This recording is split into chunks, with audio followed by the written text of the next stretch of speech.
Good morning, El Dorado County. Today is Tuesday, April 29th, 2025. I call to order the regular meeting of the El Dorado County Board of Supervisors. Right now, I'm going to turn it over to Supervisor Lane. She wants to talk about some tragic accident that happened in Tahoe. Yes, thank you, Mr. Chair. There was a tragic accident that occurred this last Saturday morning involving a youngster on a bicycle and a motorist that resulted in a loss of life. Jada Lancelotti was a 13-year-old seventh grader at Salto Middle School and the youngest of three sisters. She's the daughter of Kelly and Charles Lancelotti. She was beloved by her peers and known for her warm, kind, and inclusive spirit, a true friend to all and a natural leader. She was an avid horseback rider. She was an athlete. She ran track for South Tahoe Middle School this past spring and also played girls softball. A proud member of Girl Scout Troop 119, Jada loved camping, hiking, and community service with her troop mates.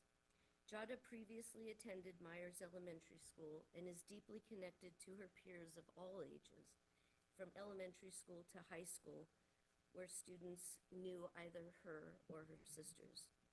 She loved riding her bike, to visit friends in the area, and was dedicated to swimming daily in the lake during the summer. Her friends and peers are honoring her with LLG, standing for both Long Live Jada and Live Like Jada. In the wake of her passing, friends have been gathering to mourn and celebrate her at the bike bridge located in the Tahoe Paradise Park. Mr. Chair, will you please help honor her life with a brief moment of silence? Yes. Please join me in a brief silence for this poor little girl.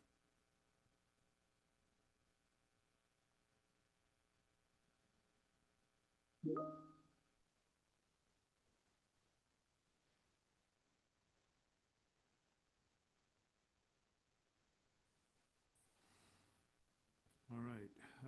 Leading us today with the invocation this morning will be Pastor Chris Scott. Will you come on up, Chris? Supervisor Turnbow, could we maybe take just a moment? I'm hearing people outside the room that there's an issue with the sound. Okay. So you want to take a break for a little bit? Let me just check with my staff quick. Okay.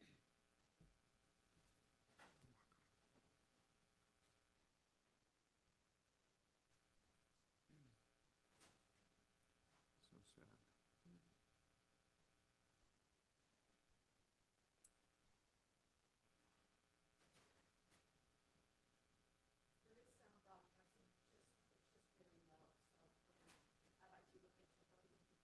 Okay, all right. Chris, come on up. Good morning, Board. Good morning, everyone. Thank you for that moment of silence. I think that was very poignant. I'd like to include that in my prayer this morning, if that's all right with you folks. That's fine. So, if you please join me. Father, Jesus, Holy Spirit, we lift up Jada and her life to you. We lift up her family, her friends, and everyone who is mourning her loss, Lord. It is a tragic loss when someone so young and so full of life and with so much opportunity in front of them has that taken away from them. We pray that you would come and meet everyone in our county, everyone who is grieving and who knew her and who was close with her. That you would come into the loss, that you would come into the tears, you would come into the pain of it all. And that you would offer a shoulder to cry on.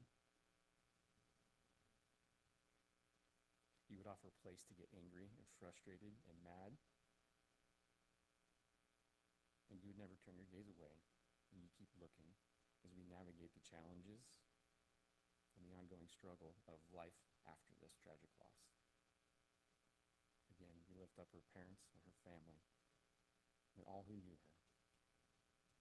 This county is blessed because of this, Lord. And yet we still ask for your blessing upon it. We ask for your wisdom and your guidance in all of today's conversations. We pray pray that you would give us all a sense of peace to know that you are guiding and leading us. We pray that every comment and interaction today would be held in a respectful tone and a way to help improve our county and to move it forward, and for us to be united as a county for you, Lord. Thank you for this day and this opportunity. Come into every aspect, Holy Spirit. It's in your name that we pray today, Jesus. Amen. Amen. Thank you for the opportunity. Please join me in the pledge, please.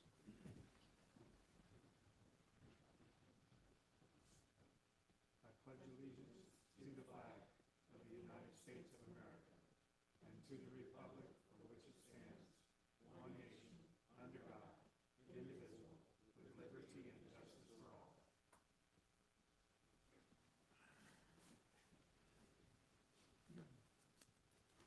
Welcome, El Dorado County, to another regular session of the Board of Supervisors, and thank you for joining us here today in Placerville, California. As a reminder, we limit public comment to 3 minutes to allow enough time for everyone to have their voices heard. We'll now move on to the adoption of the agenda. County Council will provide a statement explaining the change and separating the adoption of the agenda and the approval of the consent calendar. Thank you, Mr. Chair. As I've noted previously to you, the board is permitted to set its agenda, including adding or removing items from the agenda without taking public comment. Approval of the consent calendar, on the other hand, constitutes substantive action on all of the items included in the consent calendar, and of course then requires that the board take public comment prior to taking that action. During the past few meetings, it's become clear that the board's historic practice of combining those two things has created some confusion. So you'll see on today's agenda that the agenda now separates the administrative act of adopting the agenda, which is a formality that many agencies don't even include on their agenda, from the substantive act of approving the consent calendar. And to be clear, approval of the consent, although public comment will not be and need not be taken prior to adoption of the agenda, public comment will continue to be taken prior to the board taking final action to approve the consent calendar. I'm hopeful that this small change will alleviate some of the confusion that's arisen in the past few weeks and facilitate a more meaningful public participation in the board meetings. Okay, thank you. Any comments from the CAO or any changes? Not on the adoption of the agenda, but staff is requesting to continue item 2 off of calendar. Okay. I would also like to make a request for a change to the agenda. I'd like to request that closed session item number 55 be continued off calendar. At the time that item was placed on the agenda, we were in receipt of emails that could be construed as either a cure or correct or a cease and desist demand under the Brown Act. However, after the agenda was posted, I engaged in further conversation with Mr. Tannenbaum, who sent those emails, and he confirmed in writing that those emails were not intended to serve as either a cure or correct or a cease and desist demand.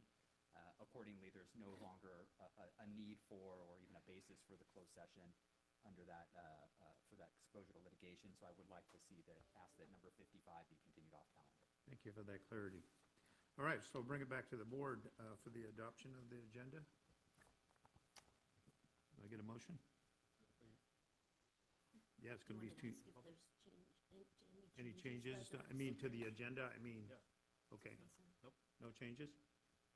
No changes? No change. All right, no changes from me. Now, do I get a motion? You want to open it up to? No, there's no public This is comment adoption of the agenda. There's Oh, no, the agenda. there's no, Just the agenda. yeah, it's just the agenda. As amended. Yep. All those in favor by saying aye? Aye. Aye. All right. Me. Your count. Harlan. Yeah. All right. Motion passes 5-0.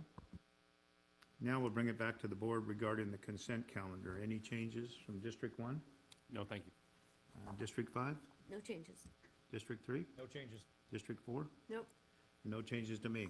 So I'll open it up to public comment. Kim? Now taking public comment on the consent calendar. Individuals will have 3 minutes to address the board. The timer will notify you when you have 30 seconds remaining, and again when your time is up. Public comment will be taken first from those participating in the boardroom and then from those participating through Zoom. For those participating by Zoom, please make sure you unmute yourself when called upon. If you're joining the meeting by phone, press star 9 to indicate a desire to comment. If you're joining by Zoom, press the raise hand button. Please voluntarily state your name for the record. Anybody in the board chambers like to speak on consent? Come on up.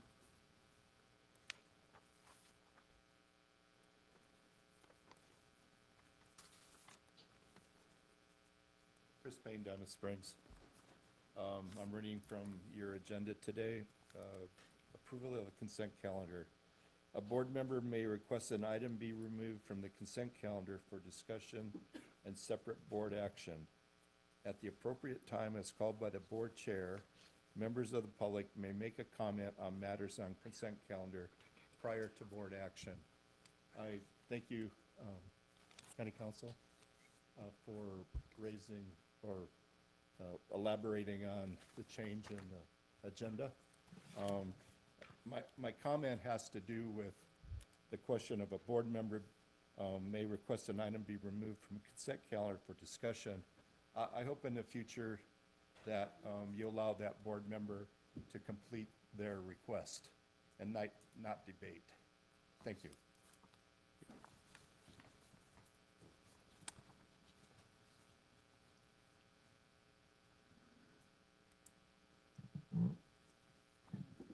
Mr. Taylor, I would ask that 29 be pulled. This is another,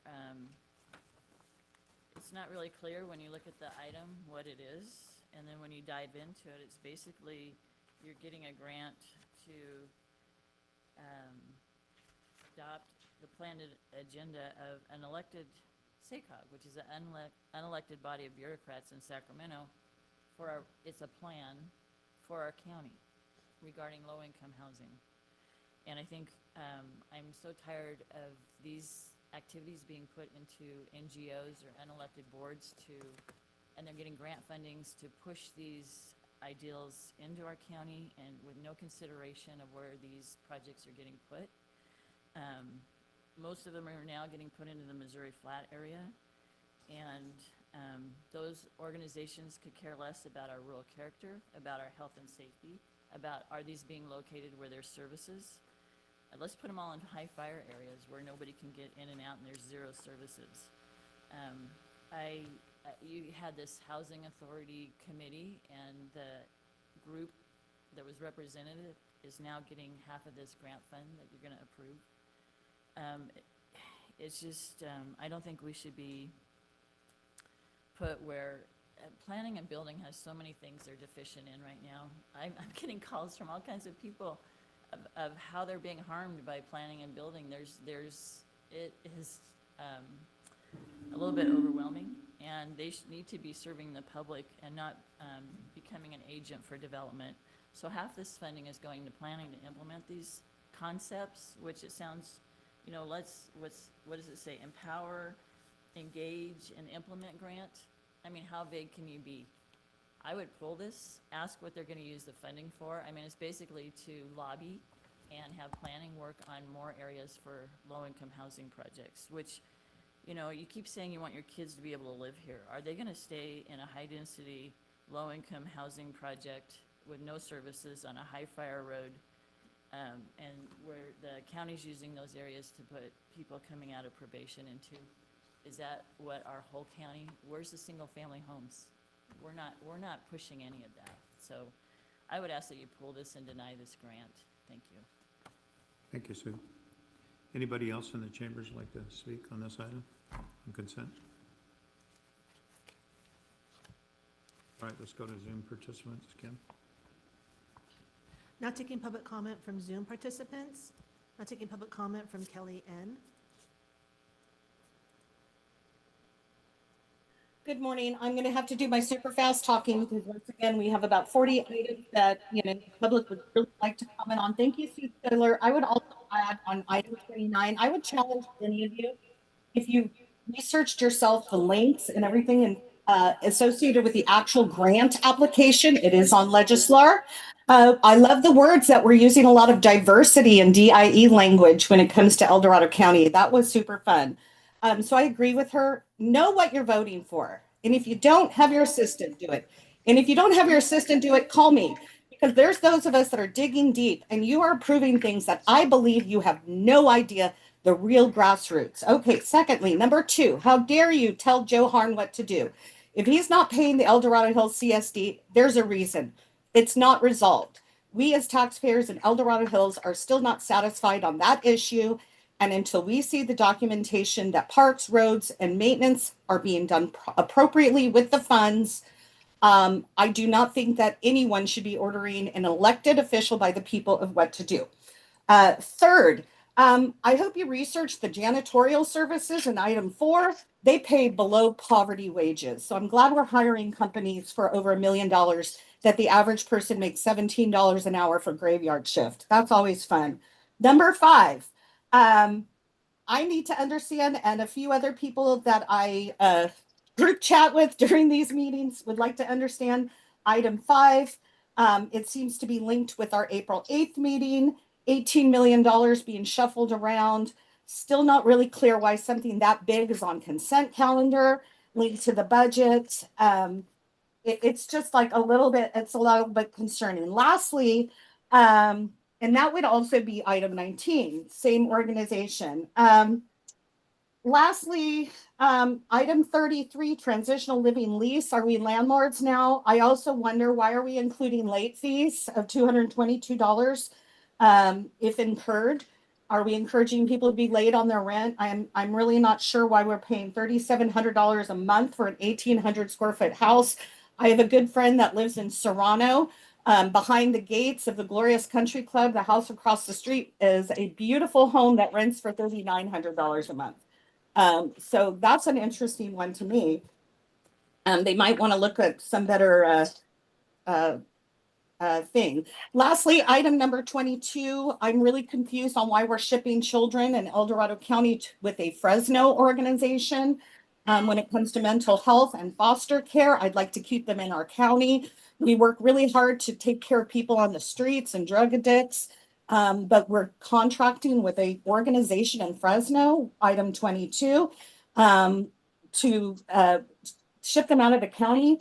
That's really concerning to me, especially Fresno. Doesn't really make much sense. So there's a lot of questions. Again, I challenge you, know your consent calendar. Don't just go I. Thank you. Have a great day. Thank you, Kelly.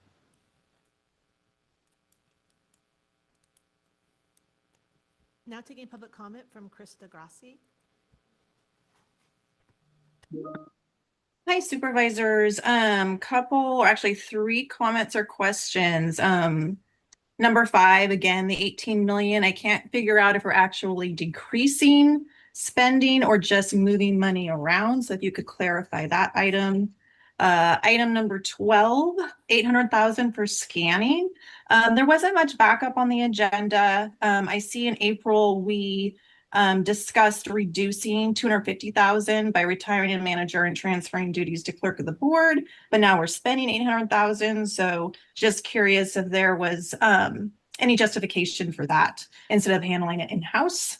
And number 29, this is SACOG money that is paid by EEI, otherwise known as DEI. I'm in agreement with a couple other of the speakers. This is just another way to launder money, and the work that's being done for this isn't that the purpose of that task force. So I would hope you could explain that a little bit more or pull it. That's it. Thank you.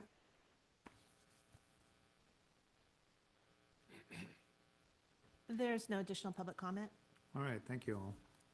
At this time, the board will make any necessary additions, deletions, or corrections to the agenda, determine matters and added or removed from the consent calendar, and approve the consent calendar. What is the will of the board and consent calendar? The changes to the consent calendar is item number 2 will be continued off calendar, and item number 55 will be continued off calendar. All right, so I'll bring it back to the board. Any discussions? Mr. Chair, I'll move consent. Nope, sorry. I'll move consent. All right, do I get a second? I'll second. All those in favor by saying aye? Aye. Aye. Motion passes 5-0. All right. At this time, the board would like to move on to our 9 a.m. time allocation, starting with item 45. Kim, would you please open it up? Item number 45, please. Yes, of course. Item number 45 is a hearing from the Chief Administrative Office recommending the board, 1, open the budget hearing and receive a budget presentation on the fiscal year 25-26 recommended budget. 2, approve the fiscal year 25-26 recommended budget. 3, authorize the Facilities Division of the Chief Administrative Office and the Department of Transportation to proceed with the capital projects and roadwork plans. 4, approve the fixed asset listing. 5, approve the fiscal year 25-26 risk general liability, retiree health, and workers' compensation charges. 6, approve vehicles for permanent assignment and overnight retention take-home vehicles in accordance with Board Policy D4. 7, adopt and authorize the chair to sign a resolution to A, approve the authorized personnel allocation for fiscal year 25-26. B, approve the expiration dates of limited term allocations. C, authorize the Human Resources Department to initiate and process a reduction in force for 11 full-time equivalent filled allocations. D, approve the continuation of underfilled arrangements outlined in the resolution. 8, appoint 2 members to the fiscal year 26-27 Budget Ad Hoc Committee and disband the fiscal year 25-26 Budget Ad Hoc Committee. And 9, direct staff to return to the board on September 23rd, 2025 with the proposed amendments to fiscal year 25-26 budget. All right. Sue? Thank you. Good Take it morning. away. Sue Henneke with the Chief Administrative Office. Also want to acknowledge your CAO budget team here in the first 3 rows, and as well Jeanette Salmon, who's back in the office, who keeps us all together. Also, your department head team, many of whom are here. This has been a really challenging couple of years, I will say. We've been working to get to a good, sustainable spot for a while. I think we're well on our way, and your department head team has played a big role in that, and very thankful for their support and their cooperation. Do we need to open the hearing, Yeah, technically? just please open it. Yeah. We'll open a hearing Thank you, Emma. for item 45. So we will start with just a reminder of our timeline, how we got here. Once again, typically, so there's one meeting that is required to adopt a county budget. Typically, we have about 4 in a year. We just have a flow and a calendar that we set out every year that we follow. For this budget, we will have had 12 public meetings by the time we're done with it. So just wanted to put a reminder there about all the hard work that you, the board, the department heads have been putting into this budget process. Next slide. And again, so just to highlight some of those dates, on November 5th last year, just after adopting the current year's budget, the board set to work and provided some direction on exploring cost savings, maximizing use of special revenue funds, and provided us some direction about board policies, whether we needed to maybe reduce or suspend those if necessary to balance the budget. In February, we had our usual meeting about discretionary transient occupancy tax, but at that meeting, the board decided to treat DTOT as a general fund discretionary revenue and to abolish the policy that treated that separately. And you reduced some funding to outside agencies for tourism promotion and reduced funding to economic development and the transportation department. In March, we came back with a review of all our county programs and whether they were discretionary or mandated, and we also talked about levels of service of each of those programs, whether the levels of service were discretionary or mandated. You provided us some direction to return with more information on some of those programs. We did that on April 8th, and on April 8th, you made some decisions and provided some direction that we have built into the budget you see before you today. On April 22nd, there were a couple of pieces kind of hanging out from that April 8th meeting. You provided further direction that again is incorporated in today's budget. And just as a reminder, these are some of the rules within which we live for our budget adoption. So the county budget is prescribed by government code, and so it applies to us, of course, requires that in every single year we balance our budget. So that means our expenditures cannot exceed our revenues. We have accomplished that today. And there's a public hearing required for adoption of the budget, and so today there is a 3/5 vote that will be required to adopt the budget. After the hearing is closed, it will require a 4/5 vote to adopt the budget. Okay, so this is where we get into the kind of the big high-level numbers of the budget. So our total appropriations, so that is all funds, are about $1.2 billion. That's a reduction of 6%. Now, this is actually a fairly normal reduction that you would see when we're looking at a recommended budget as compared to the adopted budget that you approve in the fall. So the difference, again, the recurring theme will be we're always pretty conservative in the recommended budget. We don't quite know what our property tax revenue will be, so we are making the best assumption we can based on the best data we have at the moment. I'm constantly bothering the assessor to see what information he's got for me. He's been wonderful on that. And then we are also conservatively projecting our projects and our expenditures for the year. So we're projecting out how much money we'll have left at the end of the year, and we assume we're gonna make really good headway on those projects. We assume we're gonna receive most of what we've ordered. And so when the year ends, oftentimes we haven't received some of that equipment. We haven't gotten as far along as we have in projects. And then sometimes, well, generally, we hope this will be the case this year, property tax comes in a little higher than we estimated. So the adopted budget always factors in those pieces, the rolling over of those projects, and so it's a little higher. So this decrease is not uncommon when we're looking at a recommended compared to adopted budget. So then when we go down to look at governmental funds, so that what that takes out are enterprise funds and internal service funds, so like our risk fund and our airports and our county service areas. So that's a little over $1 billion, a decrease again of 6%. Our general fund, $409 million, a decrease of 8%. And our net county costs, so this is departmental operating net county costs, comes in at $203 million, and that's a decrease of 5%. So again, just high level numbers. We spend most of our time, I know, talking about our general fund and our discretionary costs, and so we will kind of shift our focus there, but just want to provide you that overview. And so, again, we have appropriations by expenditure class. So again, this is all governmental funds, not just the general fund. And it's important to note that salaries and benefits are increasing by 4%. I want to mention a little bit what is included in that category.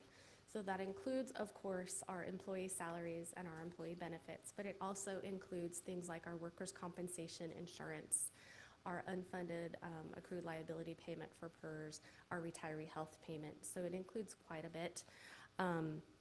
And it is important to note, I think, we've gotten some comments about, why we're having budget struggles, why are salaries and benefits increasing?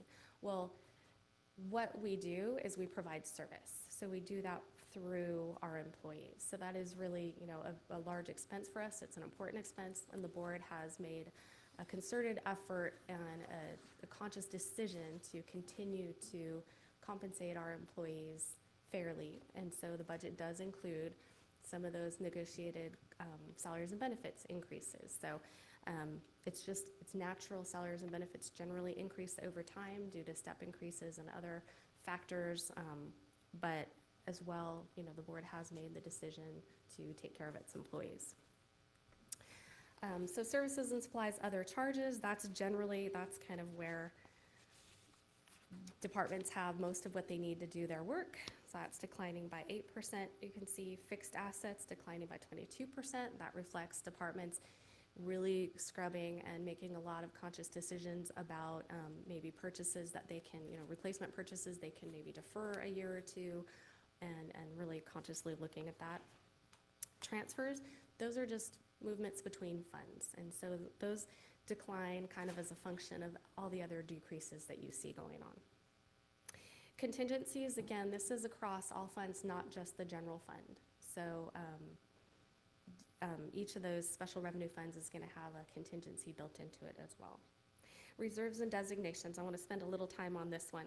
So this line item does not reflect the amount we have in reserves and designations. This reflects only new additions to those designations.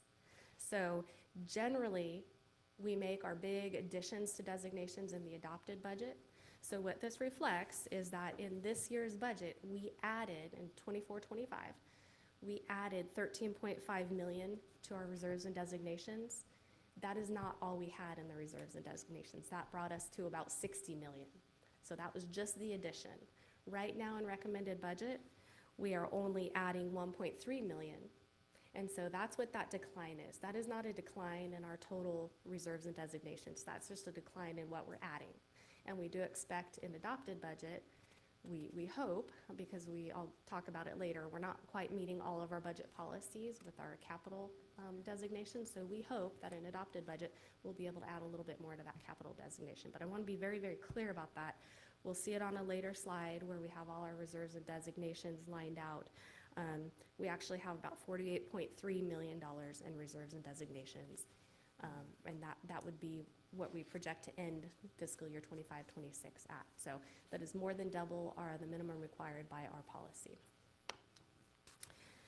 And so again, you see our total appropriations declining by 7%. And here we are, appropriations by functional group. So our general government functional group is declining about 3%.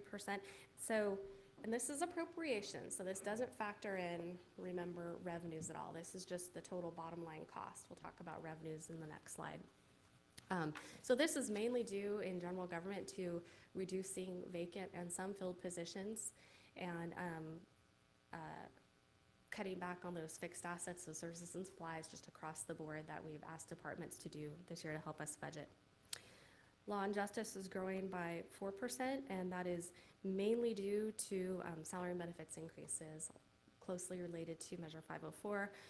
However, it also includes a couple of positions that have been added to the public defender and alternate public defender, which were completely offset by revenue. But you'll see that in that appropriations number. Land use and development services declining by about 9%, and that really has to do with changes in project schedules and the CIP, and that fluctuates from year to year. Health and Human Services, that's an increase in appropriations and mostly mandated realigned programs and is mostly offset with revenue, as you'll see in the next slide. So our total appropriations across governmental funds are declining by 1%. And now net county costs. So again, this is our use of the general fund. So it's those appropriations on the prior page, but offset by revenues. So here you see general government's net county cost is actually declining by 7% because your use of your general fund is a combination of reducing your appropriations and also increasing revenues or other offsets. So some of our general government departments were able to pull in revenues to offset some of those expenses. Law and justice, as I mentioned before, some of those increases on the previous page were offset by revenue, so their net county cost is only increasing by 2%. Land use and development services, that looks like a big decline. It's actually a little bit of sort of an accounting issue. In the current year, the MC and FP funding kind of dropped into the general fund once the CFD was dissolved, and it showed as a general fund contribution to DOT. And so now we obviously don't have that this coming year, so it just shows as a big decrease. And Health and Human Services, net county costs growing by 5%. That is almost entirely due to their use of their indirect cost rate designation, which I know it's a little bit of a weird thing. They do an indirect cost rate program, and so they collect expenses from their federal and state funded programs to offset their administration, and they're always kind of working on, you know, old information, and so like they might over collect one year and under collect the next year, and the goal is that in a 2-year period it all evens out. But what we've done is on the years that they sort of over collect from those programs, we set it aside in a designation so that the prior year they can bring it in as a credit, so they're not, you know, over collecting over time. So that's really not a true general fund hit. It was their own money that they collected set aside, but it sits as a general fund designation. And then I always like this slide because we're talking about total appropriations on the one hand, which is again just the total cost of the program without accounting for revenues, and then you've got the net county cost on the right hand side. And you see how much those change when you look at the functional groups. So if you look at Health and Human Services, that's 36% of total appropriations. It's a very large department, I believe about 800 employees. But you look at their net county cost, it drops down to 8%. And so you can see the same sort of flip-flops with law and justice and general government. and land use and development services heavily fee offset, so. Slide. And just a reminder of our broad categories of revenues. So our general fund revenues, which of course we spend a lot of time talking about because that's the piece that we have more discretion over. That's property tax, sales tax, transient occupancy tax, and franchise fees. State and federal funding plays a large role in departments like transportation and health and human services. The counties operate as an arm of the state, so we get a lot of pass-through funding that passes either from the state or through the federal government, through the states and on to for mandated programs. Doesn't cover all our mandated programs, of course. Special revenue funds, so there is funding dedicated for specific purposes, and some of those funds are countywide and some are specific to departmental functions. And so again, that's an area that we're focusing on, working closely with departments to make sure that we're maximizing the use of those funds where appropriate to conserve general fund costs. And then finally, our proprietary funds. So these are self-supporting funds that such as the airports, where those generally are supported by the users of those services, or the fleet fund within the county where, the user fees, the fees that the departments pay for mileage, pay to replace the vehicles that are purchased by DOT, and there's no general fund cost. And another reminder of our property tax distribution. Of the 1% property tax that our residents pay, about 30 cents, 30% of that, so 30 cents per dollar, actually stay with the county, and that is the bulk of our discretionary revenue.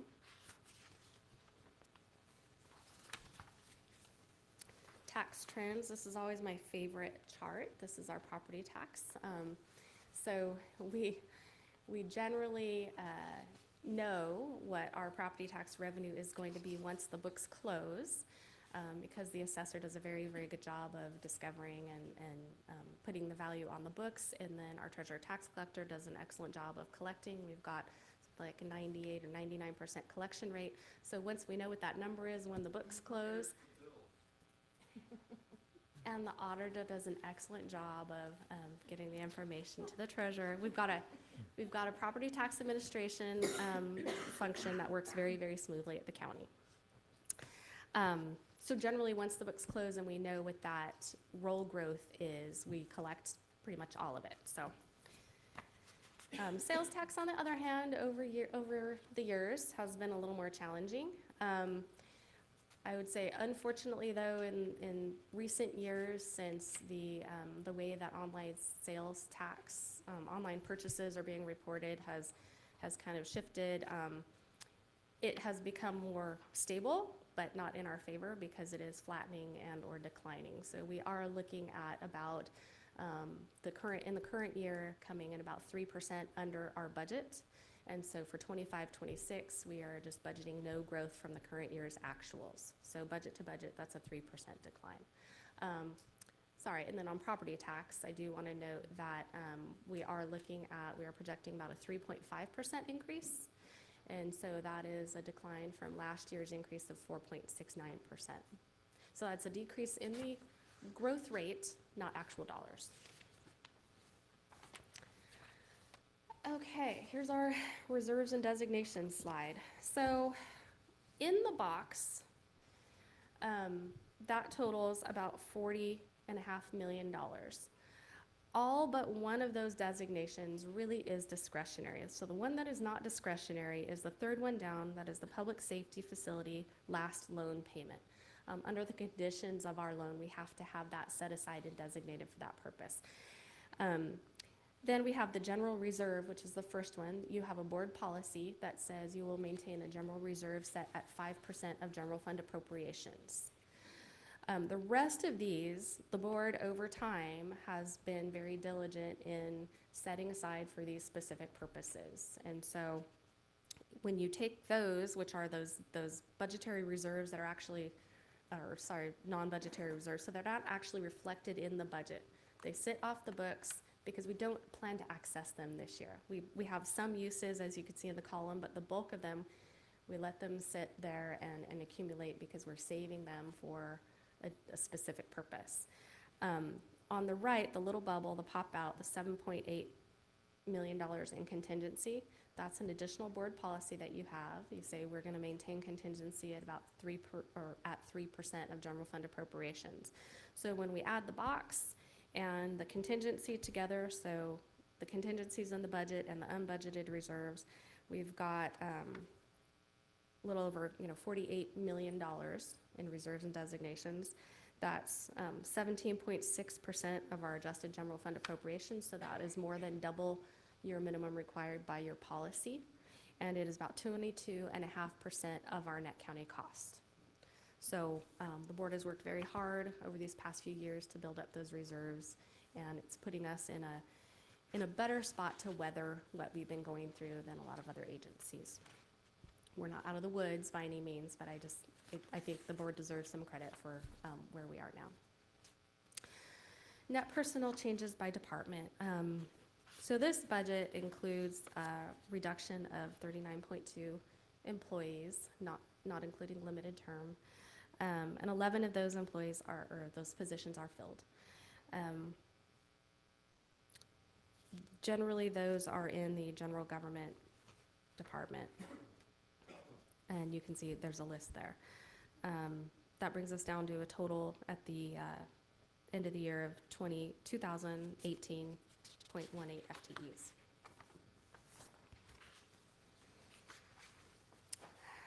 So our board policies, we'll just quickly go through.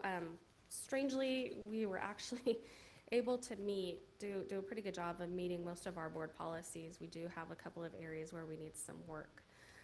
Our general reserve, as I mentioned on the previous slide, is fully funded at 5% with $13 million. Our general fund contingency is fully funded at 3% with $7.8 million. Our pension funding meets our policy based on current actuarial reports. I will say it actually slightly exceeds our policy right now, but we do expect when the new actuarial reports come out and our UAL is adjusted, then we might be behind a little bit again. We are contributing $4.9 million of the $5 million annual goal for discretionary funding to road maintenance. That is mostly tribe funding. And we have added $1 million to the IFT infrastructure designation. So fully meeting that goal for the first time since we established that. And we have brought our disaster designation to the goal of $1.25 million as was adjusted. Where we're falling short is there's a $6 million goal to annually add $6 million to our capital designation. We usually meet that in the adopted budget. Once we see we have some year-end savings that are a one-time, we usually set them aside in the adopted budget. But what we are doing is, as the board previously approved, shifting over the funding that we had set aside for the juvenile hall renovation. We've shifted that over to the Spring Street project designation, $1.5 million.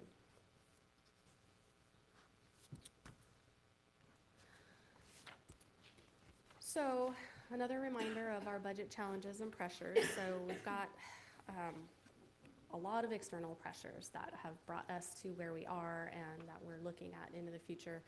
Most of them we don't really see a lot of relief from on the horizon. So unfunded and underfunded state mandates. So that's a perpetual problem that we face. General liability, workers' compensation, insurance premiums, those are volatile. We have seen a lot of swing in those in the past. That is why one of our designations is set aside for helping to smooth changes to those in the future. Our health insurance premiums, health insurance is always a cost and a concern. I do want to note, however, that our increases are actually below the state average for other agencies at 6.2%. Pension costs, again, we are subject to market fluctuations there in what we owe for our CalPERS liability. Inflation hasn't seemed to abated too much. Utility costs, we're seeing inflation in those, and construction costs. So really a lot of pressures on the expense side there with not a lot of options for increasing our revenues. And at the same time, our discretionary revenues are slowing. So since fiscal year 22-23, Our transient occupancy tax, the discretionary portion of that, has decreased by 23%, so almost a quarter. And hence the difficult decisions that you had to make in February and April about funding to outside agencies because of the decline in that revenue. We're seeing no projected growth in our sales and use tax, and again, that's no projected growth from our actuals, but that does represent a 3% reduction from current year's budget. And then property tax. This number kind of threw me so since 22-23, our growth in property tax has declined by 43%. So those aren't trends we see really turning around, particularly when you look at property tax and when you look at some of the drivers of what we think is going on there. You have a combination of high housing prices, high mortgage interest rates, and high homeowners insurance costs. So that is causing real estate activity to really slow down, and we really rely on the sale and the turnover of existing homes in our county to drive growth in property tax. So we don't see any of those trends turning around, certainly not in the next year or even two. Finally, state and federal budget reductions. We don't know. We know many departments are concerned about federal grants and what might happen in the new federal fiscal year. Many of them have been okay in the current fiscal year because they had already been appropriated, but we still might have some challenges going forward after October 1st. And facility replacements and investments exceed available funding. So that again is something we've been struggling with for quite some time. We do have buildings that need replacing. We are relying on leased facilities for some of our departments. So a longer term plan for that will be needed. And next steps in the process. So today we hope we'll receive your approval of the recommended budget and the personnel allocation. And we would ask that you also appoint 2 board members to the fiscal year 26-27 budget ad hoc. We are making a change. We had typically included the budget ad hoc as a calendar year thing, sort of with all your other appointments. And we talked about it and with the budget ad hoc, current budget ad hoc committee, and think it makes a lot of good sense to change this to a fiscal year basis, particularly since based on the direction that you gave us on April 8th to start working on revenue generating options and to work with departments on 5% and 10% net county cost cutting scenarios. Since we're jumping right into that 26-27 budget, it would be good to have that budget ad hoc committee on board July 1st. And then finally, of course, once the books close and we have all those final numbers, we'll be back at it with you in September for the adopted budget. And that has to be adopted no later than October 2nd. All right. And with that, Thank you, Sue. be ready for any questions. So I'll bring it back to my colleagues for any comments or questions. I know you got a lot to say, Brian. Well, thank you for the presentation, and thanks to the budget ad hoc and Yeah. and administrative staff for working through this complicated budget. 70-ish% is non-discretionary and comes through federal grants and federal monies and so forth, which, in my opinion, is also going to be subject to scrutiny from the feds, as we've already seen. The state fiscal issues, I think, are only going to get worse. We're looking at potentials for much higher fuel prices, which affect us in numerous ways and affect our people in numerous ways. I think that the mass exodus is going to continue to other states because people can't afford to live here and you can't get insurance to insure your properties. I myself now have been relinquished to the FAIR Plan, and we've had 2 inspections to get that FAIR Plan and hopefully approved. And plus the cost is going up exponentially. So very difficult for our residents here to maintain their quality of life in a cost-effective manner. Yes. Sure. Is the sound still problematic? Okay. Okay. Okay. I am hopefully optimistic that our Economic Development Committee group will be bringing forth some suggestions, and I'd like for us to at least keep open as we get close to the final budget, possibilities to help fund some of those opportunities, that we can, obviously, spend $1, get 3 back, or something of that magnitude, because we have got to capitalize on one of our only revenue sources, and that's tourism in this county. We have to continue to look at best practices. We will leave no stones unturned as we have up to this point. This slowing discretionary revenue growth is very, very concerning. And I fear that's really going to continue.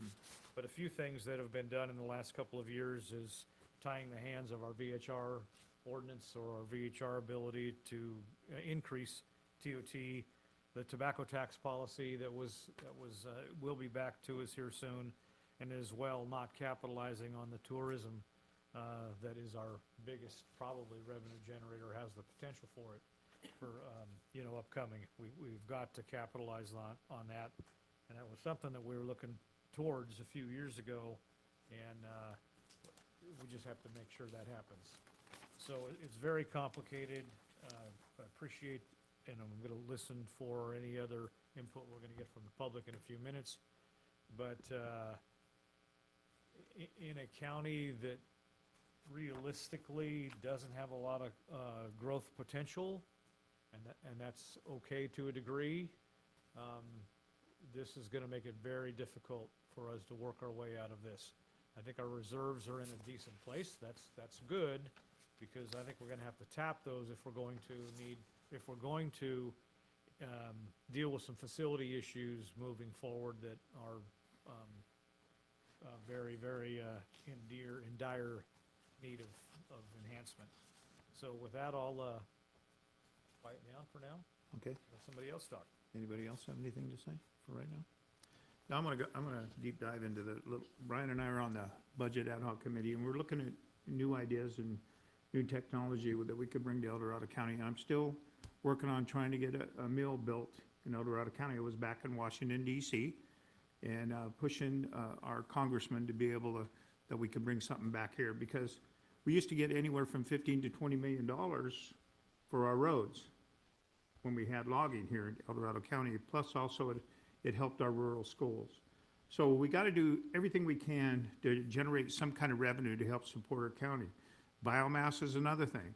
One of the things is the extreme cost of PG&E is imposed on our county, especially even a biomass plant next to Building C down there would actually reduce a lot of our costs. We got to start thinking outside the box a little bit more and what revenue that we could bring to our county.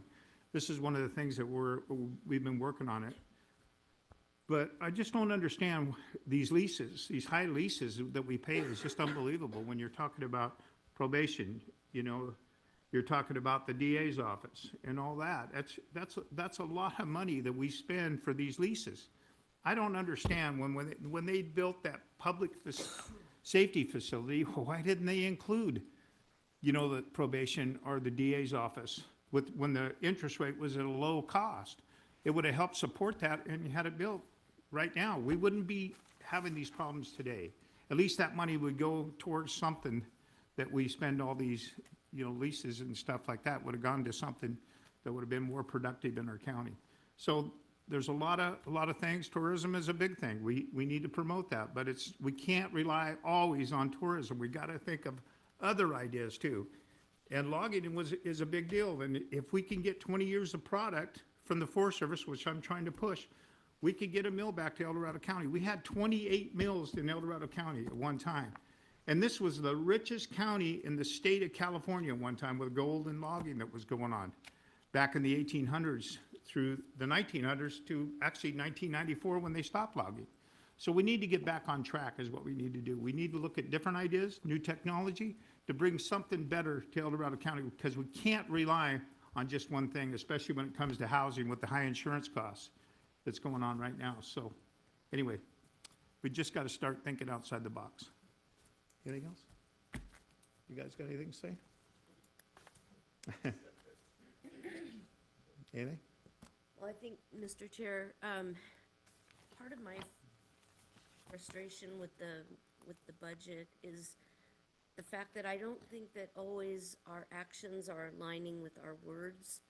You know, we talk about tourism, we talk about ag, and yet in our policies, I continually see that we're our own obstacles to all of that. I mean, cutting tourism and promotion completely out of the budget this year, I don't know how you do that, and then you say tourism is so important to our bottom line. So I don't agree with a lot of the decisions that we made as a board over the last 6 months. Part of what's been difficult for me, and I've shared this with the CAO's office, is that it kind of comes in waves and out of context of what's coming next. So it makes the decisions that we make along the way seem disjointed. And it certainly is difficult for me to get my kind of, to even make sense of it, to help the board with good comments. Again, I think our actions need to match our words, and that's what I don't currently see this board being very clear on. And I will take responsibility for that as well as a member of this board. I mean, we need to be a team, but I just don't think that we've talked about these things in an effective and an efficient way, and therefore I feel like we've come up with some knee-jerk reactions and decisions that I'm still struggling with. I want to thank the CAO's office for the budget that you prepare. I know you're a lean, mean fighting machine. There's very few of you that actually work on the budget compared to other governmental agencies where it could be 100 people working on a budget, and you know, we're talking half a dozen people in the CAO's office. So I think that what you do is important, and I thank you for all the information, for the presentation. But as a board member, I wish that there were a better way, that a better process that would allow us to take into consideration all the different pieces that need to be considered, as opposed to little ones along the way. And especially with regards to the outside agencies, I really struggle with that. I don't want to recap all the various things that I don't agree with the board's decisions on, but I just wanted to share kind of where I'm coming from. I agree with all three of you, all your comments, especially, you know, Brooke, and I'm not going to reiterate what you just said, but, you know, in my notes, it's like I wrote, in our decisions, board decisions, we need to consider the effects to business and revenue generation in our decisions. And to your point, I think we are stagnating that. And you know, going back to, it was, you know, February when we're considering the outside agencies, and I think that's a small price for us to pay to encourage tourism, which I think is a great benefit. And we have a ton of assets in this county that can stimulate that. But I supported them, and I regret that now through my maturity, you know, first 5 or 6 months on the board. Yeah. But I agree with all three of you. Yep, I think we do need to, you know, really focus on our assets, and tourism is in agriculture they're right up there at the top for now. Lori, anything to say? Yeah, I think that the board's conversation here kind of illustrates what happens often on an issue is that we don't have a unified vision on many items. I mean, it's come up over and over again. And these broad words like tourism, what is that? Promoting tourism, what is that? You know, where do we want to take those dollars? Just because we've been doing something for 30 years, is that the way to keep doing it? And so in my mind, this is an opportunity to look at some greater vision. It's not bad to change things up once in a blue moon. And The bigger problem, our bigger problem is that the five of us can only talk out here together at a public meeting. And it makes it really hard, in my mind, for us to just sit down and really brainstorm ideas. It is so hard. Because I do think we could come up with some more visionary things. We do have our strategic plan, which provides us a sense of direction, but the nitty-gritty behind those issues, ag, 100%, and we already tasked staff at looking at some creative ideas on how to do some, not bed and breakfast, what do you call it, overnight stays at our ag community, because there's regulations and neighbors and all these things we have to balance. And that's another thing that I don't ever want to forget in our decision making. It's not all about the mighty dollar. We have to keep things balanced. We cannot destroy somebody's quality of life for $1. And we have to keep that in mind in everything, or at least I do. So yes, I support our businesses, I support tourism. The how we do it is where we struggle every gosh darn time. So I don't know how we're gonna overcome that. I know that we have the seed group out there working on an economic strategic plan. That's their only task, I believe, right now, because our resolution was very clear. We haven't had any touch points with them, which concerns the heck out of me.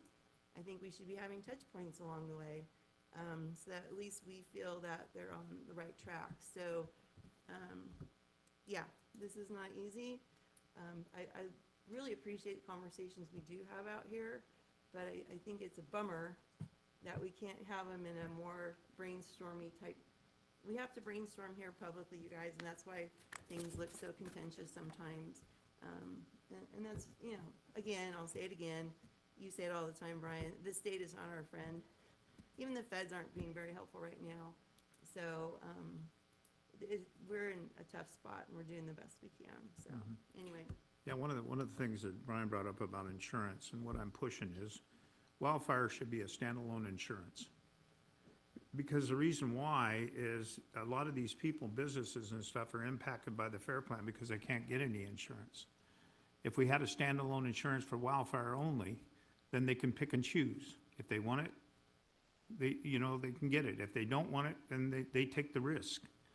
But I think this is the way to bring the insurance companies back, and I've talked to the insurance commissioner in our roundtable in the OWAPR. I brought that question up. They have earthquake insurance, they have flood insurance. Why can't we have wildfire insurance? The same thing. This would help at least our residents and our businesses be able to survive. So we got to start thinking things like that and keep pushing them. You know, I mean, the insurance commissioner said in a year and a half, you know, a lot of these insurance companies are going to be coming back. Well, I don't really believe that, because he'll be gone by that time. You know, so I don't know if he's speaking because he's going to be gone or not. But anyway, this is one way, I think, to really resolve it, to help especially our residents, especially our seniors, be able to, have fire insurance, especially for their homes, especially like, say, if it's, a fire starts in their home for electrical or the fireplace or whatever that catches fire, at least they have fire insurance to cover their home. But wildfire should be a standalone insurance, is what it should be. Okay. Anybody else? All right, so I'll open it up to public comment. Kim? Now taking public comment specifically regarding item number 45. Individuals will have 3 minutes to address the board. The timer will notify you when you have 30 seconds remaining, and again when your time is up. Public comment will be taken first from those participating in the boardroom and then from those participating through Zoom. For those participating by Zoom, please make sure you unmute yourself when called upon. If you're joining the meeting by phone, press *9 to indicate a desire to comment. If you're joining by Zoom, press the raise hand button. Please voluntarily state your name for the record. Good morning, Board. I am Gina Posey from the Taxpayers Association. Yesterday, the Taxpayers Association of El Dorado County submitted an extensive response to this budget item. It is too long to read here in its entirety, but I want to highlight a few key points. The budget shows an overall general fund revenue decline of $36.6 million. The problem is that the TPA could not find corresponding structural adjustments to expenses to offset this decline. This strategy will not fix the budget issues. It is neither sustainable nor responsible. Saying this is a balanced budget is giving a false sense of fiscal achievement, when in fact, this board has not created a budget that decreased expenses to match expected revenues. Instead, to fill the gap, this board has chosen to deplete our revenues by 90% from $13.4 million to $1.3 million. This is not a winning strategy, since the board budget discussions have not shown this revenue shortfall to be a one-time situation. It is expected to continue. Therefore, this budget should not be finalized until it includes additional ways to decrease expenses. But how? The TPA is requesting an immediate review of our county charter, Section 504, and all personnel currently attached to its provisions. Every position not specifically required should be re-examined for legal justification, fiscal necessity, and be considered for potential detachment. The board should re-examine all discretionary general fund allocations against a zero-based budgeting model. Programs not tied to legally mandated services, such as roads, law enforcement, public health, and fire, should justify their funding from the ground up or be sunsetted. The board should reevaluate its cuts to revenue-generating programs, such as the film industry. These cuts to economic development programs will have a ripple effect, resulting in additional decreases in both sales taxes and transient occupancy taxes. This is a short-sighted strategy.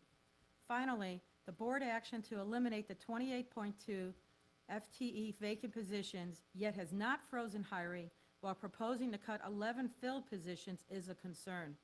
Laying off employees should be a last resort and not occur until the actual revenue numbers are known in September, while additional work on the expense side is considered.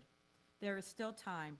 The TPA beseeches the board to continue working to bring back a budget that is truly balanced, one that matches expected revenues to necessary expenses.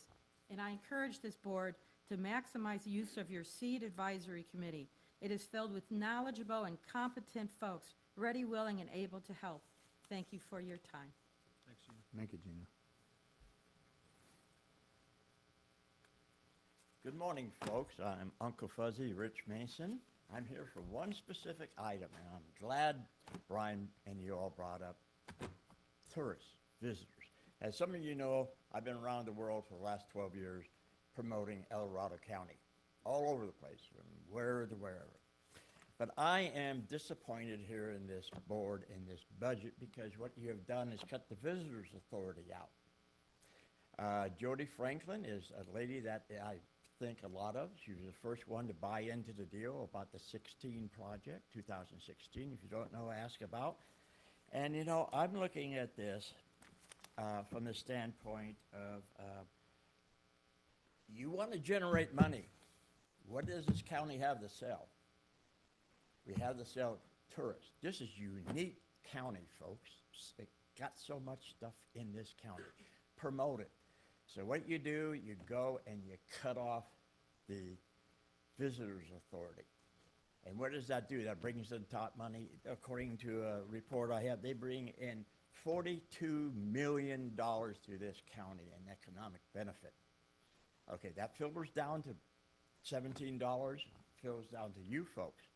So my premise is here, why did you do that?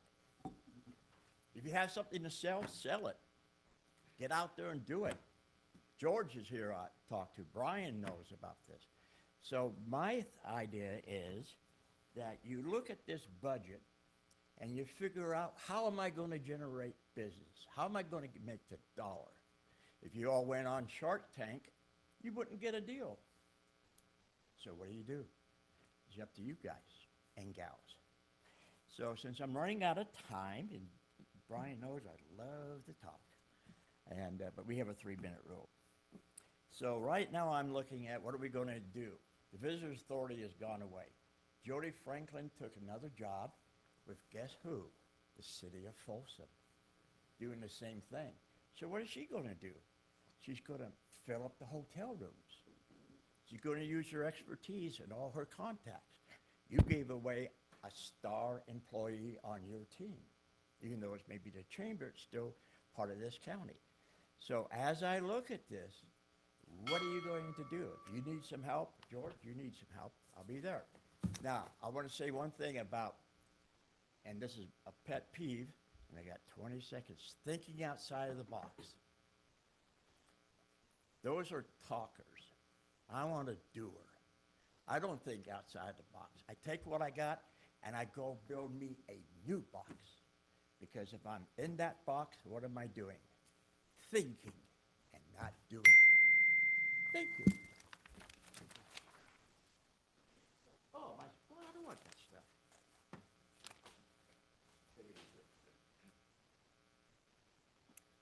Chris Payne, I'm representing El Dorado Western Railroad. This is it. The Budget Development Team and the Budget Ad Hoc Committee has provided a balanced budget as required by the government code. I want to thank you for continuing to honor your responsibility to the Sacramento-Placerville Transportation Corridor Joint Powers Authority and your recent action to approve the addition of the city of Rancho Cordova to the JPA. Since last December, your board has discussed, commented, and directed staff to get to where we are today. As part of the agenda packet, we have the Chief Administrative Officer. Her statement is right within the budget, easy to find, indexed, and appropriate for me to comment on. She says, with this letter, this is May 30th, with this letter, I submit your consideration of the fiscal year 2025 recommended budget for El Dorado County. A public budget hearing is scheduled for June 10th, today, to consider the recommended spending plan, at which time the board may make any additions, deletions, or modifications to the recommended budget.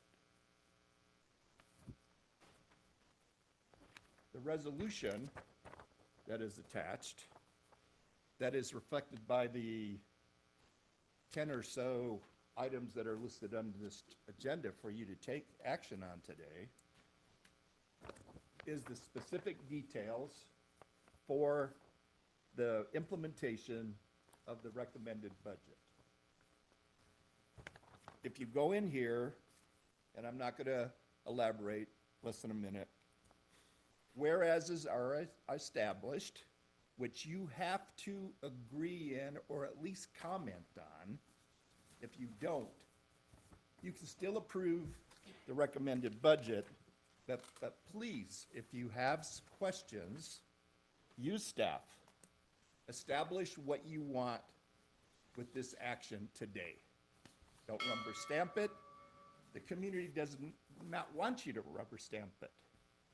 But at least take it into consideration, especially before you went to public comment. There was some comments amongst you about the actions that you have taken to get us here since December of last year. I've been here multiple times. Please consider what I'm saying. Thank you. Thanks, Chris.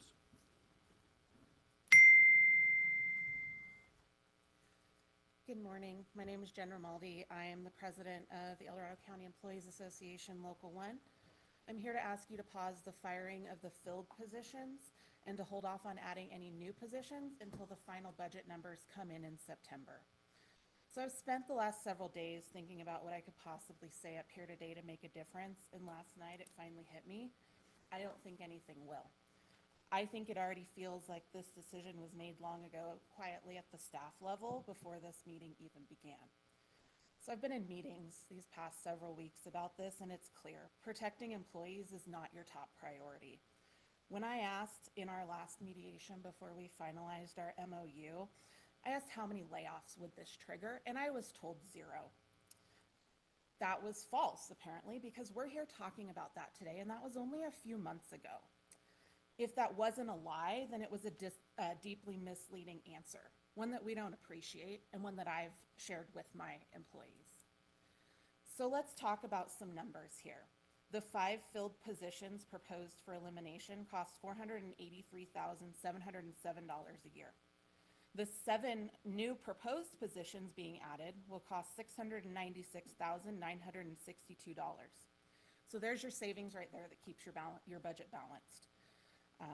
Deleting the vacant position saves an additional 2.57 million without firing a single person today. There's a fix on the table. You can keep people employed and still meet your budget goals. Supervisor Veerkamp, you talk about wanting collaborative solutions, but this has been anything but. Some departments have gone so far as to violate employees' rights during this process. Supervisor Ferrero, you stated your vision is to make common sense decisions that keep this county a great place to raise a family, but firing local employees who live here and raise their families here do not align with that vision. Supervisor Turnbow, you said you don't want to see people lose their jobs, but unless this changes, that's exactly what's going to happen today. In Tahoe, employees are being pulled out of their community and told they'll be relocated down to Placerville. That's not a staffing shuffle, it's a service cut to an entire region. Departments are quietly deleting lower paid, hard to fill positions and replacing them with higher level ones. Are we building a workforce of only managers and consultants? We're not here to fight about the over-under fill reconciliations or the vacant cuts. We agree with those, but firing filled positions today when there's a clear fix, that's a choice you all have to make. Take the summer, let the actual revenue numbers come in, shadow your employees and understand what they actually do and provide for this community, and then come back in September and have this discussion. Thank you. Thank you.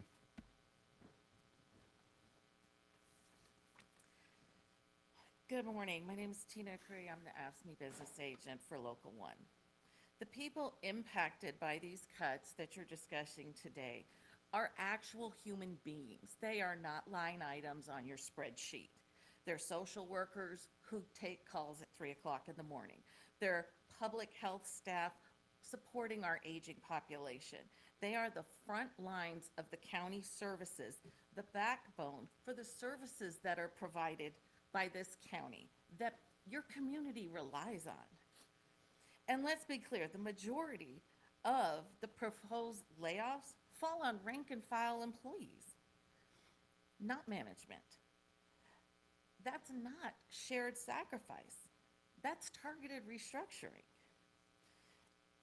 When we asked, where's the job analysis? Where's the work analysis? How is this going to get done? How are we showing you, the board members, and our community who's going to do this work? And we were specifically told, wasn't done, not required. So who's answering to the community? The county has admitted that no workload analysis has been done. These aren't just vacant roles. These are services that are provided that this county relies on. There is also some serious concerns with the CAO's office, who had direct dealings with their employees and noticing them of when their last day of work is because they would be a part of the layoff. The assessor also did the same thing with direct dealings with employees to tell them when they're going to be relocated or they could just leave. Those are against the law. And why is there no accountability for these individuals? The board's responsibility is not just to balance the budget, but is to do so with integrity, transparency, and humanity to the community that they serve.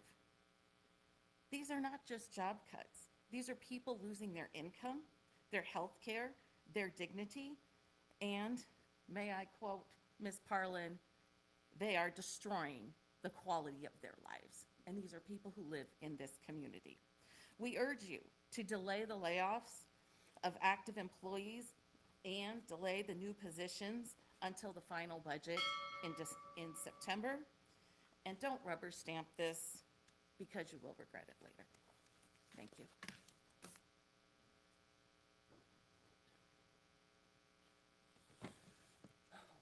Good morning. I'd like to dovetail off the last two comments by first stating that I am one of the FTE positions slated for layoff, and I'd also like to agree with our valued chair, George. Thank you for what you said about thinking outside of the box. I'd like to agree with you on that, thinking outside the box, especially when it comes to the service, the valuable service, and the well-being of our employees. My name is Jason Hill. I'm GIS manager for the county. Over 2 years ago, I was hired to manage and coordinate the surveyor's GIS team and bringing GIS value to all departments, divisions, outside agencies, and the public. It was a dream come true for me and my family to be able to work and serve the county in which we live in. Since then, I've helped manage our team in providing GIS services and support through enterprise-wide GIS systems online and mobile mapping viewers, applications, map presentations, high-resolution aerial imagery, and geospatial data sharing for our valued stakeholders such as CAO, EMS, OWAPR, Parks, DOT, EDSO, HHSA, assessors, recorders, planning and building, elections, and the list goes on. Based upon the great success we've achieved so far as a team, I would like to assert that eliminating key positions across the board, such as mine, to make up for the current budget deficit would be detrimental to the county due to the following negative impacts. Number one, disruption of GIS program and project management. The loss of this role would significantly disrupt, if not cease, all current GIS projects and minimize potential return on investment. And those projects, by the way, are already procured and paid for. Breakdown of GIS strategic planning policies and procedures. Without this position, there is no one to clearly direct future short and long-term GIS initiatives, implement system standards, or enforce data governance. Number three, decreased GIS stakeholder and public engagement. One of my favorites, which I was hired for. The removal of this position would greatly reduce GIS stakeholder engagement and collaboration, hindering performance and not meeting business requirements for the different departments. And finally, budget resource management challenges. Without the GIS manager's oversight of the division's budget, the county will face difficulties in managing expenses, reallocating resources, and forecasting for future needs. In conclusion, the elimination of the GIS manager position will significantly impact the county's core values of integrity, stakeholder collaboration, service excellence, data stewardship, fiscal responsibility, and thriving workplace. Earlier, my department head was asked to submit an impact statement to the CAO, and so I've got a few questions for the board. What happened to that impact statement? Why weren't those discussed with my department head before this decision? And why wouldn't the county vouch to secure their own vested employees before bringing new ones on? Thank you. Further comment? Thank you. Thank you. Thank you, Honorable Board. I'm Shannon Starr. I'm with Operating Engineers Local 3. And like my counterparts with Local 1, I am concerned about the reduction in forced layoffs that the county wants to do. This county, I know, is dealing with their budget issues, but have you taken into account the growth in the county? There are new businesses getting ready to open in the county. That's going to increase tax revenue in the county. There's a new hotel getting ready to open in the county. That will increase revenues in the county. Like my counterpart at Local 1 said, if you wait till September, you'll have a better idea of the finances in the county. I want to cover just a couple of positions in OE3 that are potentially affected. One of them is the storekeeper and the storekeeper couriers. They're the ones that are responsible for transferring of payroll and checks to Tahoe, to the colleges, the library book transfer between Tahoe and the West Slope. When you reduce these, and I've been told that they're just going to cut the amount of times that they go to Tahoe, they're going to reduce the services to Tahoe. They're also in charge of ordering supplies for the county. They have the contracts with the vendors and they order the supplies. When you cut them out, you're going to reduce the budget in one department. You're going to increase the expenses in other departments because now other employees in every single department are going to have to pick up that work, find those orders, and order those supplies. Another one is the parks maintenance worker. I was told that the county wants to reduce his hours because all he does is surface bathrooms in the Rubicon. I forwarded an email to the board members this morning for public comment, so I won't read the whole thing now, but basically they implied that all he did was bathrooms in the Rubicon and that's why he didn't need as many hours.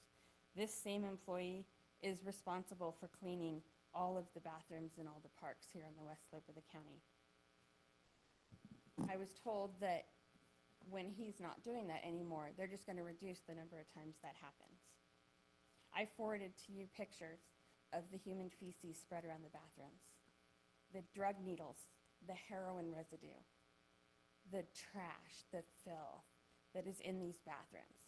If he's not cleaning them, are you expecting the parents of the little children walking in there to clean it up before their kid goes inside? Who's going to take care of those facilities? He does those same things on the trails. He cleans up the trash and the residue on the trails. He fixes the parks. He clears the trees that were blocking the trail recently. These are all more than just taking care of a bathroom on the Rubicon. These things need to be taken into consideration, and I think the county doesn't fully understand the work that these employees truly do and what's going to be cut. Thank you. Thank you.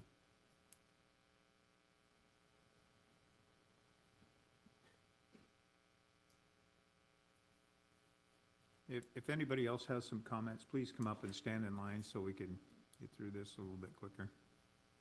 I haven't read all this. It would almost take an all-day workshop to get through all of these items. There's 9 items basically on this item, and all you really talked about was tourism and logging, and it just, so my comments are basically what the board's mentioned, but I do want to say, my first thought is always, we need to cut government. We need to be more efficient.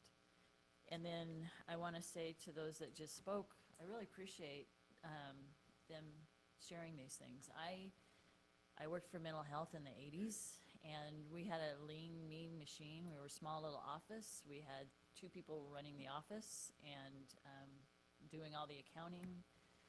And I never realized that the Board of Supervisors has more impact on destroying a department than anybody else. I didn't know all those things that came above. We were pretty isolated and pretty efficient. And then they decided we needed more administrators. And then they decided they wouldn't promote from within. And so those hard, loyal, lower paid employees eventually left because it was just not it wasn't comfortable anymore. It wasn't a good feeling, and they found better jobs elsewhere. And eventually, you know, that department ended up losing around $7 million in the transactions because they didn't have that knowledge from those people that had been loyal to the county. I see this, you know, I later, facilities actually asked me to work for them. And I came in, the boss had left, and I'm like, wow, I didn't have any rules. They said, can you organize? And when I came in, they gave me the boss's office. There's all these projects sitting there, and I said, well, let's start banging out these projects. And we started banging out projects. Well, then they brought in an administrator. And then we'd have meetings every week. And then production stopped. And I said, okay, I'm kind of out of here. I'm a project person. So it's really hard for me to watch the same topic over and over. You talk about tourism, and I think you want to get money back to the chamber. I don't know. I don't know what they've really done.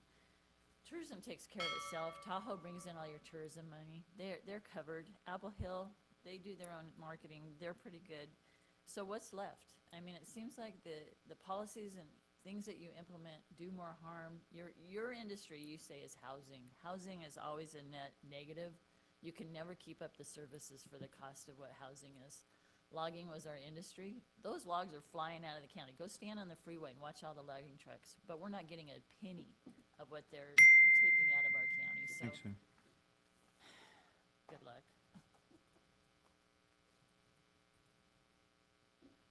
Anybody else want to speak on this item? Come on up. Kim, let's go to Zoom participants, please. Now taking public comment from online participants. Now taking public comment from Kelly N. Hello again, Kelly Nalavaya, El Dorado Hills, District 1. It seems to be that no one again is talking about the elephant in the room, which again deserves its own workshop, which is the revamping and going back to the original intent of Section 504, which was written and implemented in 1996 to keep our community engaging with new law enforcement and our safety departments, and now has become a gross misuse of some of the highest paid administrators in our county, including our DA, our county council, and our CAO. I would be embarrassed to be taking raises on the salaries that you make right now when we're cutting, as the unions have just displayed, working, barely middle class, let's face it. I think they just redid middle class to be $125,000 a year. So until we revamp that, this is just going to be a never ending saga. In terms of tourism and increasing that, I think also we have to look in reality. People are not going on the kind of vacations and tourism outings that they used to. With our friends in Tahoe, when it costs a family of four a minimum of $600 for a nice day of skiing, that's not necessarily on people's to-do list. Maybe they're going for a little hike with a picnic lunch. I just think that right now it's really hard for us to say we're not doing enough. I would increase our technology, our AI. That is the direction where people are planning their tourism, where they're looking up what would be something fun to do with my children. I think a brick and mortar visitor center that is usually empty, at least the one in El Dorado Hills, with paper maps and brochures is just very archaic. To think that that's going to increase our tourism. We have a lot to our availability at technology. I compliment Brian, George, great input. I am very enthralled with the idea of wildfire insurance versus fire insurance. A lot of us living in, communities that are developed are suffering too, because we are all just a wildfire territory now. And I think that's going to continue to, be a stiff problem for us. In terms of Lori's comment about being united, my last comment is get involved with the people who have great conversation. I am so tired of hearing you won't meet with the Taxpayers Association. You won't meet with people like Sue Taylor. You won't meet with people that are described as problematic. We're not problematic. We're involved. Thank you. Now taking public comment from Linda Campbell.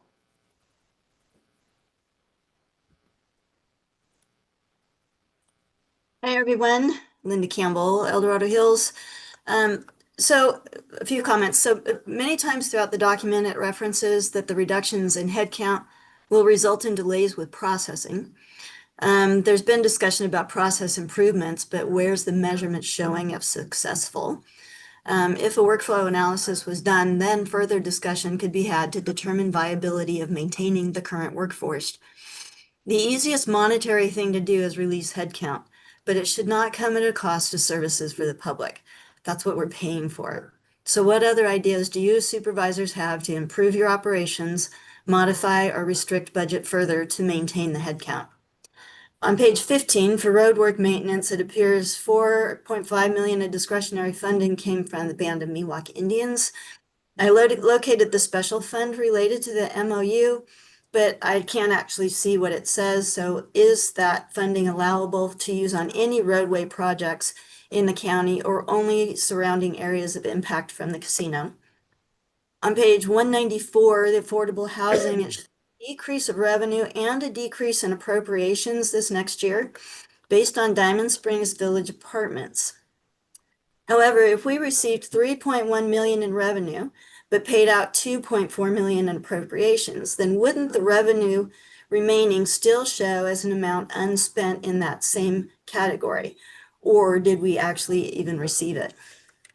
When are we going to see the actuals for FY 24-25? At the beginning of the presentation, there were some projections that were included associated with the taxes and things, but all the individual areas only included actuals from 23-24. Just for the future, it could be helpful to show the actuals completed quarters this year, which would have been done, and a projection for the final quarter, just to get an initial view that we won't be immediately underwater in any area when September comes around.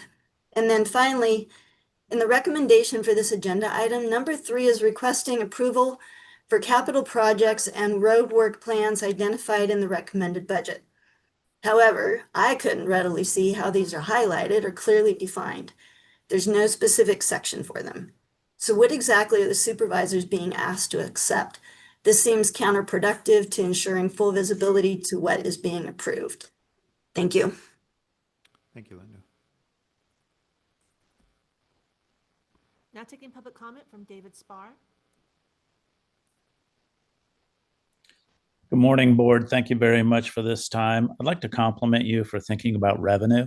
I hear you loud and clearly as a SEED member, and I'd like to return to the board with a scheduled item where we can present to you the pillars of the industry, how we can generate revenue in those pillars, and what needs to change to think and focus on generating revenue in the county rather than just cutting costs. When we look at tourism, you've lost $2 million. The projected cuts is going to deliver a $1 million deficit every year for the next 4 years. That'll be $4 million. In 5 years, it'll be $6 million. So we'd like to turn that around, recover that $2 million, and then increase tourism revenue to $4 million per year rather than a $2 million loss. So thank you very much for your time this morning and focusing on the budget. Thank you. There's no additional public comment. All right, so I'll close the public hearing and bring it back to the board for any further discussion. Anybody have anything to say? Greg?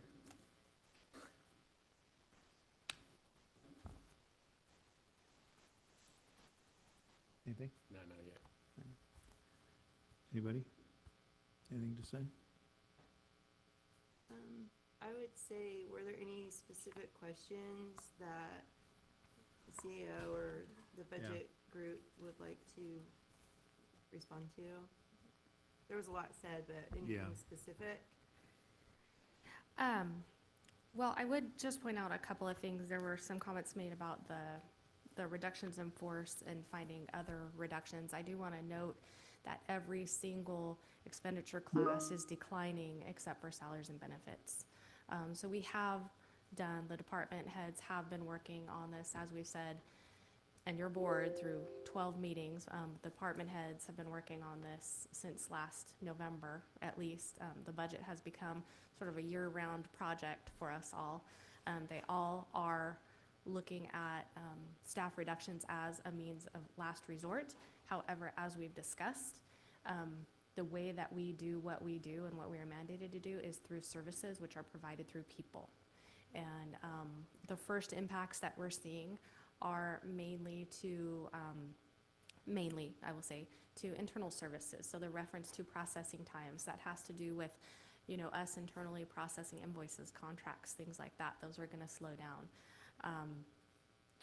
So I guess that's one. There were some clarifications we could make about Charter 504. We've already established a fact sheet on that, and that's available on our website.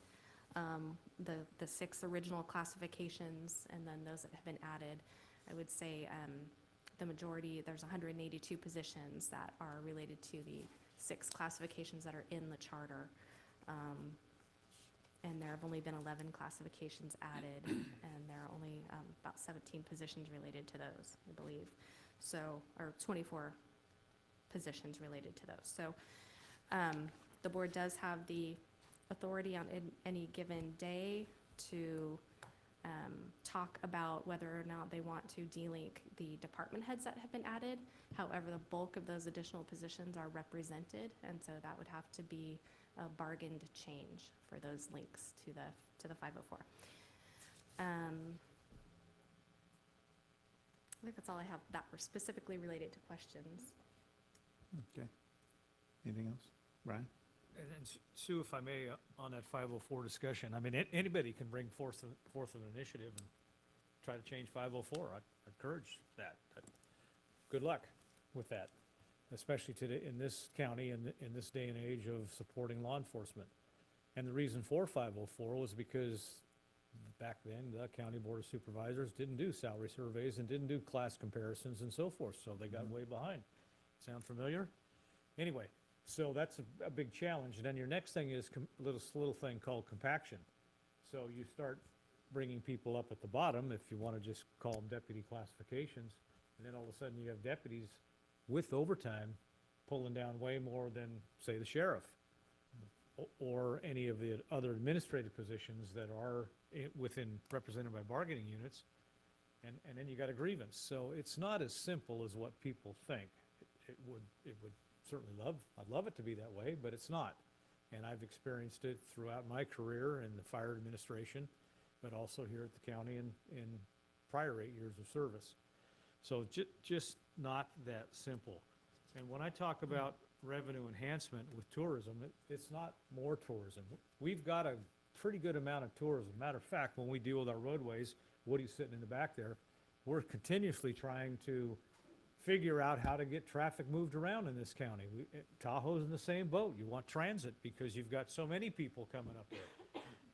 We have got to capture the revenue, more revenue that they're leaving maybe in Folsom or on the way, because it's a better place for them to spend it. So they're coming here. We got to be smarter about how we capture it. We've got numerous assets that people are coming here for, and we got to be smarter about how to get some of that. Before I finish, I'd love to have our auditor, Joe Harn, who's been one of our longest standing electeds in this county. I know he's just chomping at the bit. He's been here 3 or 4 times now. Wanted to make a comment or two. And I'm sorry, Joe, timing wasn't right, but I'd love for your comments. It's obvious there's some kind of cover-up going on because the sound system doesn't work when I go back to my office to drink coffee, so I don't know what's been said. Yeah. We just wanted to see you in person. Understandable. Yeah. You have adequate resources to finance the CAO's budget recommendation. This is a distasteful budget, but nobody wants to eliminate a filled position. Nobody on this board, and nobody in the CAO's office, and certainly I don't like it. Nobody wants to eliminate a filled position. This is a distasteful budget recommendation. But I'm telling you, next year, or maybe by September, it's going to be a much more distasteful budget recommendation. So we have a lot of work to do here, and I think we need the board's help. During the Don Ashton era, a lot of policies were changed to delegate the authority to travel and to buy stuff and to hire consultants were delegated to department heads. And there's some department heads that act like the way Supervisor Veerkamp sounded when he started, right after Sue talked, that we have a serious problem. We need to look under every rock. There's some department heads that are on board. There are some department heads that are not on board. And the CAO needs your help. I need your help. There's some department heads that don't think they have to, if they send a claim to my office to pay, they don't think they have to answer any questions that they get. So we need your help in that. How a department head's doing with their budget, how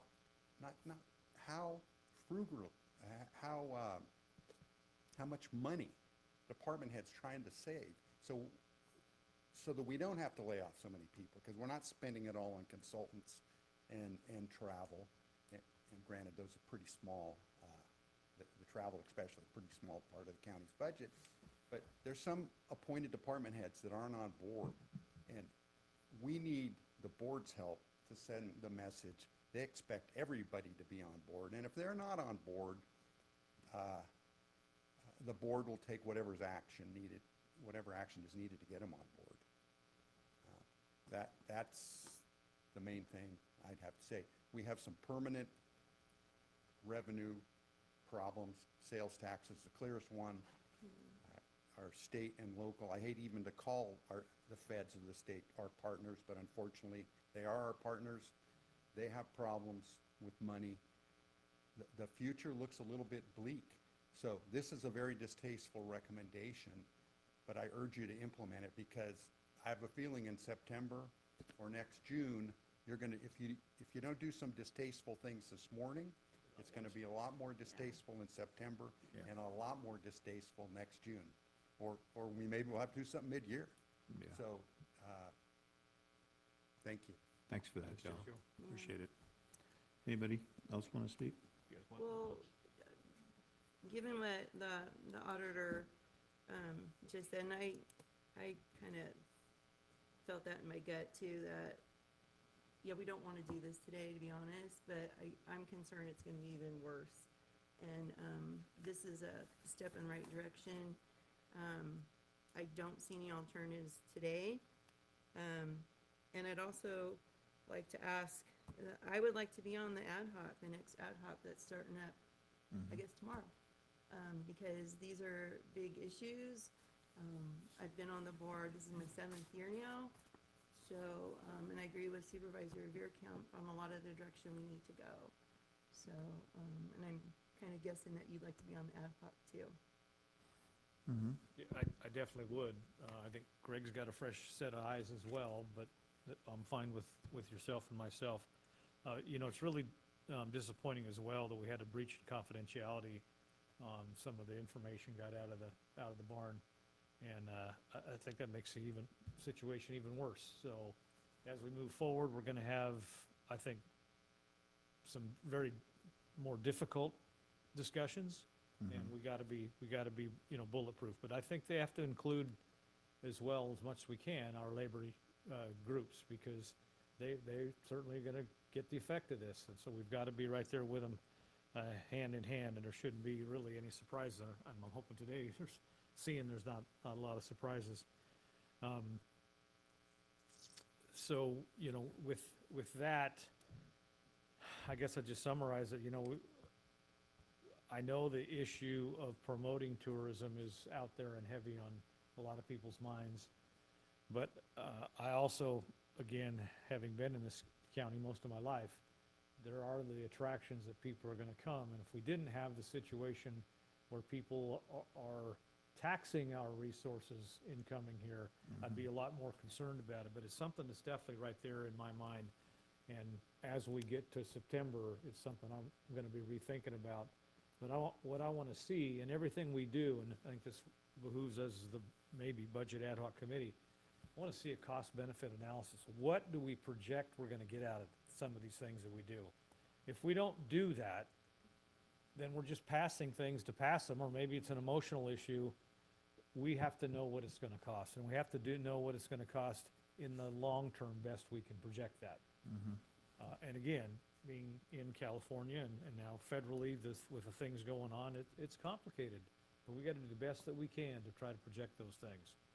And if we've got a chance at bringing back some industries that made this county what it was, then great. But we also have to see what it costs us to try to pursue those also. If they were so lucrative, the free market would be out there doing them. Well, the biggest part of the problem was, and you remember, back in 1994, when they stopped logging, you know what I mean? And there was 200 and, I think it was 65 trillion board feet that was taken out of our national forest, and now we have less than 5,000. So there's an issue there. And the problem is, that's why we had these last 3 wildfires that were horrific. You know, when you're talking about the King Fire and the Caldor Fire and the Mosquito Fire. So we need to address those problems too, but also the insurance. The insurance issue is a big thing, is what it is. It's impacting our residents. It's made a lot of people, seniors especially, homeless right now because of it. They lost their homes because of it, because they were impacted by it. So there's got to be, I keep beating the door. We've had the meetings with the governor's office and some of the things that we've talked about and some of the stuff that they have imposed on our county, especially these unfunded mandates that are required by the state of California, is ridiculous, my personal opinion. And it's going to get worse. It really is. And we got to look at every way, like Brian was saying, turn over every rock or whatever we can to be able to help, you know, sustain our county, especially when it comes to revenue. So. Anything else? Brooke? Just a question. I do recall a meeting maybe a month or so ago where the question was asked if layoffs were on the table, and the answer was no. So how did that come to change? Thank you.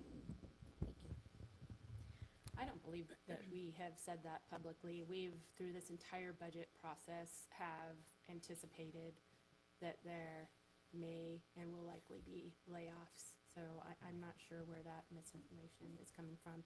And if that was said, that was certainly an error, because that has not been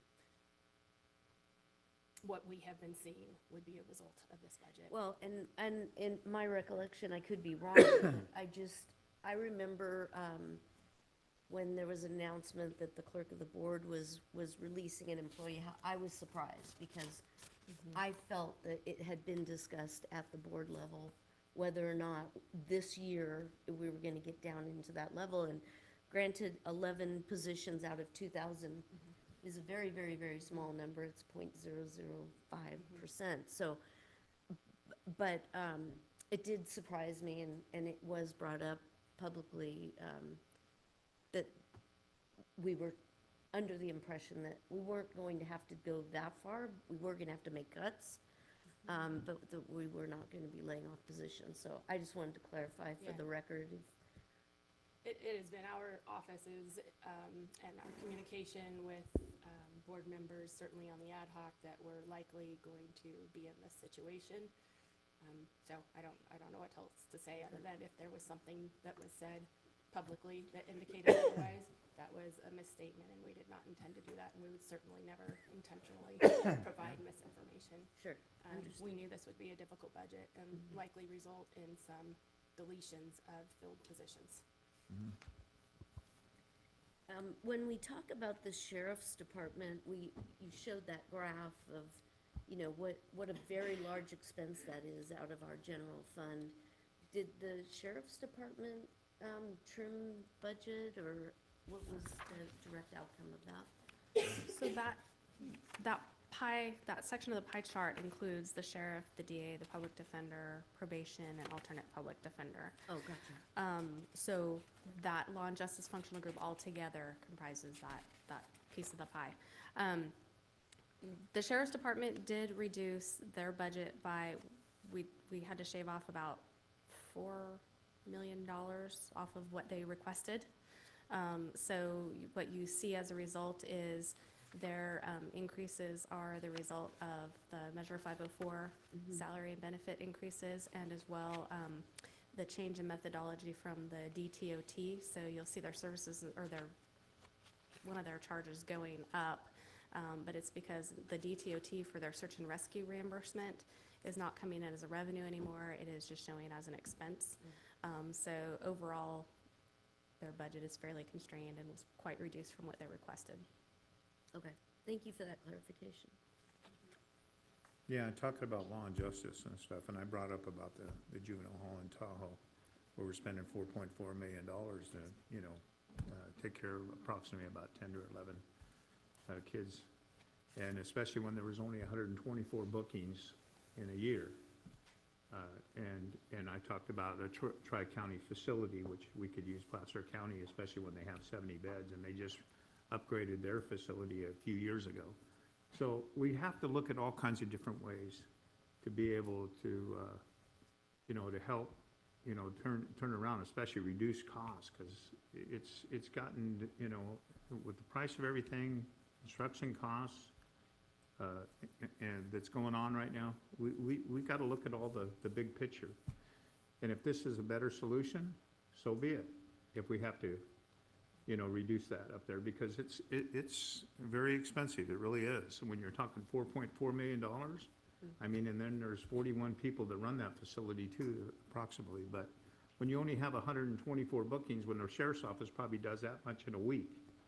So there's questions that come up, and we're looking at every kind of avenues to be able to reduce our costs, to be able that we could sustain our county when it comes to the future. And staff did receive that direction, and we are having communications with executive level staff at other, sorry, someone said they can't hear me, which is because I'm sick, not usually very loud. So we are having executive discussions at the executive level with other counties to see what we can do regarding the JTC. Yeah, appreciate that. And we'll continue that as directed. Okay. Anybody else? Are we gonna make any changes to what is proposed? I guess that's really the big question. Are we gonna make any changes to what's before us? I wanted to, but after hearing Well, Joe, I know. kind of willing to succeed. I do think, Seed is going to make a presentation to us and hopefully to ad hoc, and I really think we need to value their opinions. And I'll just leave it at that. I'm having a real hard problem or trouble laying people off that in a few months we might discover that we might have enough money to be able to afford them. But again, after hearing what our auditor, testified to, I am unfortunately willing to accept that And the difficult fact decision. that we've already given direction to start looking at a 5 to 10% decrease in the following year because Yeah. of. No, I know, I don't think it's gonna get better it's either. not I gonna get agree with you. better. Yep. So, we need to get started on it. Well, because if nobody's gonna make any changes to this, I think we need to go ahead and approve the item. And again, I'd like to be on the ad hoc. All right. I enjoyed my 2 years being on the ad hoc, especially, with Supervisor Lane, and it was a eye-opener for me. But I'll accept that if you want to. I would love to remain on it because I want to, some more things I want to dig into to be able to help sustain it. But if you guys are okay with that, I'm fine with that too, so. I'll take a shot at it here. Move to approve item 45, items 1 through 9, with the exception of 6. We haven't really talked about it much, but I'm just going to make one statement. I've never seen in all my days of administration, whether it's school district or fire district or emergency services, so many 24-hour response vehicles or with reasoning security, take home because of theft prevention. If we can't do a better job securing our vehicles, and we use that as a reason to take them home, I'd like to see Budget Ad Hoc work with CAO's office to try to combine some of these, and obviously it'll take the departments in shared response. Hey, if everything goes to heck, trust me, we can get to a vehicle and get people there, but there's a lot of vehicles on here that are take-home, and the price of fuel is gonna continue to skyrocket, and it's just gonna continue to go up and up and up. So I'd like to see us look harder at that item and not accept it as presented today. Yeah, and I agree with you on that, because we did talk about that, especially these take-home vehicles. And the biggest part of the problem is, a lot of it is required by the unions. So there's a problem there too, so, I think that's anyway. a good idea to look at that one. Yeah. Is a job, or is it more important to have that vehicle? And Right, I get exactly. there's a combination, but there's a lot of, in my opinion, duplication. Until I feel better about that, I can't. Yeah, I agree. So, completely agree that we can make that as an issue for the ad hoc and work at chipping away further at that. We have been working at that. We do have a policy, though, that says the board has to review and approve annually during the budget process. So if you just want to be clear on whether you're For final. sort of grudgingly approving this now to continue, but continue to work on it, or whether you're not approving the continued use of those vehicles. Well, it has to be for the final budget adoption, correct? I mean, Right. It was done in the adopted budget last year, but I mean, as it stands, if you don't approve them today, then I think in theory, they wouldn't have the authority to use those vehicles. Or is the Can we- direction for staff to work with departments in the next couple of months to further reduce to the extent that we can, because there are some union considerations, and we did reduce the number quite a bit, and we're going to continue to work on that. So it's, all right, I'll move to amend my motion then to state that it will be approved as of today, but direct staff in the next 3 months to work to try to reduce it even further. Yeah, there we go. Okay, so we'll have Emma bring up the motion on the screen, So- which is mainly the items listed, and then we're adding number 10 to try to reflect your wishes.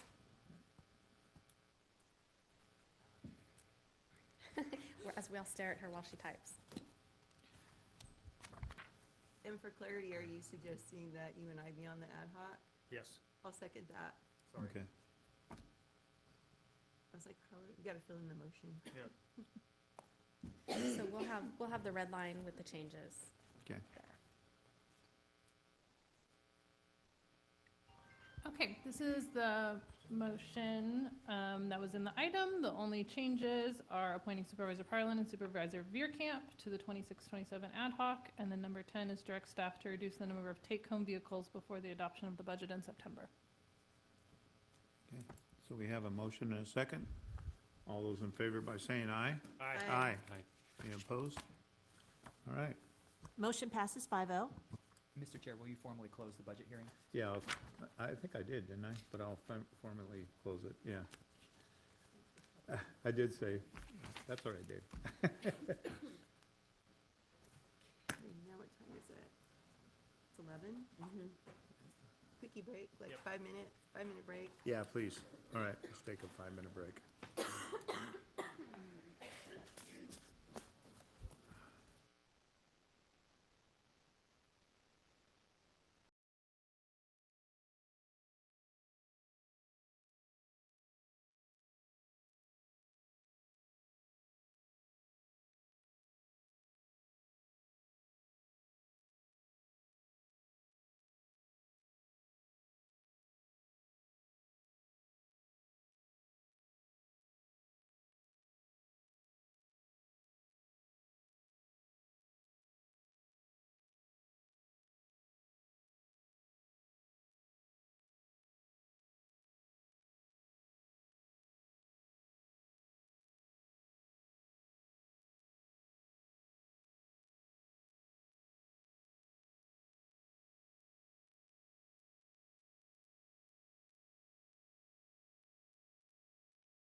All right, so we'll go to, he said 10, now it's loud, right?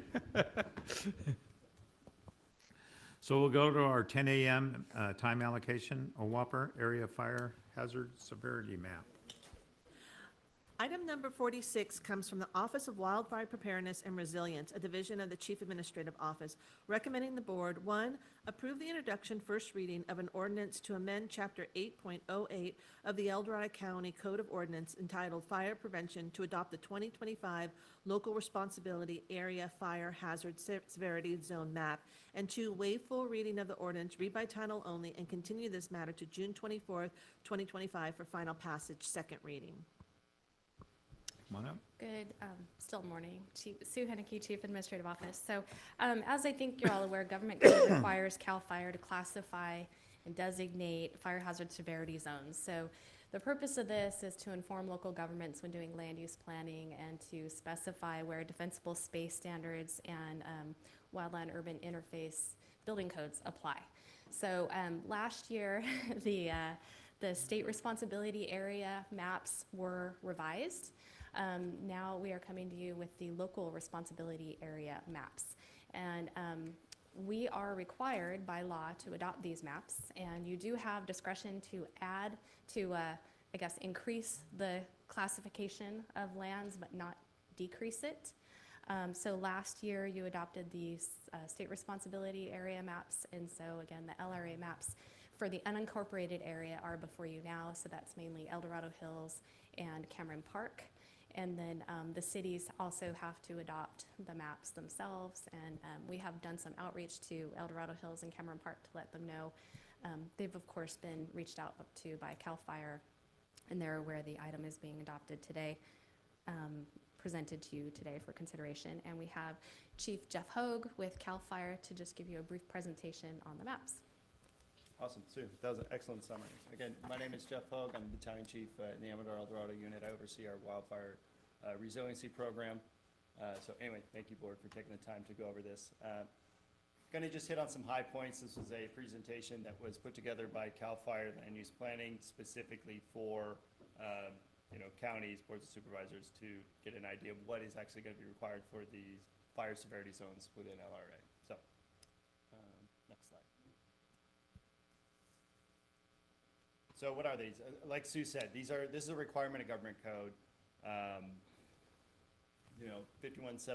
51178 and 51179 says that CAL FIRE must create these maps and then local jurisdictions must adopt them. And it's based on the level of hazard. Hazard being the physical conditions that exist that create a likelihood such as home hardening, a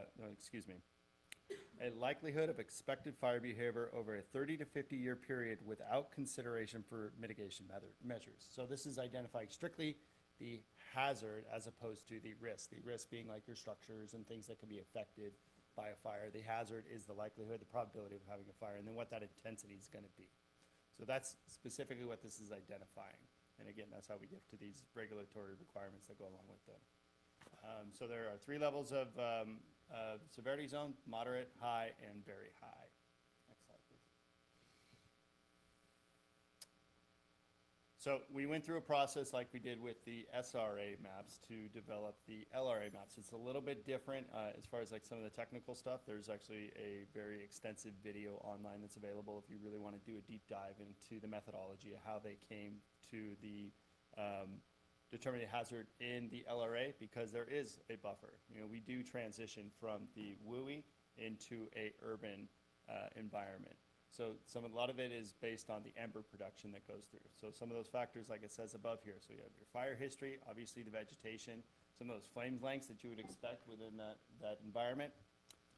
All those embers, that plays a huge role. Like as we saw in some of the major fires, even down the Palisades, Tubbs Fire, et cetera, all those historical fires, the ember production are what really got into the urban areas and created that, ultimately, that urban conflagration. So again, proximity wildland, terrain, and of course weather. So weather's a big one. When topography and weather align, that's when we get these really big events. Like again, historically we had that in the Tubbs Fire. You also see those in certain areas in Southern California, like the Sundowner winds in Santa Barbara. perfect examples of that.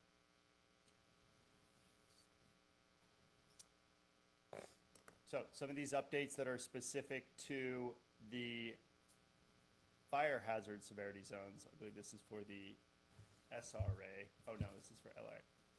So updating some of the burn probabilities. And again, this process used to take a little bit more of an analog way of doing it. You know, CAL FIRE battalion chiefs would go out and they would say, okay, I think this is severity zone, but then the next unit over, they'd say, oh, I don't think it is a very high, it's a high. So we've gotten away from that, and now we use like science and data and like a true methodology to create these maps so that they are obviously something that we can rely on, it's measurable, and something that we can improve on as well as we get more data and information in. So going through fire environment, some of those footprints, some of those have changed, obviously, as you get development through these areas. You're going to have, it takes away some of the vegetation, but you're also replacing that with structures that can also be combustible. Inclusion of slope in the urban zoning thing, again, that's a new thing here. So obviously slope has I'm not going to go through a whole wildfire behavior class, but slope plays a pretty big role in the behavior of a fire. Localized fire weather, like I mentioned earlier. So if we have some of those conditions, we have some diurnal winds that come out of the southeast, or excuse me, the southwest, that affect a lot of El Dorado County. Don't get a ton of alignment on some of our other phone wind events, but there are some other, a lot of the fuel and terrain-driven fires are really what impacts us here locally in El Dorado County.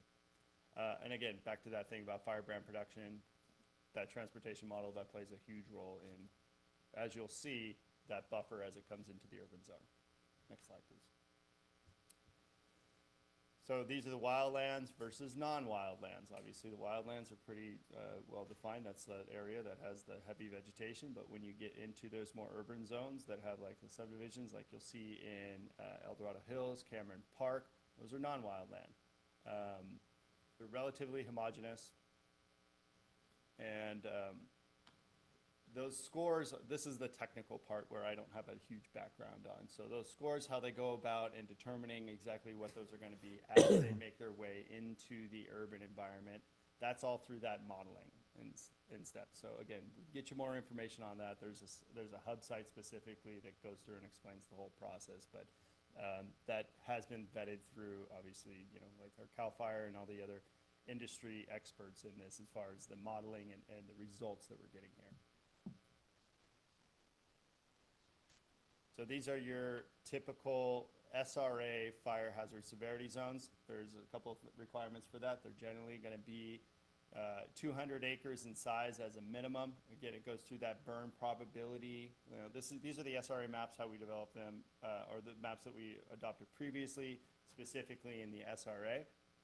Again, going over fire intensity, vegetation type, slope, and those local weather conditions. So you guys have already gotten a presentation on that before, but it's really, that is the SRA component. It doesn't necessarily consider the urban component like we are looking at here with the LRA maps.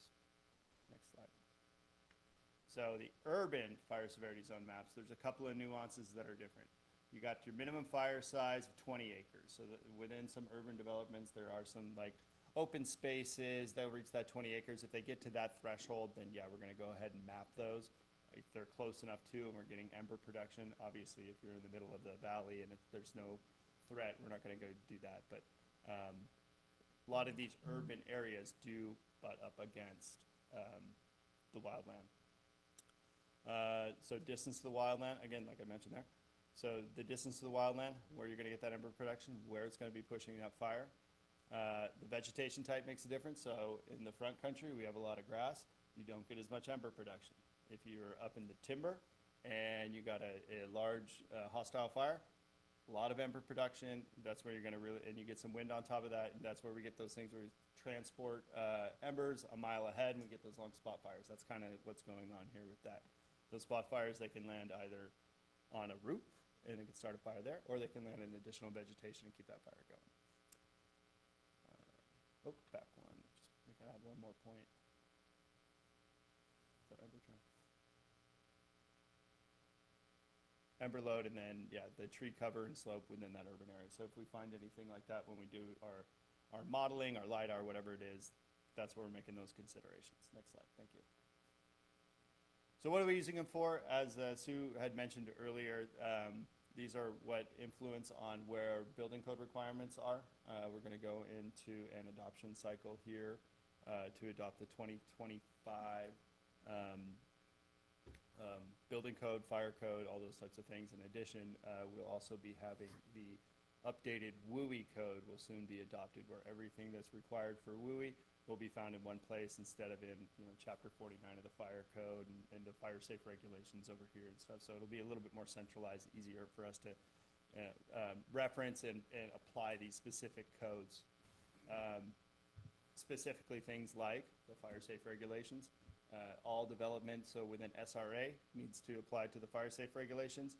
And in this case, it's also the local responsibility area designated as very high fire severity zone, not including high or moderate. And the next slide, I'll kind of give an overview of that. So here is kind of, this is where the rubber meets the road. These are going to be the requirements that go along with adopting the LRA maps. You can see on the left-hand side in green is all the requirements that go along with the adoption of the SRA maps. On the right-hand side in that bluish purple, those are the requirements. So you'll see you have to adopt the severity zone maps in LRA. There's now defensible space requirements within LRA that's going to be specifically to very high. There's the hazard disclosure. That is your real estate transactions. So real estate inspections are going to be required in both high and very high. And then there's other things like subdivision review. That's a CAL FIRE program where we go through and identify areas that have 30 or more homes with one way in, one way out. That's like a safety thing that comes through. And then, of course, you got 7A, Chapter 7A, the building code requirements, which will now be required in LRA very high, which it already currently is, but also now in the high severity zone. So with that, some timelines. Obviously, you guys were in the middle of the process of adopting this now. This is the first reading here. We've already gone through, or after we get to this point and, this body ultimately adopts the maps, you'll have 30 days to submit that to the Board of Forestry. Once you submit to the Board of Forestry, all the regulatory requirements have been met, and we can move on until the next cycle. There's just one thing I neglected to add, and of course, looking at Jeff reminded me because he worked with us so hard on getting on the fire risk reduction community list. So the adoption of these maps is another requirement of being on that list. Okay, any questions? All right, bring it back to the board. Any questions? Yeah, so the fire districts having jurisdiction in these areas, have they signed off? They're comfortable with these maps? There, like Sue had mentioned, there is a comment period. However, there's only the opportunity to expand on these severity zones. So if not saying detract. Yeah, you can't designate a lesser severity zone within those. Unlike how we had with the SRA maps, where there was a larger comment period and that feedback was considered. It's not. That's not how it's written here in government code. So is CAL FIRE then doing the one for the Cameron Park area? Or this is all incumbent of, yeah. So Cameron Park is included in this, El Dorado Hills. Cameron Park had a rather significant amount of very high that was included in LRA. El Dorado Hills, less so. Less so. That's probably where you're going to see the biggest one, though, is within Cameron Park. Okay. So we did reach out to Chief Lilienthal, he's online listening, and as well to Chief Martin at Cameron Park, and of course to Chief Johnson, who's the interim general manager at Cameron Park. So they've all been made aware of the comment period, and hopefully are all listening today. Okay. Anybody else, any questions? Yeah, as far as adopting these, and part of it is because of that list, the community something list. Have we gotten any feedback if that's working for people? Is it actually helping people, and are we promoting it well enough? Well, we promote it, it's on our website, but we are still working with the Insurance Commissioner's Office, and we're providing them a lot of feedback on what we're hearing about it. So they've recognized that, and they are working from their end to see, where where they can kind of fill the gaps, because the whole thing wasn't necessarily rolled out completely in concert with the insurance commission. So Okay, we're working on that. It's improving. so, but we're hearing that it's not like many things. We get on the list, you guys busted your tails to get us on the list, by the way, I remember that. And then the rewards aren't as great as we had hoped for. And we really don't have an option on adopting these maps, to be real, right? And I appreciate your question about the process. Again, there's not a lot of feedback on the whole thing. So I just want to know if the actual incentive was working or not, because that was like the one silver lining out of all of this that I saw. The only one, and I'm disappointed that it sounds like it's not working as well as everyone had hoped. And I appreciate and hope that we keep advocating to get that, so that at least, you know, our residents get some relief for all this effort we're doing. Yeah. Actually, the roundtable that Supervisor Turnbull referenced earlier, we made a really good connection with the Insurance Commissioner's office, and that's producing a lot more dialogue. And so I am optimistic that we'll see, you know, help with this, but also other things coming forward, and, you know, continued coordination with their office. Yeah, when then, during the roundtable and stuff, I targeted the commissioner, the insurance commissioner. That was one of the biggest things that I talked about. And especially when it comes to these residents who live in, you know, their insurance tripled on the FAIR plan, especially when they live in a high brush area. And it bothers me, especially when a lot of these people are on fixed incomes and stuff, and a lot of these people now that are seniors have lost their homes because of it, because of the impact of it. And we had a meeting with the governor's office the other day, you know, talking to them. SB 35, they're shoving this down our throats, and especially when it says there, these houses cannot be built in a high fire severity zones. And they're going ahead and doing it anyway. So there's a lot of issues with this that I just not very happy with. Go ahead. Mr. Chair, thank you. Thank you for the presentation. The map is very concerning to me in that the very high zones that are identified are primarily all of Emerald Bay, all of the South Shore of the basin, and a little bit around Placerville. If it's true that you can never retract the map, it can't, I mean, in my brain, I'm hearing you say it can't get better. We're at the very, very extreme end of that, and yet the Caldor fire burned a lot of fuel.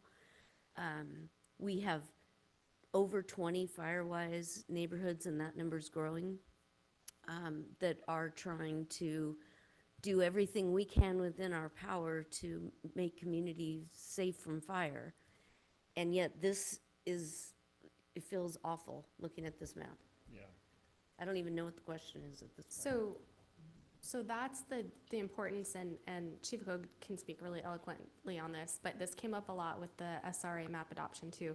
The difference between the hazard and the risk. We can't change the hazard, sort of like you can't stop hurricanes from hitting, you can't stop tornadoes from hitting. What you can do is mitigate the risk that is associated with that hazard. So that's where things like establishing Firewise committees to do fuel reduction, building your homes in a hardened manner, what you're doing is you're not going to see the hazard map change, but you will see a risk map change. And so part of what we've done with our CWPP is a risk assessment, and our goal in that was trying to show where work has been done and also where work needs to be done, so that we will have that record of we're showing, you know, here's the risk in the county, here are critical infrastructures, and here's work that's been done, as opposed to the hazard. And I'll let Chief Hogue speak on that better than I can. Yeah, and so these maps are specifically designed to inform on things like where we're going to be putting buildings in the future. This is over a 30 to 50 year timeline, right? So obviously we want structures to be built that are not only resilient now, but also in the future. So knowing that if a fire comes through an area, there is going to be a period where it's going to regrow, and that hazard, unless it's mitigated, will actually come back. That's why we do updates on these maps periodically, especially in the urban zone. So if it does change, I think every 7 years as we go through that process, if it does change, we can address it then. But any type of short-term fuel modification, vegetation fires that have gone through, those will not affect the map. It's using that long-term history, that long-term data to inform what the map is saying, and then again, that's how it comes back to us, so that we can make decisions on where we're going to be requiring Chapter 7A hazard disclosures in defensible space. Yeah. Anybody else? Anything? No, one of the things that I want to bring up also is the Forest Service and BLM, especially now. You know, I sent some letters back to the president, and now they're going to open it up from all the way to the tip of Washington, Oregon, and then all the way to Southern California, doing fuel breaks. And that's going to help a lot of it, you know, to reduce these wildfires. So that was great that this is happening now, and we got somebody else that's going to be running the Forest Service now too. So I think this is a start. And what they need to do is we need to manage our forests like we manage our gardens, and that's what needs to be done. I've talked about that several times, so I think this is a good thing. At least we're on the right track anyway. Yeah. Else? Yeah, I'll open it up to public comment, Kim. Now taking public comment specifically regarding item 46. Individuals will have 3 minutes to address the board. The timer will notify you when you have 30 seconds remaining, and again when your time is up. Public comment will be taken first from those participating in the boardroom and then from those participating through Zoom. For those participating by Zoom, please make sure you unmute yourself when called upon. If you're joining the meeting by phone, press *9 to indicate a desire to comment. If you're joining by Zoom, press the raise hand button. Please voluntarily state your name for the record. Come on up, Chris. Even though I have my Eldorado Western uniform, I'm going to talk about wildfire. Specifically, I'm a board member of the El Dorado County Fire Safe Council, and started one of the local associate fire safe councils in Patterson Ranch area. With that experience, I don't think it was brought up. We have more now in terms of doing things than we've ever had. I was here in the board chambers when Supervisor Veerkamp talked about a hazardous vegetation ordinance. Everybody's going, oh, some new concept. It certainly has led now to a WOPR being created. It's got definitely connection to the El Dorado County Fire Safe Council in terms of their stakeholder groups. You know, some of the same people that are in the audience right now participate regularly at the monthly American Legion all around Greenstone meeting, which will be the third Wednesday. And that, to me, is all the positives that have come from this subject. Certainly, we can talk about insurance in the process of that. I participate in the Taxpayers Association of El Dorado County, and we have a fire committee that certainly discusses this, but Hank Crizzle is a former insurance executive, and so he leads our effort to be able to be part of the solution. And so that's what we're looking for, is solution.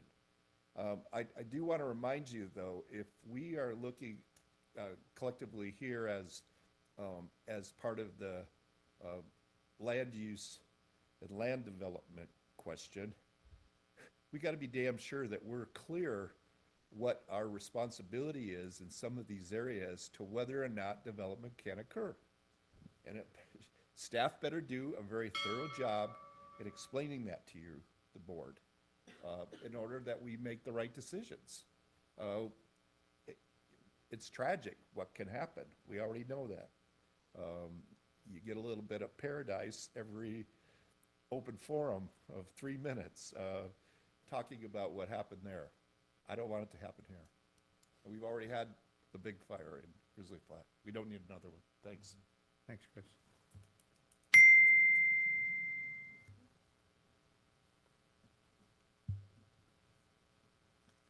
Hi, I was looking at the map and it's just, if you zoom in, you can't, and I don't know if it's my phone or if it's the map, but you can't, it'd be nice to see like details to parcels and stuff.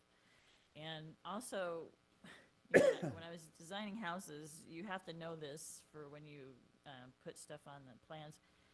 And they're hard to find a lot of times. I mean, I feel like I go through 8 different, I'm always searching, and then I got to go through all these different windows to try to, it'd be nice if the 3 maps for the different, for local, state, and feds were at it easy. Maybe the county can just do it for the county, or it's just be nice to be more accessible to where you find these maps and to get a current map, because even when you Google, sometimes you get an old map. So if there's any way that could be possible, that'd be really helpful. And then, you know, I always come back to the ADU. If you're in a high or very high fire area, I don't think we should be allowing ADUs with a 4-foot setback to property lines. I remember a discussion with Cal Fire, where they explained to me the reason there's 30-foot setbacks is because of those embers and everything that keeps that next house from catching on fire. And that the county now allows ADUs in these high fire areas to be 4 feet from a property line is very disconcerting. We had a house that caught on fire next to us. We're acre to acre. And luckily it was, you know, more than 60 feet between the 2 buildings. And it burned for quite a while before they were finally able to come and put out the fire, but it didn't go beyond, you know, it stayed in that, on that property. So I don't know if our local responsibility in the conditions that are put in, if maybe the fire department can add that if the county's not willing to, but I just ask that you go back and look at that. And then in determining these, is the local jurisdiction considering the road egress ability for these zoning severity codes? And because we do, back to Pleasant Valley Road, it's a 2-lane mining road with no room for even shoulders. And we're putting more and more density in there. I was really disappointed that you're now lobbying to get more low-income, high-density projects put into the county. And I hope it's not continuing into this area, because you're so fortunate that we didn't have any deaths in the Grizzly Flat fire. And I have concerns on that. And then I think that's, and just real quick, if you have to take out your watered vegetation along that's adjacent to your home, what can you replace it with that you don't have dried out weeds coming up next to your home? So that's, people are really upset that they Thank you, can't Sue. keep their watered Appreciate it. vegetation there. Yeah. Anybody else want to speak on that? Come on up. All right, Kim, let's go to Zoom participants, please. Now taking public comment from online participants. I'm taking public comment from Kelly N. Hi, good afternoon. This is really a confusing topic. I participated in being evacuated a couple of weeks ago. I participated in the Zoom workshop of the very large, I think it's more a study that will come to you for recommendation. So it's probably a really expensive study that you can take it or leave it. I have done the deep dive into SB 35. Thank you for bringing that up, George. That has a lot of implications, which I understand start July 1st, 2025, and a lot of people are about to be on a wake-up call. I do have the map zoomed up right now at 400%, and it is correct. You can't really tell designation, but to me, it looks like the majority of our county is now either high or very high fire risk, including my very developed, very landscaped, never seen a wildfire. I don't even think I've seen a house fire, and I've lived here for over 20 years. And that's really going to affect our insurance companies, which now are on 6-month renewals. I'm very blessed. I still have insurance. However, they are no longer doing 1-year policies. It is every 6 months. Something tells me that now I am a pink category, which is very high, which I find ludicrous. I may not have insurance in August when it renews. I would challenge all of you, if you haven't done this yet, go take a little field trip to Folsom Ranch. I did that with my girlfriend the other day and literally almost left crying. Go see what hardscape landscape, no lawns, weeds like Sue Taylor just mentioned, and houses that are barely, I would say, 2 feet apart, and backyards that are maybe at the most 5 or 6 feet dense. That's what we're going to get in Marble Valley. Please do that. We're asking you to do your job. Find out what you're voting for. If this is a state map, I understand it. I would encourage you to be cautious about adding territories because it is going to affect us deeply. Not only if we go to sell our house, which people probably don't realize now is going to take a inspection by the fire department to make sure that you don't, God forbid, have inappropriate, landscape or problems with your developed neighborhood. So I don't know if this is government overreach. I think that we're not focusing on the real problem, which is forest management. We all know that. That's singing to the choir. Folsom Lake, they don't take care of their land. That's state. We've got federal land that's not included in our responsibility. And really, the taxpayers are paying for it. So thanks so much. Thanks, Kelly. There's no additional public comment. All right, so I'll bring it back to the board for, Chair, I would move, approve the introduction of ordinance 5231 and waive the full reading and bring it back June 24th. Mr. Chair, could I just add for the Yeah, public's benefit, there is an interactive map. The link to that is in the body of the board item, and it's on our website if you look for the Office of Wildfire Preparedness and Resilience. So it's an interactive map, goes down to the parcel level, and we have that information as a layer on the map hub on our website as well. okay. So I got a motion. Do I have a second? I'll second, but I had a question, just Go really. ahead. Hopefully it's quick. My understanding is that Prop 4, which was just passed and is going to, had a lot of funding dedicated to the ingress and egress and some vegetation management type projects and stuff. And who in the county, our county, is taking the lead on that? Because I do want to make sure that El Dorado County gets its fair share. And we need to be kind of aggressive on something like that. We've been discussing that in the OWAPR coordination group, and the water agency, I believe, is taking the lead on that, but we do have our first meeting of our project coordination group coming up, and that's going to be one of the topics of discussion. So we're well aware of that, already working on it. And the ingress, egress, I think there's specific money dedicated for those. So I just want to make sure that we're on it, because sometimes we get left out, and makes me sad. So thank you. Anything else? I think I seconded it, right? You seconded it, You right? I did. seconded it, yeah. Any other discussions? I'll just point out that I did Okay. check with El Dorado Hills Fire, and they have no issues with the map in El Dorado Hills, so. Yeah. All right, so we got a motion and a second. All those in favor by saying aye? Aye. Motion passes 5-0. All right, so we're going to move to item 42. Yes, sir. You Thank want to you put very that in there much. real quick? Okay. JPA Agreement Ambulance Services, CSA.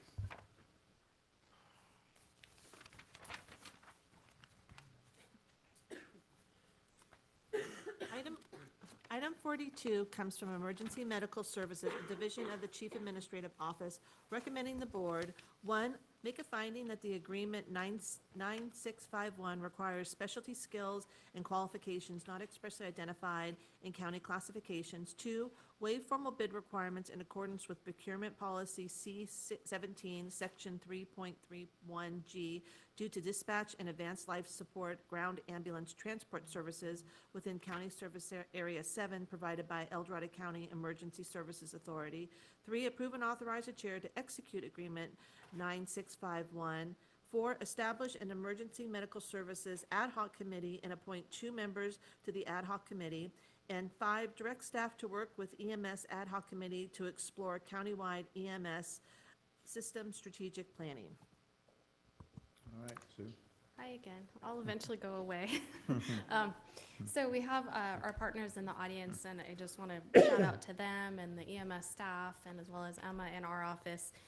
Everybody's put in a whole bunch of work on this successor agreement. We've had, I think, 24 meetings on it, and the meetings have not just been about the contract, they've been about the system and how we can make it better. We've done some really deep dives into data. We've revamped how we do our response time, and we've all agreed that we wanted to keep meeting and talking about system enhancements that we can implement over time. Because unfortunately, these things always take longer than we want them to. And so the agreement there, the details, it's an initial term of 5 years at just under $94 million. I understand that sounds like a lot of money, but this is for ambulance transport services on our entire west slope. There is the option to extend the term for an additional 3 5-year terms, so a total of 20 years potentially with this agreement. We want to also establish an ad hoc committee to do some county-wide EMS system strategic planning. So that would include both the East Slope and the West Slope in these discussions. We've got a really good start on the West Slope with our group, and we just want to make sure that we're looking at the whole system, both slopes, and so we're looking for the appointment to the ad hoc for that as well today. All right. Any discussions from the board? I'll just start with being very familiar with this agreement. I think this is about the 4th version, maybe, Sue, since its inception, 3rd or 4th? Probably, but this is the first major overhaul. Yeah. It was pretty much Well, the yeah, same for about 40 years. If you look at the red line version, which I did, It's there's hard. a lot of red and green. Yeah, There's a lot of red. a lot of red. Yes. Which makes sense. And that's all great, cleaning a lot of it up. What I'm really interested in is the future, because there's a lot of opportunity, having spent a couple of years as a director for the JPA, and then obviously as fire chief background and our EMS training division and all sorts of stuff through the years. There's lots of opportunity, especially as healthcare continues to change, working with our hospitals and working with our EMS providers, first responders. I think there's a lot of opportunity, and we need to not necessarily be at the forefront, but there's a lot of stuff being piloted out there right now that we are not, and we have that opportunity to start going in those directions. And it's all, to me, it's all about providing the right level of patient care, and an ER may not be that, because they just get dropped off to be re-triaged, and that, you all been there probably, and it just takes a whole bunch of time, and then now CMS is not reimbursing hospitals for a lot of that as well. So there's lots of opportunity here. I would love to serve in a capacity on the ad hoc as well, and I think this revision is going down the right road. Okay. Being that it's East Slope, West Slope, Brooke, would you be willing? Yeah, absolutely. Okay, I'd like to all right. represent CSA 3. Okay, so do we have a motion? Public? Public comment? Yeah, I want to get done with this quick, sorry. Now, we are now taking public comments specifically regarding item number 42. Individuals will have 3 minutes to address the board. The timer will notify you when you have 30 seconds remaining, and again when your time is up. Public comment will be taken first from those participating in the boardroom and then from those participating through Zoom. For those participating by Zoom, please make sure you unmute yourself when called upon. If you're joining the meeting by phone, press *9 to indicate a desire to comment. If you're joining by Zoom, press the raise hand button. Please voluntarily state your name for the record. Anybody in the board chambers like to speak on this item, come on up. Seeing no public comment from the boardroom, now taking public comment from online participants. There's no public comment. All right, so I'll bring it back. I just, again, start this with thank you to everybody that worked very diligently and hard on this. Christie, especially from the JPA side, I know it's a tedious job. And the strategic plan for the JPA, as well as the strategic plan that the county put together, the crosswalk dialogue is headed in the right direction, and I really thank you all for that hard work. So with that, I would move approval of item 42, items 1, 2, 3, and 4, and 5. And Appointment. appointments on the ad hoc. So I've laid myself as the ad hoc. Second.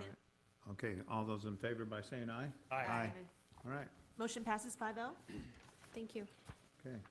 So do you want to move to our 11 o'clock? Do we have enough time, you think? If the board's comfortable going past noon, I say we give it a go. Yeah, all right, I'm comfortable.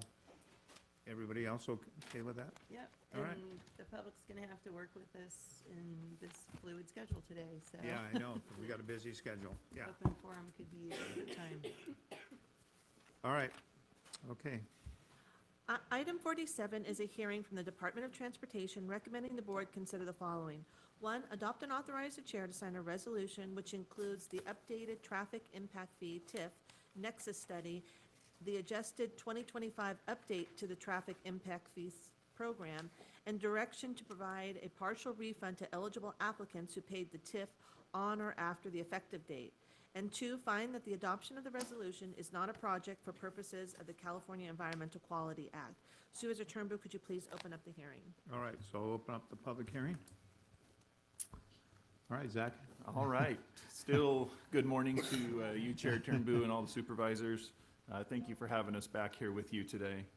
My name is Zach Oates. I'm a senior civil engineer with the Department of Transportation, and we are here for the adoption of the updated nexus study and fee schedules for the TIF program. As I'm sure you all recall, staff identified a discrepancy in some of the growth calculations that were prepared in late 2023 and early 2024 that had a significant impact on the ultimate fee schedule. So this hearing today is the kind of the end of the update process, the final step in correcting that and producing and putting into effect a new fee schedule for the fee program. We were here on May 20th to present all of the changes and to give the board the options for how to use the grant offset funding in order to bring down some of the costs in the more rural areas of the county. Since that hearing, we implemented those that direction, and those are reflected in the fee schedules that are attached with the resolution before you today. There was some public comment that was presented during the May 20th meeting that I wanted to touch on real quick. I believe it was a member of the El Dorado Hills APAC group, the Area Planning Advisory Committee, had quite a few questions and comments. We subsequently followed up with the group following that meeting and actually met in person with them on May 29th to go over some of their questions and concerns. I wanted to just touch on a couple of the highlights real quick, just for transparency's sake. There were quite a few comments that addressed what they perceived to be further discrepancies between the growth that was originally presented in the original update and what is presented now. We determined that there was some confusion between differentiating between growth demand and the capacity to handle that growth. So we went through that, had a very productive conversation, and I think everybody left that conversation understanding that a little better. There was also some confusion regarding the data that was presented in a February 2024 memo prepared by BAE Urban Economics, one of our consultants, with the data that was presented in the April 2025 memo that revised that analysis to correct that discrepancy. So again, once there was an understanding that those numbers had been revised and used in the updated analysis, I think that clarified things quite a bit. One final comment was on the multifamily housing growth trends versus projections. And I think there was, again, just a little bit of confusion regarding a table in the BAE memo that looked at historical trends for multifamily housing in the different community regions and how we use that to project what is going to come forward as opposed to the multifamily units that have been approved to be constructed but not yet constructed. And so it's a little bit of a nuanced distinction there, but I think it goes to highlight the complexity of this whole analysis and how if you don't have all of the data and all of the analysis before you, it can appear to be something that it is not. And so we just wanted to touch on a few of those items. We've had good conversations with other stakeholders in the area. The BIA, we will continue to meet with following today's hearing. We look forward to those conversations. I think they've been very productive on all sides. We did meet in early mid-May with both the El Dorado Hills Chamber of Commerce and the County Chamber of Commerce, as well as some of their stakeholders, and had, again, very productive discussions and look forward to meeting with them going forward. So with that, we do have the resolution before you today for adoption, and would be happy to answer any questions that you might have. I'll bring it back to the board for any discussions? I do. Go ahead. This is one of my favorite things. I found three things I had questions on in the resolution, because there's a lot in there. So on the page 63, with the projections of the growth, and I remember the county attempting to do this, I think, a long time ago, when there was EDAC, before it was CDAC, before it was seed. So we're going way back. And when you make these projections about what could be the capacity, there's parcels and there's constraints. Do you have a map of that, and have we ever seen it? Because I think that at some point, we're gonna need a reality check. And I don't think the county has gotten close to that reality check yet.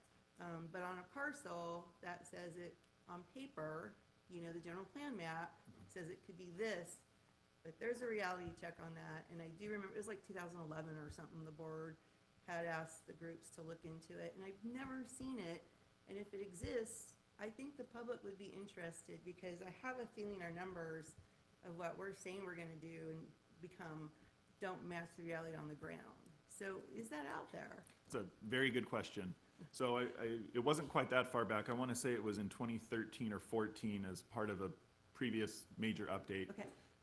There was a very deep dive analysis that was performed to identify what the achievable development of kind of the west slope is. And that was done as in conjunction with a big update to our travel demand model back then. Okay. And so that's something that we've been talking about internally, that it's probably time that we redo that analysis, given all of the changes that, you know, zoning changes, general plan amendments, and certainly with some of the projects that are being proposed currently, and sort of the order of magnitude effect that could have on the landscape on the west slope. And so there is that sort of analysis that was done, you know, a decade ago. And since then, we have been updating our baseline with each of these major updates, taking into account building permit data, projects that have been approved, and that sort of thing. Not sure if that answered your question. Well, it does, except for the fact that, can I go on a link and can I look at a parcel and can I see what the county says can be built on there versus what I, as a member of the county, see on this land? Sure. So we do Is that a have, thing? I think it's through the surveyor's website, I could be mistaken, but there's a .NET web application where you can pull up on a parcel by parcel level, it's a map, and you can look at what the current general plan zoning is and the current land use designations are. Right. And based on those and our county zoning ordinance, you can determine, you know, how many housing units you're zoned for, and that kind of thing. And good morning, Board of Supervisors. Rafael Martinez, Director of Transportation for El Dorado County. That only gives you what the zoning is for. Now, what actually is buildable, that's a whole different question. That's my point. And we had, that actually was the main point that we were having a discussion with the BIA when we first started our discussion. But that would be a much more deeper dive into our analysis, because now we're looking at each parcel by parcel, and the developable area in terms of the geometrics, the topography of the area, and what it could be built. So it would be much more costly than what our typical analysis is for our demand model. Now, what we were thinking is that if at some point the planning department, along with the Board of Supervisors, was going to do a general plan amendment, that would be when we would incorporate that into it, because there would be a change. So we'd hate to have to do that deep dive of an analysis for each, you know, zoning area, and then it changed 5 years later. So that's where we're gonna have to have a discussion within the next few years with the planning department as well as with the Board of Supervisors as to whether it would be a good use of money to do this now or to wait. But I can tell you that any new development that comes in, whether it's a general plan amendment or whether it's a conditional use project, we do analyze it, and then any discrepancies between what was previously considered and what they are proposing, that is analyzed, and that analysis is brought to the board, to the planning commission, and to the board. So there are workarounds in terms of the forward planning for those kinds of projects. Right, and that's project by project. Yes. As it comes, but I think that for these projections, because we keep saying we can achieve this, and I'm seriously doubting that, you know, what's on paper in the zoning ordinance right now is buildable. That's, and this conversation's come up over and over and over the years, so it just, I feel like we're setting ourselves up for, you know, unrealistic expectations, and at some point, as the county keeps developing and things get built out, the number of parcels available, we all know this, we just talked about it, it gets smaller and smaller, and we really need a reality check. That's all I'm saying. Sure. And so buildable is the word, thank you. Yes. So that was one. Number two, on page 104 of the resolution, it talks about the workers inside the county versus outside the county, which I don't know if we talk about that very much. But my concern was the number of people that, and if I understand this, it's people who lived in the county and we leave to go to work. That's a concern. And is that something that we want to, we won't do it this go round, I know that, but the next TIF update, does the board, because I think it's a policy decision on where we want to use those subsidies. Do we want to stop subsidizing housing of any kind maybe and pull it all into commercial or retail or manufacturing or something so that we can have more things in the county so we're not commuting out for jobs, helping our industry, you know, with the tourism and stuff and all these things. Is that where we want to put those dollars? And so I'm just throwing it out there that I don't know if we've ever really focused a lot of attention on this particular slide, but it's something the board, I think, needs to start thinking about. So I feel like with our earlier conversation on the budget and revenues, I think our thinking needs to shift a wee bit where we put those dollars. So it's more of a heads up conversation. I don't think we're gonna change anything today. And then the last one I picked up on was kind of on just a general statement really, but it was kind of the analysis methodology is on page 109. And I do remember at the last meeting, there was a statement made that, what was it?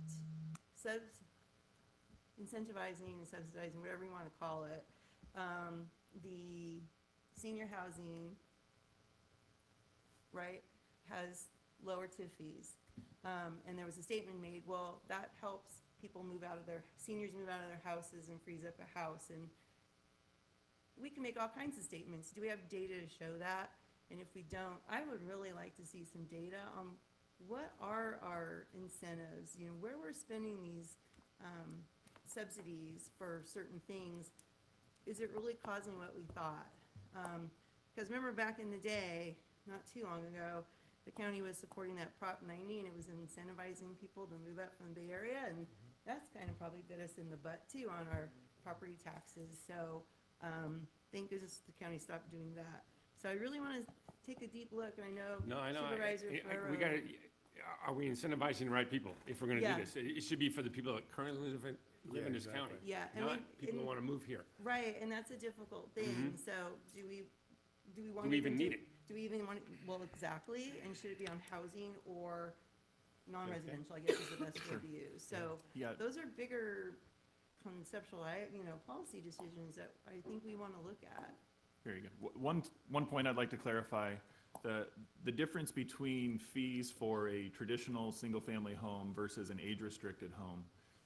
The age-restricted fees are not lower because of some incentive or offset. That is strictly related to the amount of vehicular trips that the different uses generate.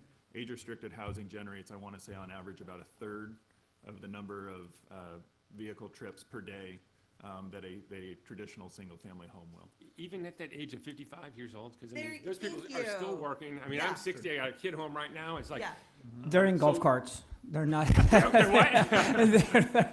They're just going from the seat for the pool to back to their house. I don't really support that I at all. question it too. I mean, I'd rather focus on, if we're Yeah. gonna incentivize something that's gonna bring in revenue to the county, you mentioned you. commercial.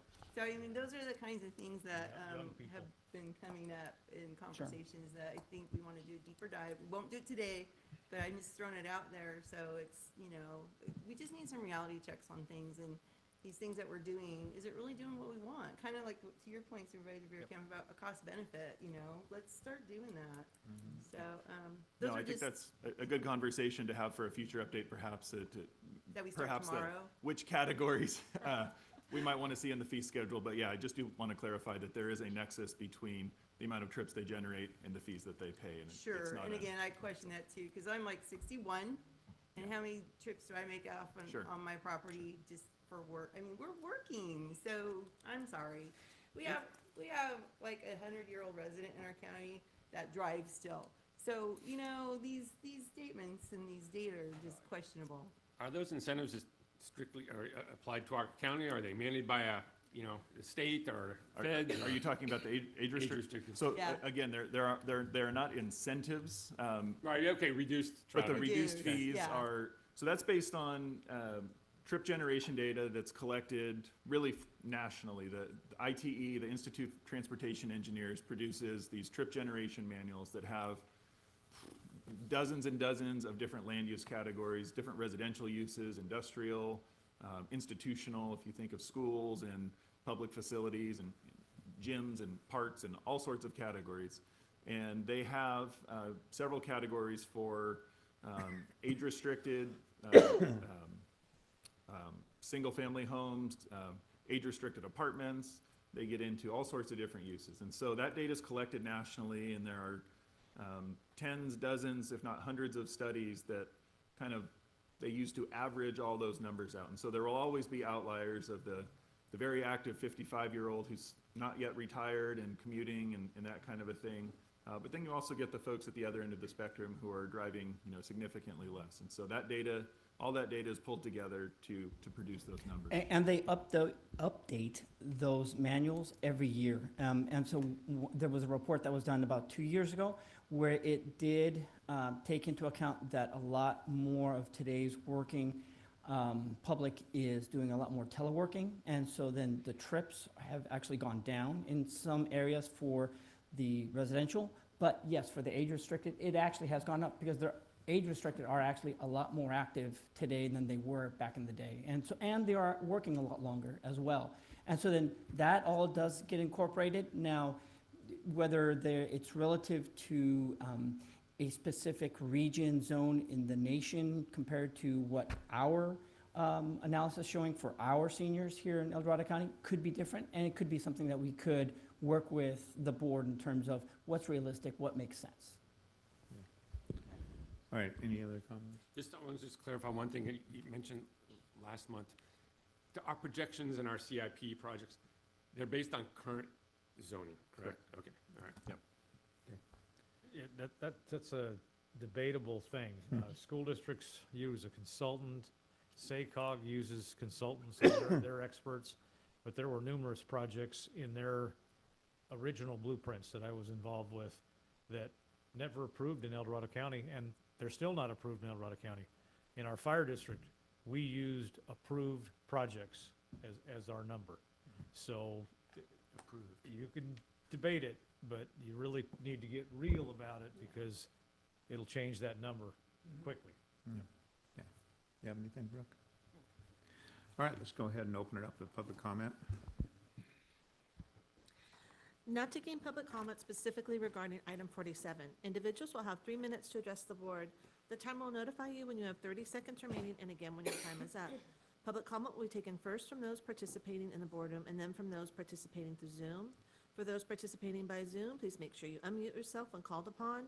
If you're joining the meeting by phone, press *9 to indicate a desire to comment. If you're joining by Zoom, press the raise hand button. Please voluntarily state your name for the record. Sue Taylor, and I get so frustrated this, it's even hard to communicate, and I only get 3 minutes, and I'm still not a stakeholder, even though I wrote the policy that we voted on that's in the general plan. This isn't merely a shell game to avoid the policies that were voted into the general plan. You talk about senior housing, they're going off some stats somewhere else, nothing to do with here. What we're building is senior housing that's isolated by itself. Anything that the people that are moved into there, if they want to get something, they've got to drive out of there. It's not mixed. It's, they're looking at cities, I guess, that have a shop down at the, 2 doors down. This is not El Dorado County. And so they have charged 0 TIM fees for all of those senior housing in El Dorado Hills. Why is that? It's not anything because of a study, it's because who's benefiting from that? And it's not the county getting funds to put in the infrastructure that should have been put in. The whole thing, the way they looked at this and shuffled the papers around, in 2014, they had study, they said this is what things are. Caltrans, when they used to care about safety on the road, said, we disagree with you. You know, it's like you're blowing smoke. And actually, Supervisor Parlin and I actually went and talked to DOT. They showed us the documents where they have made those statements to the county. So this is merely just to say they're moving money around depending on which projects that they don't want to pay TIM fees or which ones they don't want to provide the infrastructure. And it really has to stop because your nexus is not complying to what's required in the general plan. The whole purpose of Measure E getting put into the plan was to have the funds to mitigate the capacity that's, to get us back to the capacity that's required to not have stop and go traffic everywhere. But you're shuffling that around, so it's never going to happen. There wasn't supposed to be one development on Bass Lane until they redid the interchange. And yet, everybody's coming forward because they know that you're not going to care about the infrastructure, which again is violating the whole purpose. And this, I have an issue with Kimley Horn being the ones that did this analysis. They're the same ones that do all the projects for these developers. And if you read their conclusions, they don't make sense. When we talk about the high-density project on Pleasant Valley Road, they said they kept changing the numbers to where we're not changing, we don't reach the threshold because now we only have 9 car trips during peak hours, even though their analysis said they have like 800 more car trips. So how do you only have 9 just to be under the 10? And these are the people that you had do this analysis. So what you need to do, and also when you look at these charts, it's like right now we're at E, F, D, all these things, but in 2045, we're gonna be at A, B, C. I mean, how does that, and anybody that's got common sense, happen? And you can't tell me that this isn't just moving the numbers around. How are you gonna meet capacity? Example, Pleasant Valley Road. It has a 2-lane mining road over and over. No shoulders, yet we're building and building saying, well, we're actually under 9 trips during peak hours. It's okay, keep building. So if you can't provide a project that's gonna reach the required level of service, then why do you keep going? I mean, until you do the real thing, this county is gonna be, nobody's gonna wanna live here. You're gonna make it so miserable and horrible, and we're gonna lose everything that we've ever fought for. Thank you, Sue. Anybody else in the board chambers want to speak on this item? Come on up. All right, let's go to Zoom participants, please. Now taking public comment from online participants. Now taking public comment from Vance Gerard. Good afternoon, Mr. Chair, members of the board. Sorry I could not be there in person today. Supervisor Parlin, if you think this is your favorite thing, just think how much I love it. I want to miss you too. We'll get together real soon. I'm sure we have lots to talk about. Just want to thank Zach and his team again for their information, for identifying the error in the calculation and moving so quickly to adjust it. As Zach did acknowledge, and as we've discussed in the past, we are continuing to meet with your staff on this to continue to hammer out the details and the lingering items that we have questions on, and we hope to get those resolved in the very near future. And we'll definitely continue to work hard toward that. And then finally, I'll just add, as we look at the status of housing in El Dorado County and the need that exists, I'm happy to meet with any members of the board who do have questions about the way fees are structured in your county and other jurisdictions, and the ways that we can continue to collaborate to create a diverse market of housing for the residents of El Dorado County that meet your needs. So thank you again, and have a great rest of your meeting. Now taking public comment from Kelly N.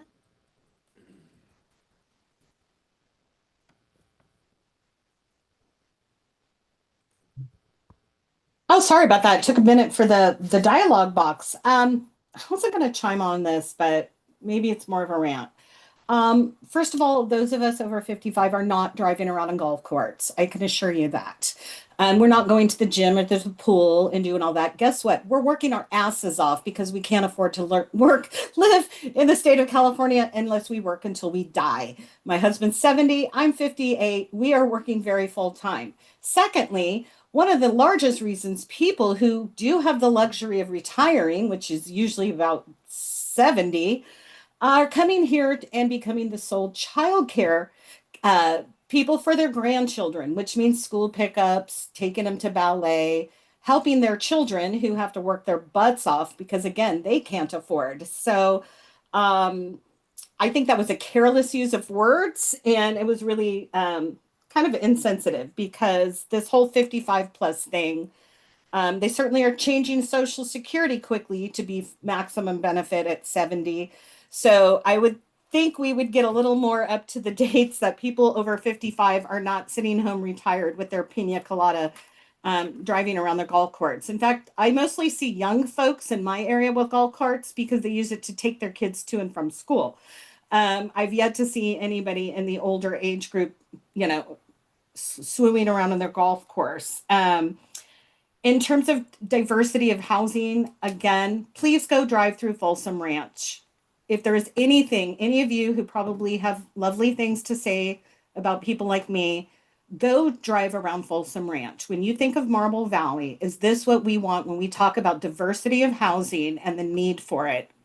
Cluster, you know what word, apartments. I'm not 100% convinced that when we talk about this demand, I don't know exactly what we're talking about because I've gone through every model home. I've gone through lovely near me. They're on 1 acre parcels starting at $1.3 million. Bass Lake Road starting at $800,000. So I just would love to know where the diversity is because I definitely am not seeing it. Go to Zillow and you will see also that I don't see us being very diverse, yet I don't see anything on the planning docket any different than what we're seeing going on now, except maybe developers taking advantage of making more senior age, 55 and over housing. So just, be considerate of your language. I think that, thank you, Greg, Lori, those of you who pointed out that, we are definitely not a senior committee not driving around. We drive a lot. Thanks.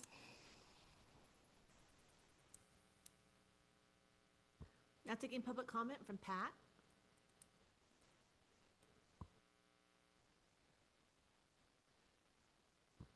Pat, can you unmute yourself, please?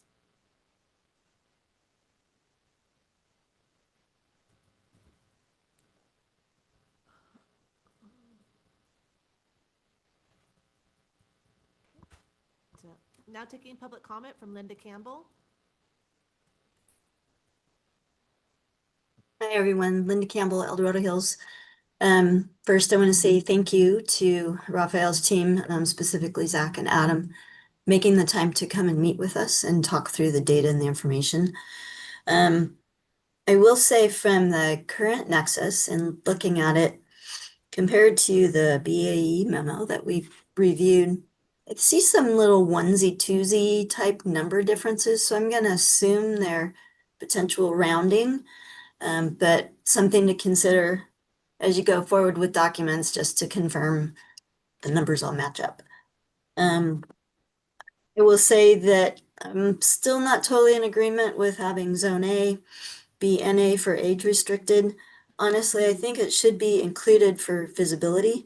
Even if it could be charged, then from a public perspective, without the visibility there, that can produce potential issues. I think there was a lawsuit about fees and stuff like that. So just something to consider because it does still have impact in those areas. And then the only thing totally not resolved was in regards to the multifamily projects that I brought up. I still don't know that they're in the data. If they were done as a permit for multifamily, then I would have expected them to clearly show up. and they don't show up in like current up to 2023 at all. So that means that potentially they're in the future projected growth. But if that's the case, then you're going to hit that growth really fast because it's at least half, if not more, of what the projections is for multifamily, especially in those regions. So that's what I have. Thanks again for the collaboration and the attention that Raphael and his staff paid to my prior questions. Thank you. There's no additional public comment? All right, so I'll bring it back and close the hearing. Any more board members like to, any more discussion? None? So do I get a motion? I'll move the item. Is there, all those in favor by saying aye? Aye. All right, Motion passes 5-0. Thank you. all right, so we want to go to closed session. All right, the board will now recess into closed session to hear items 50 through 57 as specified on the agenda. Anyone who wishes to provide comments concerning those matters may do so at this time. Please open it up to public comment. Now taking public comments on specifically regarding closed session items. Individuals will have 3 minutes to address the board. The timer will notify you when you have 30 seconds remaining and again when your time is up. Public comment will be taken first from those participating in the boardroom and then from those participating through Zoom. For those participating by Zoom, please make sure you unmute yourself when called upon. If you're joining the meeting by phone, press star 9 to indicate a desire to comment. If you're joining by Zoom, press the raise hand button. Please voluntarily state your name for the record. Seeing no public comment from the boardroom, now taking public comment for online participants. Now taking public comment from Kelly N. Oh, it's just me again. This is a fun day. One observation I want to make, and I'm sure it's not uncommon, but it just seems a lot in today's particular closed session, is the amount of potential litigation we're looking at. That's a lot of lawsuits. And I would remind you that I didn't get to it, but we just paid out over $3 million on a wrongful prosecution lawsuit that was in your consent calendar. And that was a little bit of an ouch. I believe it included $500,000 in attorney fees in addition to the settlement to the individual that brought suit against the county. I hope that the Austin case is coming to a close because I think it's going to set a lot of precedents. I hope that we're there. And there was, in terms of Cheryl Bly Chester, I give her some credit to keep going. I am, in transparency, believe that she was, I guess, treated unfairly, defamed would be a nice word for it. So, whatever we're doing, I hope we can do better, that we're not getting sued so much, because these potential costs of outside counsel, which I know is a commonality in these lawsuits. I'm not really sure why we don't have our own counsel that can defend us in these cases. Maybe we need a good litigator on staff with how much we're getting sued. But I hope whatever we're doing, we're learning from it so that we're not consistently with our self-insured programs paying out millions and millions or costing the taxpayers. Have a good chat. Okay. All right, so we're recessed to closed session.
any report out?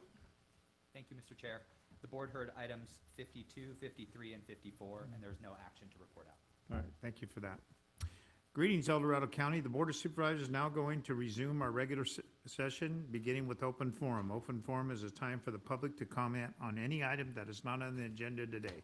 Kim, please open it up, the open forum. We are now taking public comment on open forum. Individuals will have 3 minutes to address the board. The timer will notify you when you have 30 seconds remaining, again when your time is up. Public comment will be taken first from those participating in the boardroom and then from those participating through Zoom. For those participating by Zoom, please make sure you unmute yourself when called upon. If you're joining the meeting by phone, press star 9 to indicate a desire to comment. If you're joining by Zoom, press the raise hand button. Please voluntarily state your name for the record. Come on up, Linda. Good afternoon. Good afternoon. I'm so enjoying this. Linda Colombo, District 2, and I'm reading from Lizzie Jordan's book, Paradise, about the campfire. So I left off where people were inside of Walgreens and they were prepared to die unless they got in there quickly.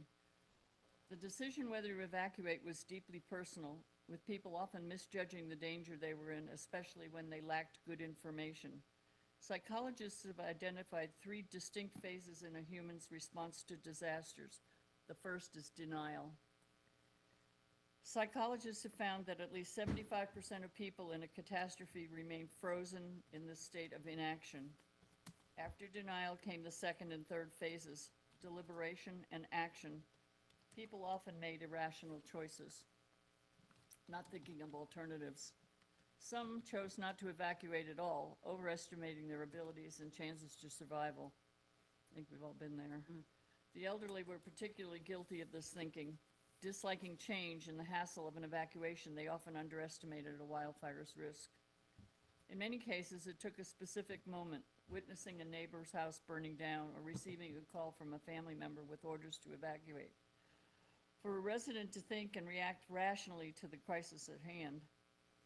The town manager, Gil, got stuck in denial for nearly half an hour. Norman, on the other hand, had trained and repeatedly practiced in real life how to move through 3 phases quickly. First responders like him understood the psychology of disaster response, overriding their own fear instincts to help others out of theirs. Now the captain steered back to Oak Way to see if anyone else needed help. This is the fire chief. The Walgreens, he realized, was situated on an unburned island in the center of town. The flaming front had wrapped around the area in a U shape. But as the embers got bigger and gained energy, Norman knew the space between the 2 arms of the fire would close. He had already told the firefighters to scope out other buildings where people could take shelter. As he drove down Oak Way, flames arced towards his vehicle, sucking up oxygen, something people don't think about. He reversed and inched forward in a desperate game of Frogger, trying to prevent his vehicle from melting in the radiating heat. The engine in his SUV would fail without oxygen. Big thing. Norman tried to make out the landscape over his dented hood. Don't get trapped, he told himself. Don't be stupid. The flames had begun to surge again, and the wind carrying dead songbirds, shingles, tree bark, and other debris on its breath. More than 460 miles to the south, a new wildfire sparked near Simi Valley on the boundary between Los Angeles and Ventura County. The Woolsey fire began to so quietly that the hazy ash might have been at first mistaken for pollution. Thank you, Linda. Sounds similar. Yeah. All right, thanks a lot. I'll see you next week. Okay, Mhm. thank you.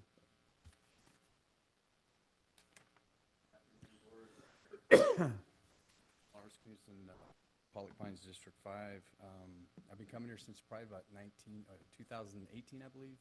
And I came preparing people for what's here now. We're in the middle of fire season. We're in the middle of riots. We're in the middle of a bunch of crazy stuff. America, you are at a crossroad. Who are you going to serve? Are you serving or are you performing? I can say that I love and pray for both President Trump and Governor Newsom. Matthew 5, you have heard that it was said, love your neighbor and hate your enemy. But I tell you, love your enemies and pray for those who persecute you, so that you may be sons of your Father in heaven. For he causes his sun to rise on the evil and the good, and he sends rain on the righteous and the unrighteous. The father of lies is out. He ain't hidden. He is out and leading many to destruction. The thief comes to steal, kill, and destroy, but God Almighty came and he said, I am the way, the truth, and the life. Who are you going to serve? Jesus Christ, God in the flesh. Then the devil asked if you are the Son of God, throw yourself down, for it is written. Jesus said to him, again, it is written, you shall not put the Lord your God to test. And again, the devil took him to a very high mountain and showed him all these kingdoms of the world and their glory. And he said, these things you can have, I will give you. And if you fall down and worship me, Jesus said, go, Satan, for it is written, you shall worship the Lord your God and serve him only. Then the devil left him, and behold, the angels came and began to minister to him. Thank you. 2 minutes. Praise God. We're in a war. Who are you serving? And if you serve God with all your heart, soul, and mind, it will be the greatest performance you can ever have. And I was down in LA a week and a half ago. Again. This isn't a surprise to me. It's definitely not a surprise to God. This is a war between good and evil. Woe unto them who call good evil and evil good. I'll leave you with this. Amos 5:13. David, I love this scripture. It says to hate evil, love good, establish judgment in the gate of God, and the Lord of hosts will be gracious to the remnant of Joseph. And it's time for Colorado County to rise up and ask, who are you serving? For me and my family, we're serving the Lord. God bless. Thank you. Anybody else in the board chambers like to speak? An open forum? Let's go to Zoom participants, please. Now taking public comment from online participants. Now taking public comment from Kelly N. Good afternoon. What a busy day for you all. I want to go back to something we've been talking about over and over and again, and it is the responsibility of knowing what we're doing, knowing where we're getting our money, knowing where a grant originated from the very beginning of its application, what kind of conditions may or may not have. And what I'm finding, and my fear is I know this will be later, that we're going to be talking again about needle exchanges coming back to El Dorado County due to lawsuits. And it got me a little suspicious on, the sovereignty of a county. Why would we get in a lawsuit? So I want to give you an example of a grant. And I hope I haven't found out yet. If we took this money, it was actually a grant that went back to HIV and AIDS prevention. And it's very clear in it that the block grant receiver of this block grant will provide open, safe needle exchanges. So it makes me wonder, did we sign on to something we did not know? COVID cash. Boy, we signed up to a lot that maybe we did not know its consequences. So please, again, we don't elect you to trust your staff. We don't even elect you to trust the administrators above you. We elect you so that we trust you to know what you are voting for on our behalf. So please, let's start making that a priority, because I hate being suspicious that it's not. I know you have a lot of agenda items every single week. There are grant grabs right and left, but it is that responsibility and oath you took to protect us from what we may inadvertently do to ourselves. So with that, I'm going to put on a different hat. I just want to share, I'm so excited about Patriots of El Dorado County. I really hope you are too. And I'm going to challenge you. We just produced 2 YouTube videos, a part 1 and 2, on how to know the Board of Supervisors. It's very non-political. It's very straightforward. Amazing demonstration. First one was on consent calendar, how to understand it, how to maneuver it, what does it mean, how do you participate, how do you find links if you want a little more information.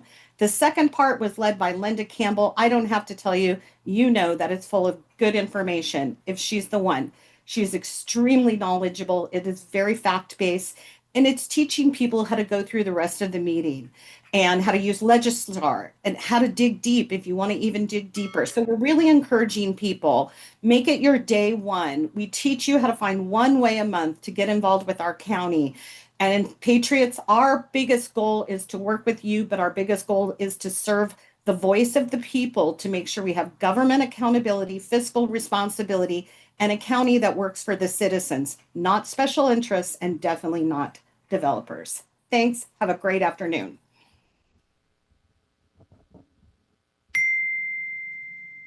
Now taking public comment from 390.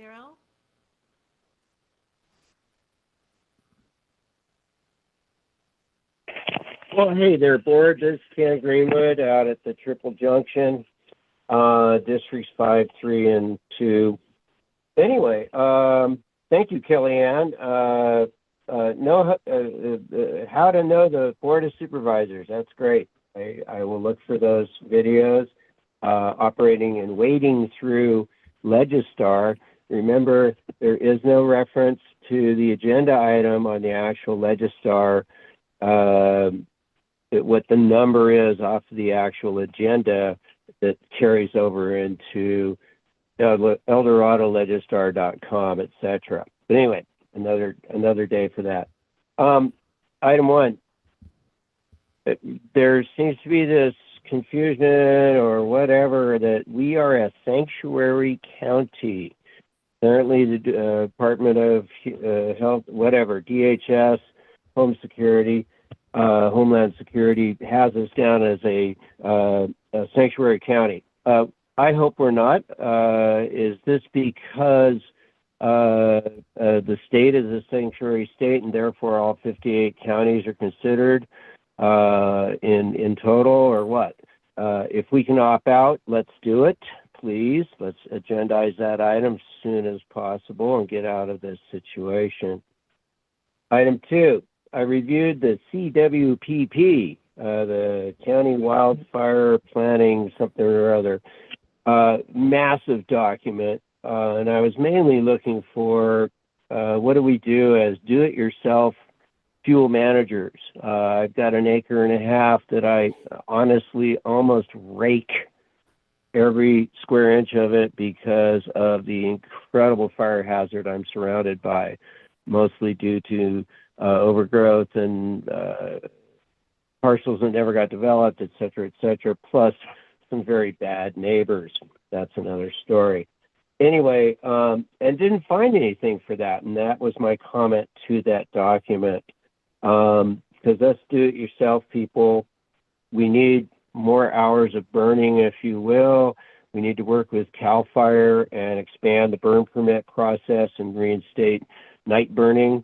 And maybe even an advanced burn permit for people who actually know what they're doing.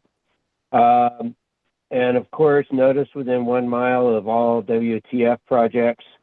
Finally, number 4, wagon train. It was a wonderful time, a little bit, it's scaled down through the years, sadly.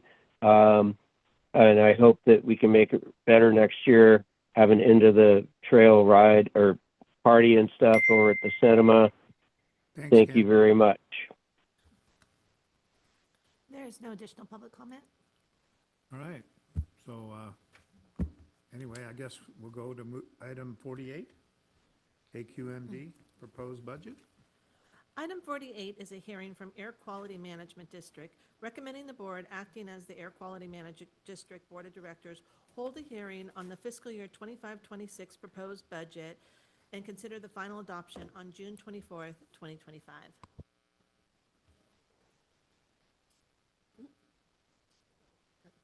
Yes, Laura. I was wondering what that was. Let's see Good if I- afternoon, honorable board members, Mr. Chair, Rania Sirria, Air District Director, Scott Wilson, Program Manager and in charge of the district fiscal operation. Scott and I will be presenting to you the proposed fiscal year 25-26 budget for your consideration and this afternoon. Any changes you direct will be incorporated into the final proposed budget, which will be brought back to you on June 24th.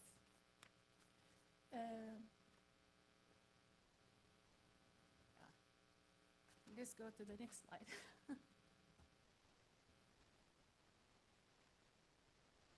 This proposed budget is presented in accordance with the California Health and Safety Code, which requires Air District to adopt their budgets through an open process, separate from other county budget processes, to ensure that the public can participate and comment on the budget prior to the budget's adoption. The proposed budget and fee structure were made available for public 1 month before this hearing. All current permits holders were notified, and public notices were published in Mountain Democrat and Tahoe Daily Tribune. Next, Ken, please. I'm sorry, Supervisor Turnbull, did you open up the public hearing? Oh, I'll open up the public hearing.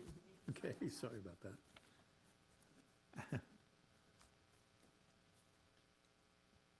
Okay. The Air District works to improve air quality by implementing emission control regulations and providing grant fundings to encourage and incentivize emission reduction projects. These are the regulatory programs, emission control programs we implement. There are currently 898 permitted stationary sources, including gas stations, boilers, generators, air curtain incinerators, and other. In 2023, we issued authority to construct the Gold Sealed Industries for a biomass project in the Caldor Fire area. The project will use a gasification system to convert around 130 tons of woody biomass per day to convert it into liquid biofuel, with minimal to no emissions compared to conventional biomass burning. Unfortunately, it got delayed due to funding. However, they were planning to start construction in summer 2025, and now they asked to extend their permit, which was granted, and the construction now is expected to begin in fall 2025. Okay. Stationary sources are being inspected once by our specialist to help operator implement applicable emission control requirements. There are also 188 portable sources based in El Dorado County, these including shippers, generators, and air compressors, and others. These are registered in the state and can operate in multiple air districts. A portion of the state fees goes to the local district for inspection. We are required to inspect them once every 3 years. We get to inspect them once every 18 months. In 2024, AQMD approved 514 DUS plans. Small projects like swimming pool get inspected once unless we receive complaint. Large development projects get inspected multiple times through the grading phase of the construction. AQMD implement residential burn program, countywide and prescribed burn program in the forested area. We support this program because when conducted on designated burn days, with favorable air quality and weather conditions, they help reduce wildfire risk, benefiting both public safety and air quality. As for an example, Caldor Fire, around 68 days in 2021, emitted approximately 42 times more particulate matter than the all sources combined, stationary, mobile sources, and area sources in El Dorado County in 2023. Actually, it's also emit 8 times more nitrogen oxide and 9 times more organic gas emissions than the total annual emissions. In 2024, 2,753 residential open burn permits were issued online and 103 in person. The online burn permits application has improved efficiency for both the public and staff. We remain one of the only 2 air districts that we don't charge for residential burn permits or prescribed burn permits. However, since 2019, we have been receiving state grant to help our prescribed burn program, which helps with supporting monitoring, outreach, and education and reporting. We are on the final stages of implementing a new database system shared with AMD, developed by Hydro Software. The new system is called Hedgehog, will replace the older Envision Connect platform. Once implemented, it will support AQMD's online permitting application for dust plan, stationary permit, invoice payment, and complaint submissions. We anticipate this system will significantly enhance public service by improving accessibility and efficiency. Annual fees are collected for stationary sources, and there is one-time fee is collected for dust plan. Per board adopted rules, fees are adjusted based on the consumer price index annually. Based on the data collected from February 2024 to February 2025, the proposed increase will be 3.1% for 2025. As directed by the board during the workshop for fiscal year 2023-2024 budget hearing, AQMD contracted with NBS to evaluate whether the current fees adequately recover permitting costs. We have been working diligently with NBS, and data collection and analysis are almost complete. The final report is expected within the next few months. The findings will be brought to the board for consideration and approval. Next, please. These are the incentive programs that we currently implement from variety of sources. We provide incentive to replace wood stove that were made before 1988. This is the year where EPA wood stove emission standards went into effect. Old stoves are replaced with a new wood stove, pellet stove, or gas or electric. The Clean Lawnmower Incentive Program, CLIP, incentivizes the replacement of gasoline, diesel lawnmower with a clean, quiet battery, electric mower, leaf blower, trimmer, chainsaws, and others. The electric vehicle incentive, the Drive Clean program, helps residents obtain clean, eligible electric hydrogen fuel cell or plug-in hybrid vehicle. The residential electric vehicle charger incentive, CHARGE, provides incentive for residents to install level 2 chargers. The electric vehicle charging infrastructure grant funds purchase or installation charging station at public facilities or private businesses. We have provided a lot of many old diesel fueled school buses, trucks, off-road equipment, and with the newer cleaner burning models. The motor vehicle emission reduction projects are those are solicited and presented to your board every 2 years for consideration. Awarded projects have included shuttles, bike trails and lane, video conferences equipment, and several other projects. One of the key things that makes these incentive programs successful is the extensive education and outreach. We frequently advertise in local publication and online, and we conduct a public outreach at public events like the fair and car shows. We currently have around 96 open contracts with agencies, businesses, and nonprofit organizations to implement these grants program. Next, please.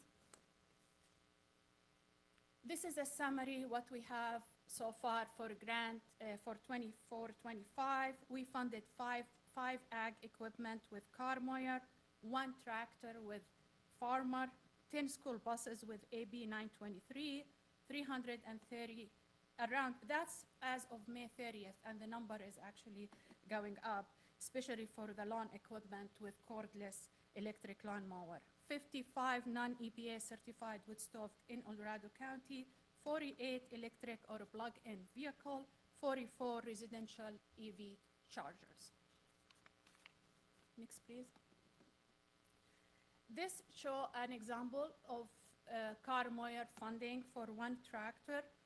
This is for a Spring Box Farm was able to replace their 24-year-old tractor with a new compliant Tier 4 emission tractor that increases the business efficiency and resulting in these emissions like 43% of the nitrogen dioxide, 94% of the volatile organic compound, and 98% of the diesel particulate.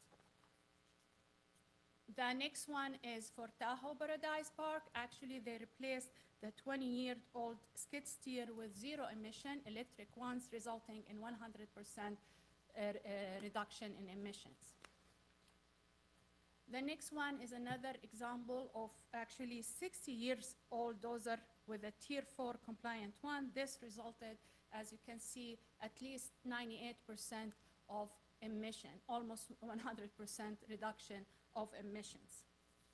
Next, please. For the school buses, we use the DMV AB 923 funding for that. 10 school buses were replaced in the fiscal year 24-25 with the cleaner diesel models. This reduces criteria pollutant, including diesel particulate, known as carcinogen, while also improving student safety with seat belts and full camera system. The next one, so this was funded by farmer, but due to the state farmer funding cuts, only one project was approved for El Dorado County, which was for Element 79 Vineyards. They replaced their 29-year-old tractor with a Tier 4 model, reducing emissions by at least 76% reduction for NOx. Other eligible projects, though, we were able to shift them to Carmoyer. Some of them already were funded and the other under the process.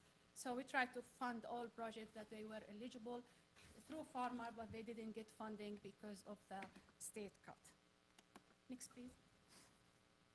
So this slide showing that some of the air challenges, the first column showing the air challenge that we face, our action to address these challenges, and emission reduction progress so far.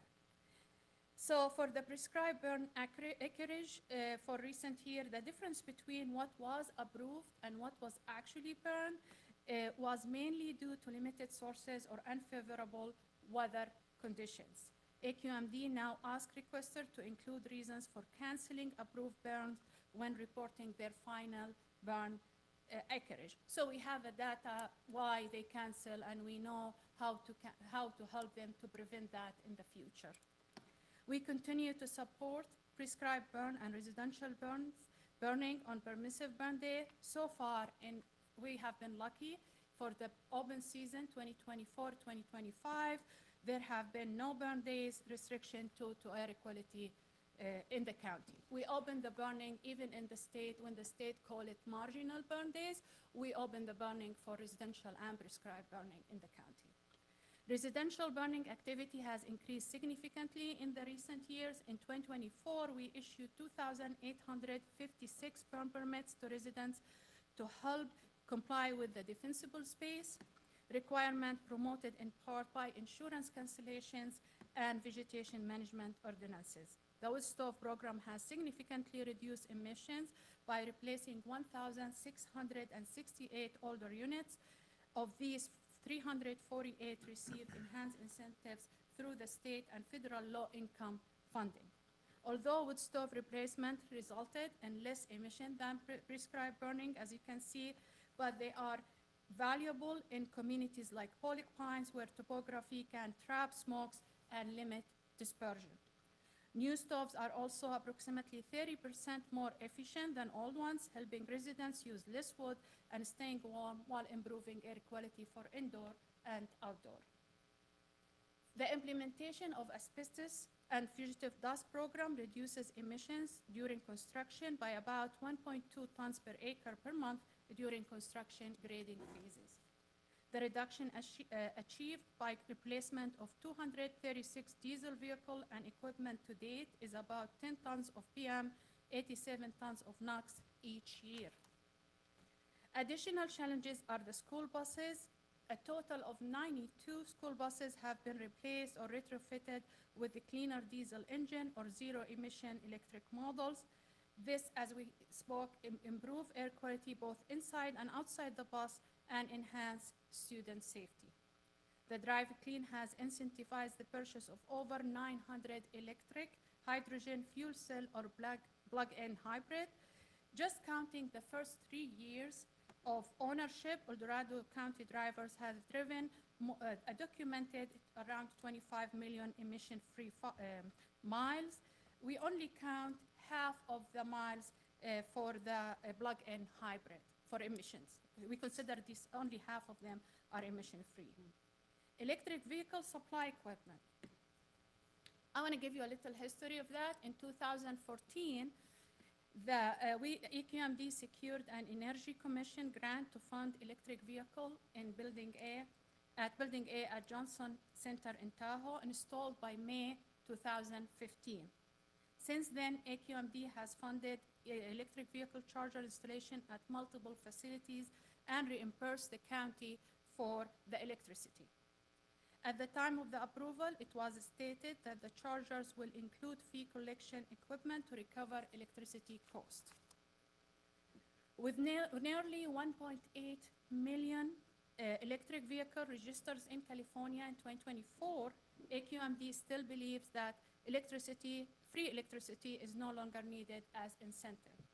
In fact, in 2023, the board approved a contract to replace existing chargers with a model that collect fees to offset the electricity fee and to recover installation cost over 10 years. Unfortunately, this contract, AQMD has to cancel this contract due to the vendor non-performance. The good news, we are now working with procurement on a new request for a proposal that will incorporate everything we learned over the last year. We promise and confident that this effort will be successful. The proposed contract will be brought to you for consideration and approval, hopefully within the next few months. Between the county offices and private businesses through the county, there are 107 electric vehicle charger stations funded by AQMD so far. Charge has incentivized 76 residential electric supply equipment. In late 2023, the board approved a round of AB 2766 grant funding for motor vehicle emission reduction projects to be implemented in 2024 and 2025. Awarded projects include local shuttle services like Coloma Shuttle and the Fair Shuttle. A new round of AB 2766 funding for the calendar years 2025, 2026, 2027 will be presented for you for review and approval in the coming months. This was accounted for in the current proposed budget.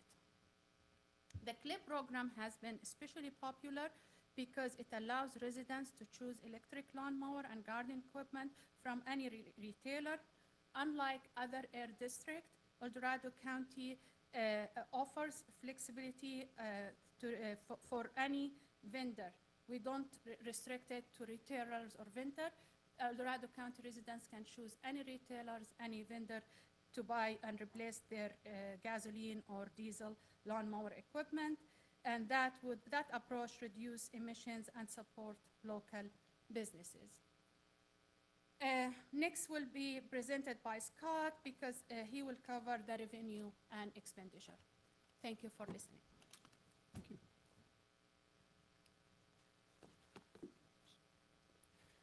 Good afternoon, Chairman and members of the board. I'm Scott Wilson, AQMD Program Manager, and I'll be presenting the fiscal side of the 2025-26 budget for your consideration this afternoon.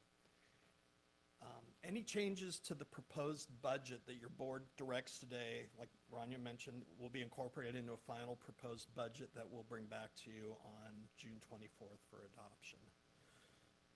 So this slide shows our district's current grants, the types of projects being funded, the proposed 25-26 budgeted grant revenue, including new funding and the carryover of funds from previous fiscal years, and the amount of the revenue that has already been awarded and is under contract, which is about $1.1 million. AB 2766 is DMV vehicle registration surcharge revenue that we use for our programs that Ronnie mentioned, such as Drive Clean, which is the incentive for the electric vehicles and plug-in hybrids. We also use that for installing and maintaining electric vehicle chargers in the county, various shuttle programs, other vehicle emission control projects, and a portion of that funds non-program operation overhead costs for our district. The Carl Moyer grant funding goes directly towards replacing diesel-powered off-road and other heavy-duty diesel vehicles, as well as funding our popular CLIP lawnmower incentive program. AB 923 is also a DMV registration revenue. We use that primarily for school bus replacement projects, such as the 10 that we were able to replace this year. AB 617, Community Air Protection, otherwise known as CAP. Those grant funds are being used for incentives, for wood stove replacements for low-income area residents in eastern El Dorado County. Additionally, we're using that funding to co-fund some EV charging infrastructure for Black Oak Mine Union School District, which have embraced the electric bus technology. They have several school buses, and they're working on grants to receive more. The Targeted Airshed Grant, or TAG, from the U.S. Environmental Protection Agency. It's a regional grant that was received by the 4 air districts in the Sacramento area that were a non-attainment for the federal particulate matter standards. The portion that we received, the portion of the area that is in this area is most of the western portion of the county, including the majority of Pollock Pines. And what we're using that funding for is to pave some of the county's, currently unpaved roads, to do wood stove replacements in the western portion of the county, and to provide funding to the El Dorado County Fire Safe Council's residential chipping program. The farmer grant funding we receive is used for diesel agricultural equipment, and that's based on a competitive application process. But like Rania mentioned, that funding is getting a little bit thinner than it was a few years ago. Subvention supplemental funding we use for our wood stove program. Prescribed fire grant we use to reimburse the district for staff time used in support of the smoke management program, including the reporting of the prescribed fire activities, air monitoring of prescribed fires, and to provide training for our staff on different elements of the state's smoke management plan. And lastly, AB 617 implementation grant funds are used for community air monitoring projects, such as the deployment of PM 2.5 sensors throughout the areas of concern in the county. Next slide, please. And then one more. Thank you. Attached in Legistar to this board item as Attachment A is a budget summary that includes the details of the sources of funds and the amounts anticipated to be received, along with the proposed expenditures. Some of those expenditures are fixed, such as salary costs, equipment leases, office equipment leases. Others are not, such as how much of grant funding we can allocate to wood stoves, school buses, charging stations, lawnmowers, and so on. For some of the grants, such as AB 923, AB 2766, Carl Moyer, and the CAP program, we have a little bit of discretion how those are allocated. Others are more specific and conditional on the grant agreement. For example, we can't use AB 2766 motor vehicle emission funding for wood stove replacements. With Carl Moyer funding, we can fund on and off-road diesel vehicle replacements, EV charging stations, but we can't fund EV incentive programs. So the amounts that we're projecting to spend on each project type are based on anticipated demand and cost effectiveness. For fiscal year 25-26, the district has proposed a budget that includes total revenue of approximately $8.08 million. Of this amount, $3.54 million is use of fund balance, which is essentially revenue that was received in prior fiscal years but wasn't expended. The carryover amount had grown in our grants accounts during COVID, as grantees were not wanting to move forward on new projects, both infrastructure and mobile equipment, due to the uncertainty of the future. Due to a heavy push by our district staff to promote our grant programs over the last 3 fiscal years, we've been able to get the grant programs moving forward again, and we've reduced carryover of fund balance by 31%, from $5.12 million in fiscal year 22-23 to $3.54 in the proposed budget. And we could have reduced it even more, but about $500,000 of the carryover we're going to have in this budget is funding that we just received, and it was just because grant deadlines required us to draw that funding before the end of the fiscal year. Besides the use of fund balance, we budgeted $4.54 million in new revenue that will be received in fiscal year 25-26, which comes from 6 major sources. State and federal grants make up a majority of that revenue, including $2.06 million, which is about 45% of that total new funding. DMV registration fees total approximately $1.23 million, 27%. The permit and dust mitigation plan fees and penalties total approximately $1.01 million, which is 22%. And just a note, I mentioned penalties, but we only budget a small amount for penalties. We prefer not to ever get to that step. We prefer education and working with our permitted sources before we get to penalties. So we only budget $1,500 for the year for that. And as Rania mentioned, based on the California CPI, fees are proposed to increase by $3.1 million in fiscal year 25-26. And the proposed fees are also included in the Legistar items, attachment A. Of the balance, total subvention funds from the state total approximately $82,000, which is 2%. Interest earned is about $95,000. And miscellaneous revenue, which is from the new EV chargers that we're anticipating to bring online this year, as well as funding received from the Community Housing Development Corporation for outreach and liaison work for a driving clean program, which the board just approved our participation in. I believe it was last month, and that miscellaneous revenue totals $80,000. Next, please. One more. There. I got to get rid of that. On this slide, the proposed expenditure breakdown are the expenditure breakdowns for 25-26. The district proposes a total budget of $9.39 million, which is staffed by $9.39 million, and as you can see, a majority of the AQMD budget is pass-through money, which is received by AQMD from state and federal grant sources and awarded to residents, businesses, nonprofits, and government entities in the county. This fiscal year, we propose a budget of $4.64 million for those incentives and grants, which is about 58% of the budgeted expenditures. Staff costs, which comprise of salary and benefit costs for general operations, as well as work on specific programs, totals approximately $1.53 million, which is about 19%. Other operational costs are approximately $302,000, which is about 4%. And appropriation for contingencies, which is the amount we have coming in, and we're not programming to spend this fiscal year, and we are we're using that for future years. It's approximately $1.11 million, which is 14%.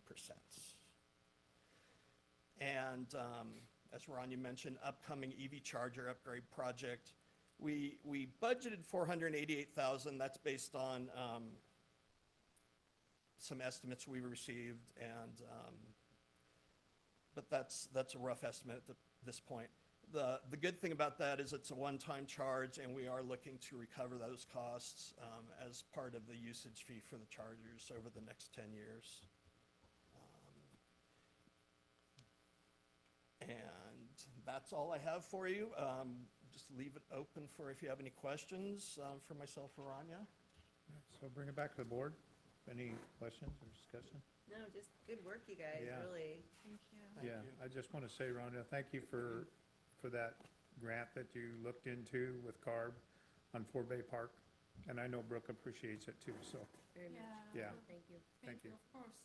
And we're looking into another funding for it, crossing our fingers. Hopefully it will go through. We're still waiting for the approval. Okay, awesome, thank you. Thank you.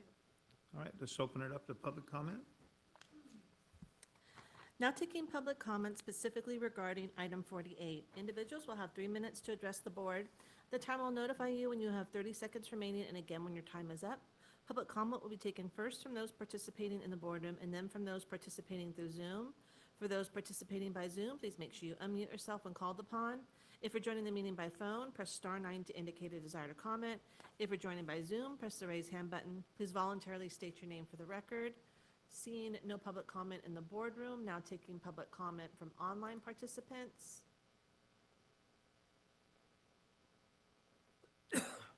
There's no public comment. All right, so I'll go ahead and close the public hearing and bring it back to the board. I'll move to approve as recommended by staff. Second. All those in favor by saying aye? Aye. Aye. All Motion right. passes 5-0. Okay. Thank you. Thank you. Thank you. Now we'll move on to our 2 o'clock time allocation, 49 EMS zone to benefit assessments.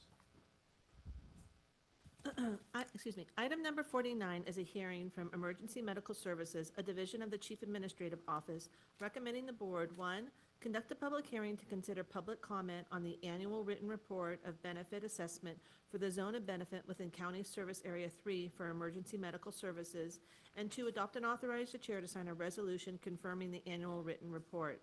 Supervisor Turnbull, could you please open the hearing? All right, so open up the public hearing. Good afternoon, Board. Christine Guth, representing the Emergency Medical Services Agency. As Kim mentioned, this is the hearing for the County Service Area 3 Benefit Assessment, which supports ambulance services up on the east slope of the county.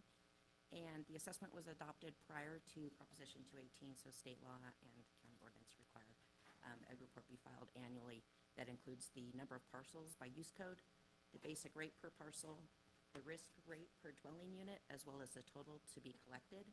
The exhibit that's attached to the resolution is preliminary and still being finalized. Once finalized, it will be submitted to the auditor's office for inclusion in the upcoming tax roll. And the estimated total for this year is $575,000, which is included in the 25-26 budget. All right, thank you. Bring it back to the board. Any questions? All right, so I'll go ahead and open it up to public comment. We are now taking public comments specifically regarding item number 49. Individuals will have 3 minutes to address the board. The timer will notify you when you have 30 seconds remaining, and again when your time is up. Public comment will be taken first from those participating in the boardroom and then from those participating through Zoom. For those participating by Zoom, please make sure you unmute yourself when called upon. If you're joining the meeting by phone, press star 9 to indicate a desire to comment. If you're joining by Zoom, press the raise hand button. Please voluntarily state your name for the record.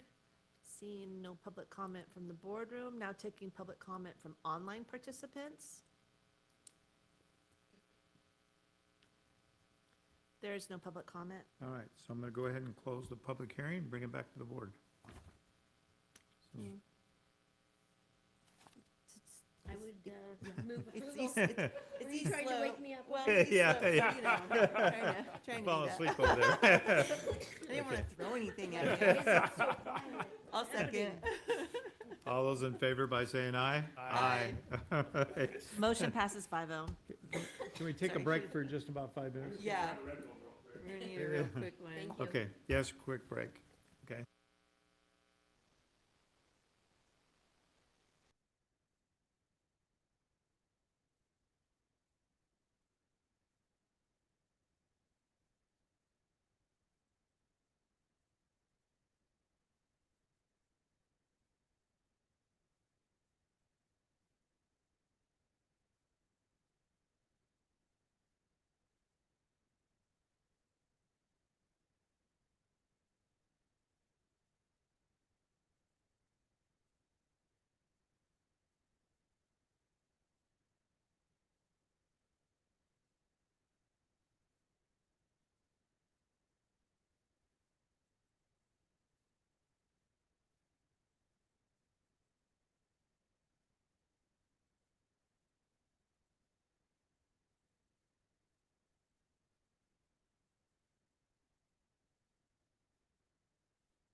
All right, everybody turn your mics on. Or not? All right, so we'll move to item 38, library funding and stability, sustainability ad hoc. Item number 38 comes from the Library Department, recommending the board create and appoint 2 members to a library funding and sustainability ad hoc committee. Parsifal, Library Director. With the special tax for the Georgetown Library as well as the South Lake Tahoe Library, both will expire June 30th, 2027. So I'm recommending to the board that an ad hoc be created to explore funding options for the library and determine what ballot measures or special taxes or other funding sources should be considered, and then those would be brought back to the board for consideration.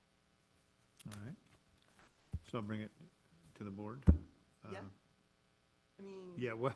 Yeah, I would love to be on that, because everybody knows how much I love our libraries. My biggest concern, though, when we do this is, I just want to make sure that we're thinking clearly isn't the Placerville Pollock Pines district the one, though, that historically we haven't been able to get the tax passed? And should we try to focus on that one since it's our biggest library?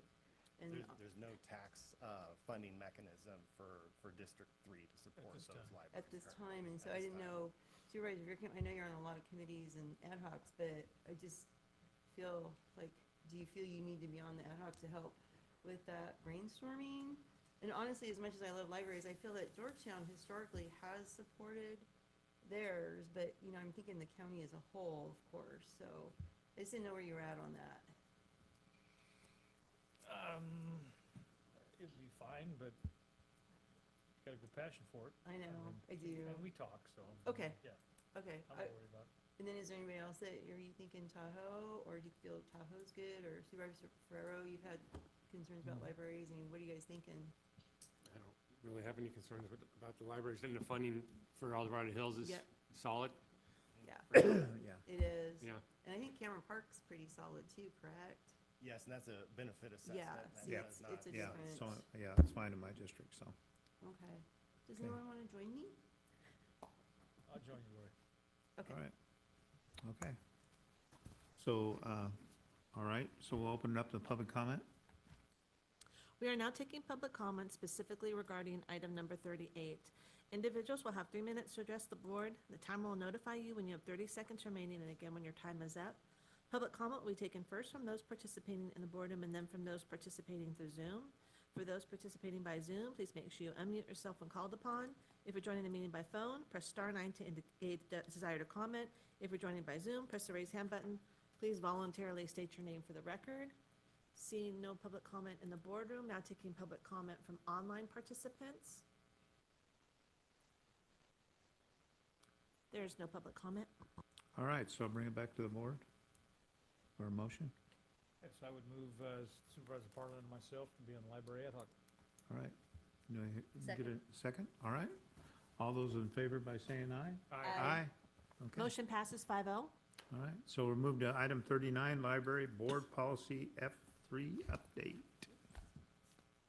Item number 39 comes from the Library Department, recommending the board receive and file a presentation on the 1-year update of Board Policy F3. Just give me a.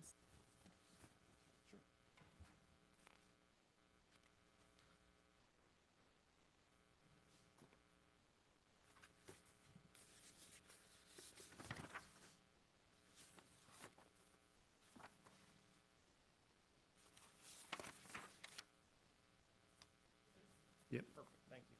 Parsifal, Library Director. The first slide here is showing how many people visit the library and our museum annually. So it's a substantial figure, in particular considering that we are a more rural library system. And so this number will help put things into perspective as we continue to move forward through the presentation.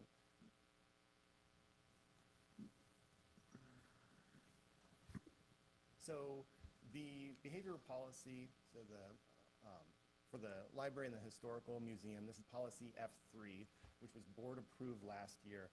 And really this is a tool to support staff in continuing to offer welcoming spaces to everyone in the community when they come and they visit from this customer service scope. And the tool is built to where it's a gradient and it's flexible, and it's been working very, very well. Our leadership team, we meet every other week, receiving feedback from frontline staff and also our site supervisors, and across the board, the team is happy with this policy and how it's working. And this is throughout all of our county sites. Of course, Placerville, South Lake Tahoe, Cameron Park, El Dorado Hills, Georgetown, the museum here in Placerville, and then Pollock Pines.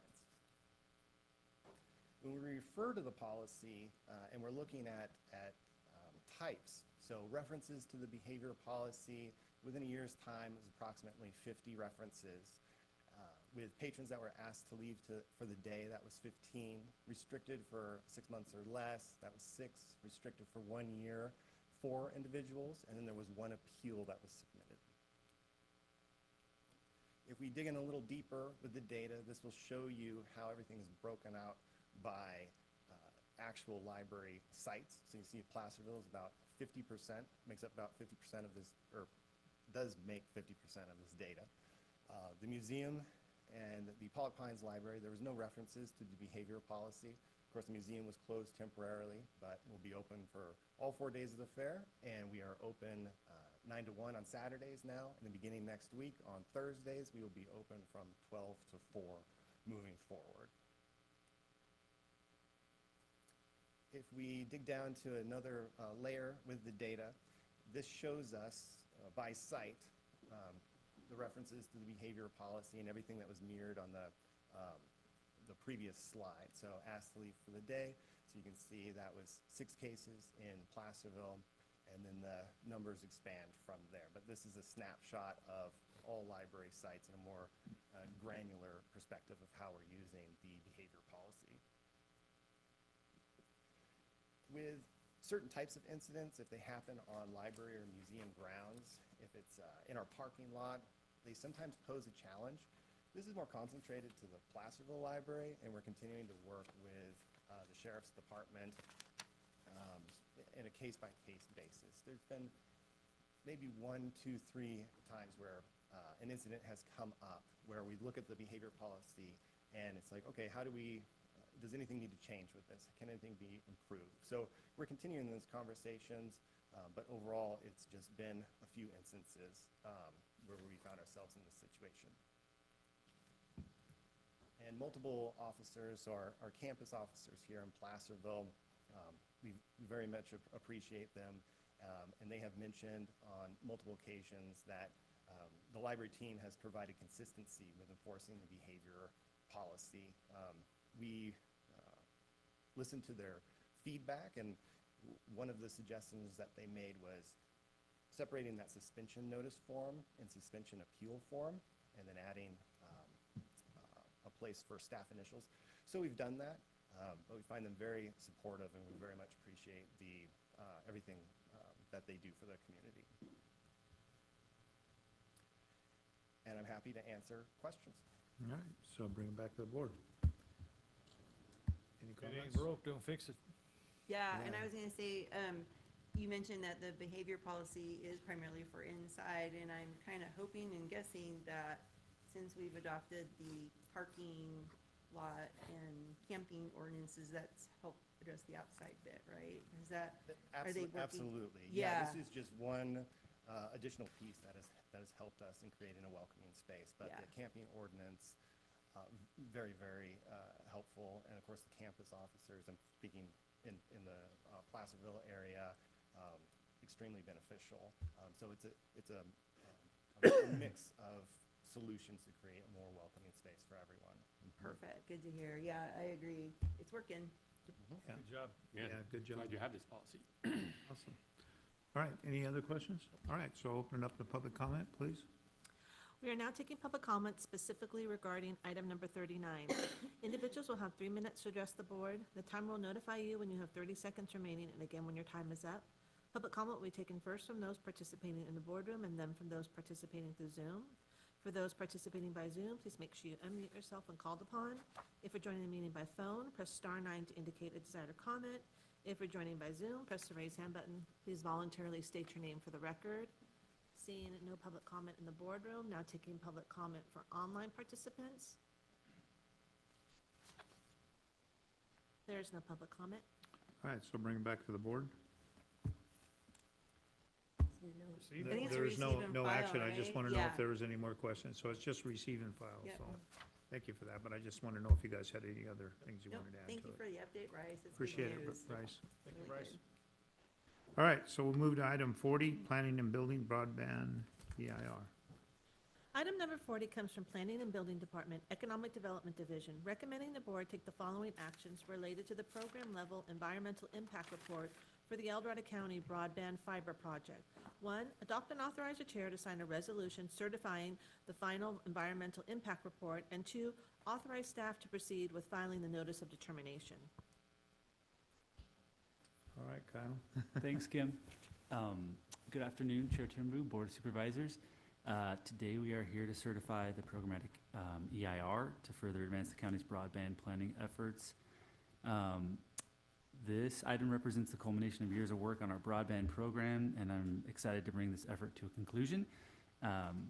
Joining us today on the call are our consultant Diane Cruz from NeoConnect and Leslie Owning from Helix, who prepared the EIR. So I will actually start. Kim, if you want to pull up that presentation, I'll start with a couple of slides, then hand it off to Leslie, who is online.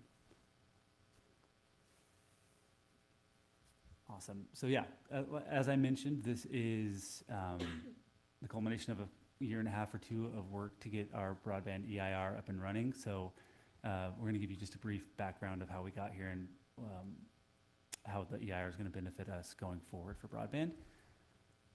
So CEQA and its purpose, as you guys this is probably all knowledge you already have, but state law, statute that requires the state and local agencies to identify significant environmental impacts of their actions to avoid or mitigate those impacts if feasible.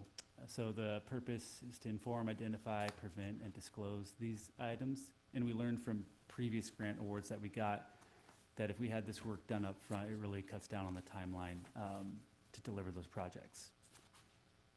So the project overview, the CIR would allow for the installation of fiber optic lines, either underground in buried conduits, overhead, or aerial as they call it, on existing or newly constructed utility poles, or a combination of both.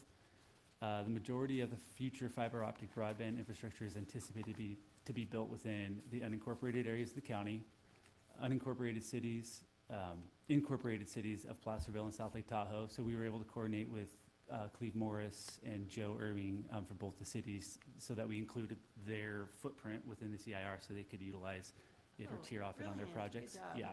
Good.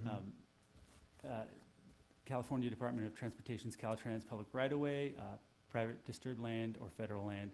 And as you'll hear when the future projects come, that most of it's going to be in the public right-of-way anyways, is what the proposed is. So with that, I'm going to hand it over to Leslie, who is going to speak knowledgeably about the rest of this.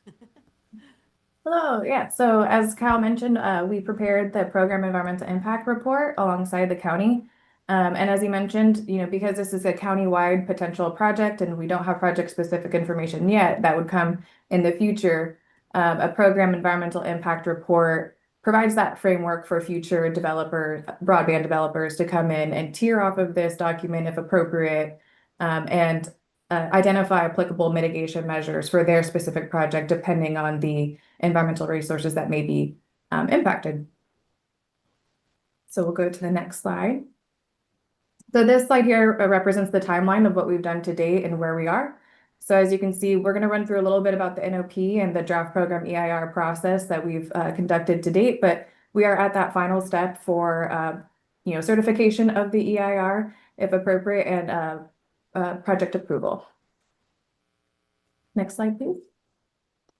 Yep, so we sent out a notice of preparation for the EIR back in August and September of 2024. We held a virtual public scoping meeting during that window on September 25th, and we did receive 3 written comments from 3 agencies. One from the Native American Heritage Commission, just reminding the county that AB 52 would be required for this project, and that is something that we did do as part of the EIR process, and I can talk about that more throughout the other slides. We received a comment from Caltrans District 3, just noting that any work within a Caltrans right-of-way would require an encroachment permit. So that was included as one of the potential required approvals, depending on the future plan for a future project. And then similarly, the Central Valley Regional Water Quality Control Board sent a typical form letter that any impacts to waters of the state would require a permit from their agency. So that was also included as a potential approval that would be needed. Yeah, so on the public review draft EIR, we sent that out earlier this year. So it went out for a 45-day public review period from March 14th through April 28th. There was only one comment letter received during that 45 public review period from CDFW, and this provides a summary of their comments. They actually provided very helpful recommendations to the county on how to maybe improve the mitigation measures. So we took their feedback and made some tweaks to make the mitigation measures more clear, a bit more expansive, but it did not rise to a level of new significant information, new unidentified impact. It was just refinement of existing mitigation measures. So we responded to all of their comments and incorporated that directly into the final EIR. And you should be able to see the changes that we made in strikeout underline.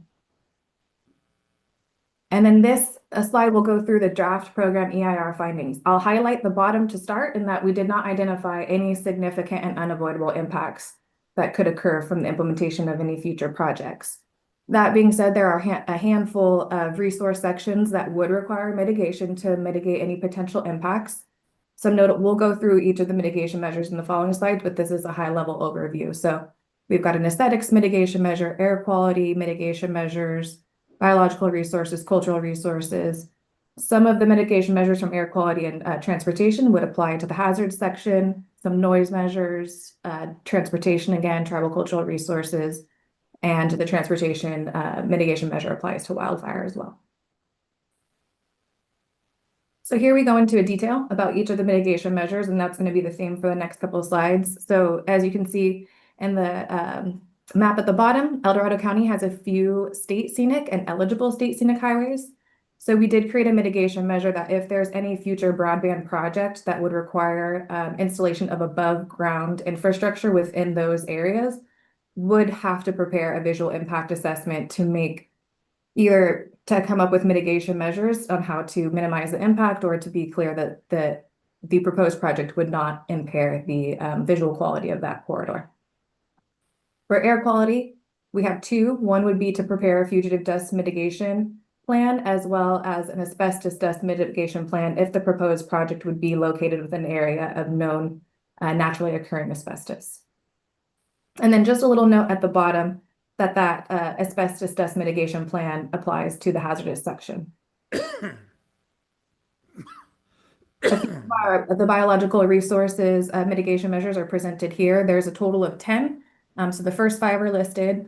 Step 1 would be any future broadband project would be required to prepare a project-specific biological resources assessment once the alignment and the known areas of disturbance would be are known, so that they can come up with applicable mitigation measures depending on the resources to be impacted. And then listed here is a required worker awareness training, measures for any impacts of potential special status plant, aquatic, or what was going to be reptile, but only one would have the potential to apply here, and it's the coastal horned lizard. And in the same vein here, there's some mitigation measures for impacts of special status birds and other nesting birds, bat species, mammal species, requirements for a jurisdictional delineation and regulatory permitting if any future project were to impact wetlands or jurisdictional waters, and then also a mitigation measure to implement the county's oak resources inventory requirements if the project were to involve oak tree removal. And we've got cultural and tribal cultural resources on the same slide. So over on the left-hand side, you have your standard inadvertent discovery protocols and what to do if there's ground disturbance and a find on site. And then over here to the right, we've got tribal cultural specific mitigation measures. And given that we don't know the exact location and ground disturbance with future projects, mitigation measure TCR1 would require that any future project undergo AB 52 at that stage when more project-specific information is available. And then mitigation measure TCR2 would walk through what to do in the case of a find of a tribal cultural resource. And then this mitigation measure applies to hazards, transportation, wildfire, but recognizing that future projects likely would occur within county right-of-way or alongside roads, we put in a mitigation measure that if a project would require lane closure, that there would be a traffic control and detour plan put together to minimize any impacts. And then for noise, we just wanted to make it clear that we've got some construction noise parameters per the county's ordinance. So those are listed here, as well as some restrictions on locating backup generators if necessary, as far from noise sensitive land uses as possible. So here we say a minimum of 105 feet and to minimize the use of vibratory rollers to the extent feasible. And then over to you, Kyle, for the last one. Yeah, so this just summarizes the action items on the agenda, but just we are asking for certification of the final EIR, adoption of the CEQA findings of fact, adoption of the mitigation monitoring and reporting program, and approval of the El Dorado County Fiber Project is what the title is. So with that, I'll hand it over to your board for any questions. Any questions from the board members? Just one. This is all very exciting, you guys. I don't know if you are as excited as I am because this has been in the works for Long I don't time. know how long. And I just happened to have been there that first meeting that Diane had from NeoConnect with the public. I was a member of the public and the chairs, and I was so impressed by her that very day, and the fact that the county was kind of ahead of the state, and so that's why I think we've qualified so well for the funding. It's amazing. So with this, once this EIR is adopted, what's next, and how's this going to go? And I'm asking because other people in the county are excited and want to know how are we going to do this. So we have those awards for those specific projects where we have high-level designs already going. So we are filing notices of exemption that are going to be tiered off of this EIR already. So once this is certified, we'll have those filed with CPUC, and then they'll have those on file to move to the next phase for those projects that we have awards for. So this was kind of a fundamental piece for us to get to that next step with the CPC, and the timing just happens to work out really well, that this will be certified, and then we'll file those ASAP. We have one done already, and then we're working on the next three. So that's where we're at with that. I just got a question, Kyle. Are you working with PG&E, especially when they're doing these, burying the PG&E lines, that we could actually work with them? And actually DOT has been the one that's looped us into some of those coordination meetings, because they talk about the open trenches and dig once policies and all those things. So we are, and there's also middle mile projects going on. So there's a lot of stuff going on. Yeah, so these routes, fortunately, I don't think are where they're currently opening up any roads, or unfortunately, but we do have coordination, and Rob will be helping steer that process going forward. I think it just makes more sense, Yeah. especially when we don't have to dig the road back up again, so. The coordination is critical. Exactly. So when this is all said and done, money, EIR, all these things, project engineers, all this stuff, ultimately there will be a bid process for projects, is that correct? For the, so we'll have once we get the final design engineering is a part of this award process from the CPUC. So once we finalize that, you get bid packages together for the construction piece, and then there's a piece for the implementation and the network operation and the maintenance of that network. So those are the two other things that are kind of going on behind the scenes as well. Okay. And again, there's going to be RFPs and bids and all that kind of stuff, correct? Yep. Okay. That's the path we're currently on. Need that out there in the world. Yes. Yeah. Because, people are excited and want to get this done as soon as possible. So, which I appreciate, but we still have our processes. Yep. Perfect. Thank you. All right, thank you. Any other questions? You got anything, Greg? All right, so go ahead and open it up to public comment. We are now taking public comment specifically regarding item number 40. Individuals will have 3 minutes to address the board. The time will notify you when you have 30 seconds remaining, and again when your time is up. Public comment will be taken first from those participating in the boardroom and then from those participating through Zoom. For those participating by Zoom, please make sure you unmute yourself when called upon. If you're joining the meeting by phone, press *9 to indicate a desire to comment. If you're joining by Zoom, press the raise hand button. Please voluntarily state your name for the record. Seeing no public comment from the boardroom, now taking public comment from online participants. There's no public comment. So I'll bring it back to All the board. right, I would love to move this item for approval. I'll second it. Can we do that on the condition that he rescinds his resignation? Yeah. Right? I know, I'm just exactly. thinking out loud.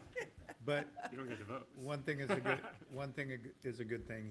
He will still be working on broadband to help On us. broadband, Yeah. absolutely. Help the for county, and I sure. appreciate that, Kyle. Is this your last presentation with us, Kyle? Wow. Well, on that note, thank you for everything. Yes, sir. Sincerely. Yeah. It's been a lot going on, and you've been there through a lot of us, helping us, guide us, and keeping us on track. So thank you. Yeah. Appreciate everything you've done. Yep. Really have. Big loss for the county, but congratulations in your career moves, and congratulations to RCRC. Yeah. Oh, yeah, definitely. Yeah. Yeah. All right, we have a motion in a We second. still Yeah, I got a motion and a second. All those in favor by saying aye. Aye. Good luck, Motion Kyle. passes Good luck, 5-0. Kyle. Good try, Brooke. I tried. You tried. Okay, we'll move to item 41, Planning and Building, Planning Commission bylaws.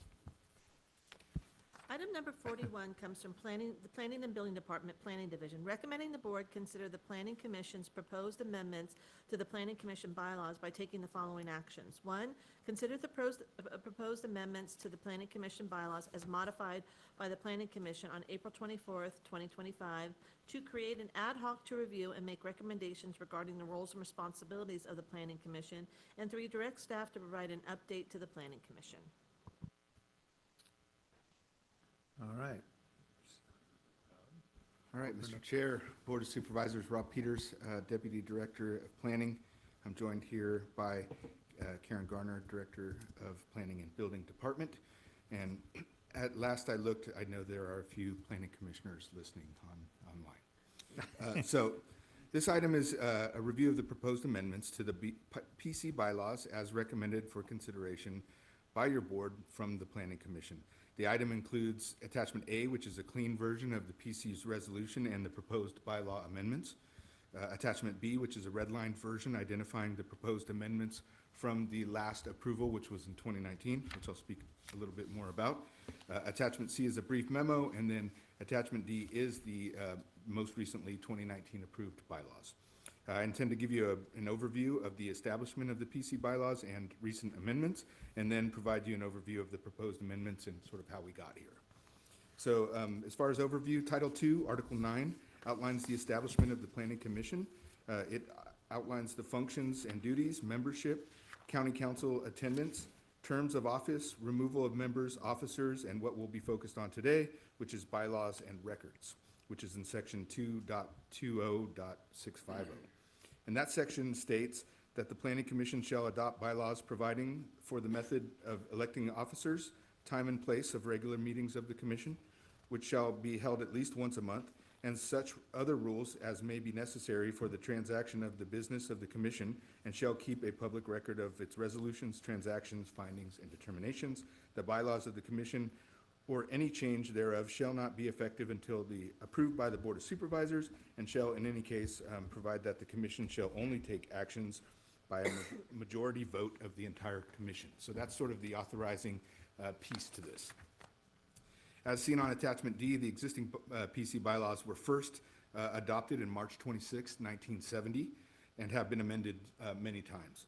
The most recent amendment, as I stated earlier, was in September of 2019, as modified by the Planning Commission in July 2019. That approval also stemmed from a resolution of intent 19-0001 that solidified the intent to conduct regular review of the Planning Commission bylaws. In April 2021, the Planning Commission conducted a periodic review of its bylaws, but at that time, no modifications were proposed.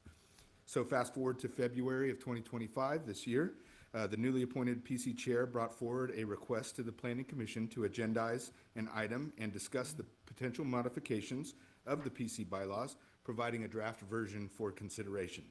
The PC voted to agendize that discussion, and that item was scheduled to be heard on March 27th, 2025 at a formal PC hearing. In response to that request, Staff met with the chair and discussed the proposed draft and worked to create a further revised version of the proposed amendments for consideration by the whole of the Planning Commission. On that March 27, 2025 date, the revised draft was presented to and deliberated on by the Planning Commission, and public comments were taken. The PC direction was to prepare a final revised version, incorporating all the comments of the day and public comments as appropriate, and to bring the matter back for approval by the Planning Commission in order to move it forward to your board.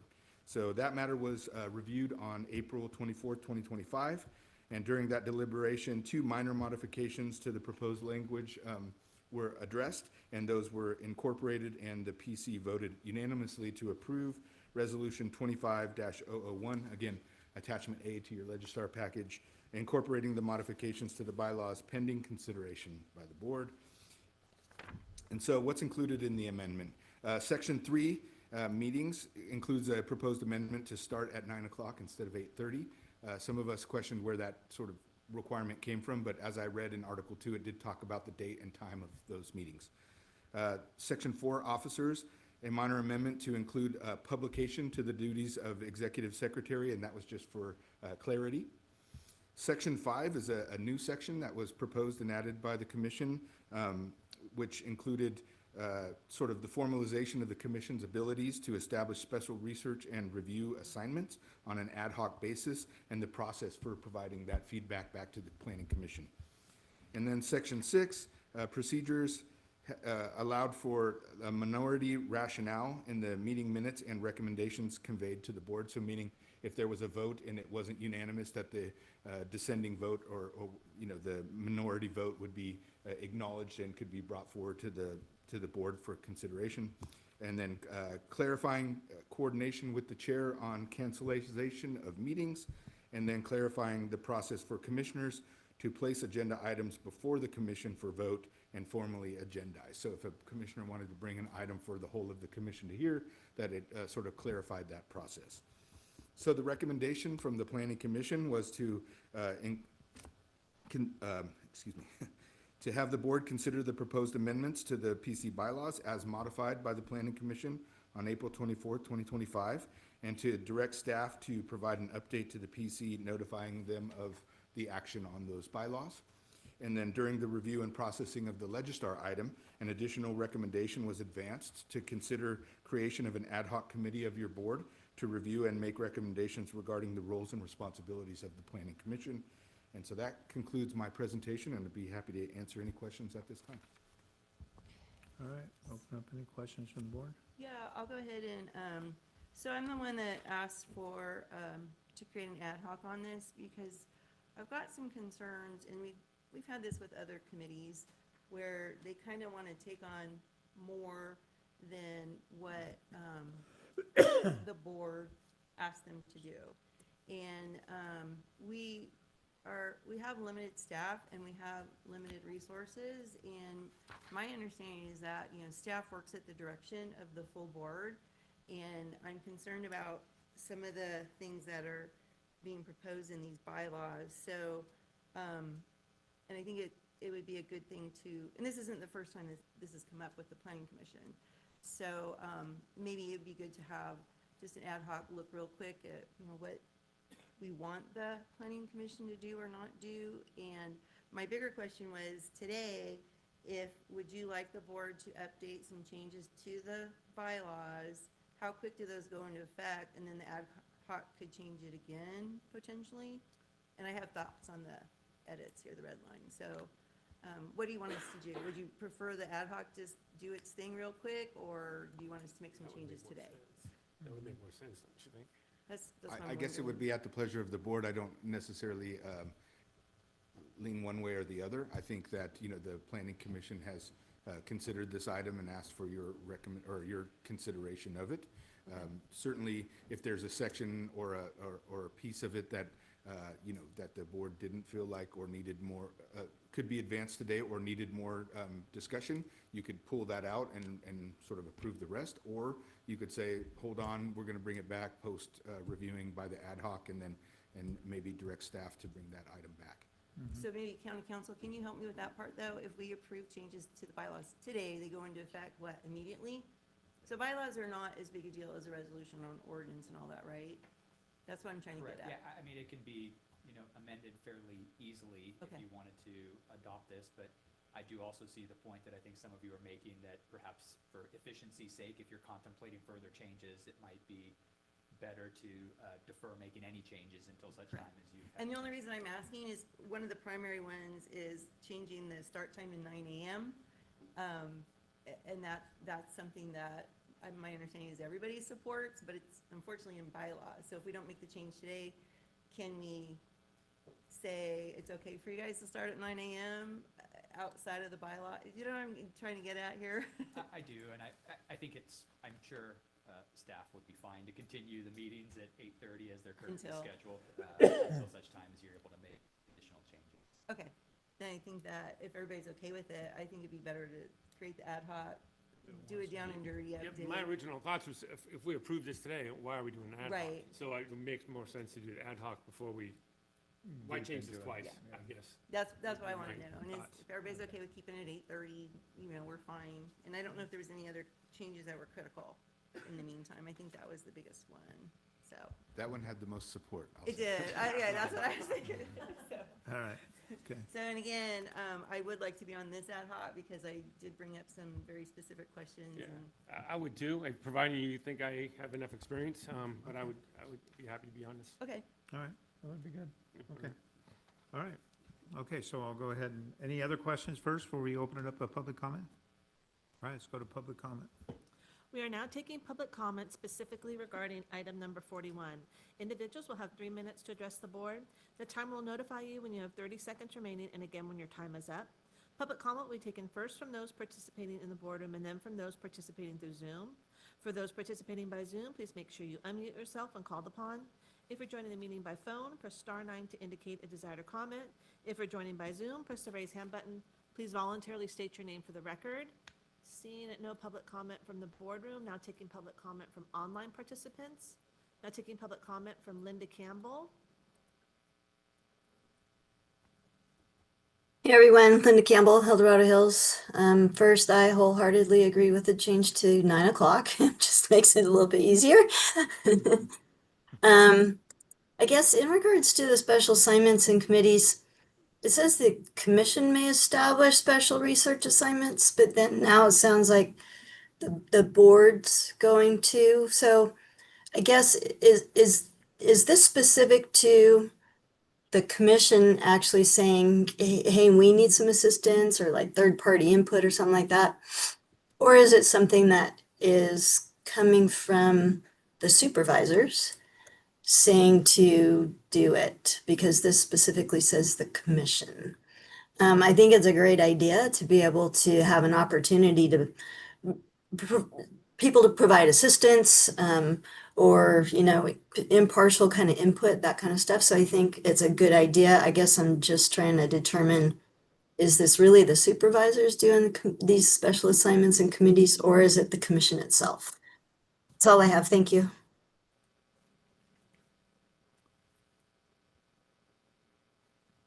There's no additional public comment. All right, so I'll bring it back to the board. So we have 2 members that want to be on that. Do I get a motion?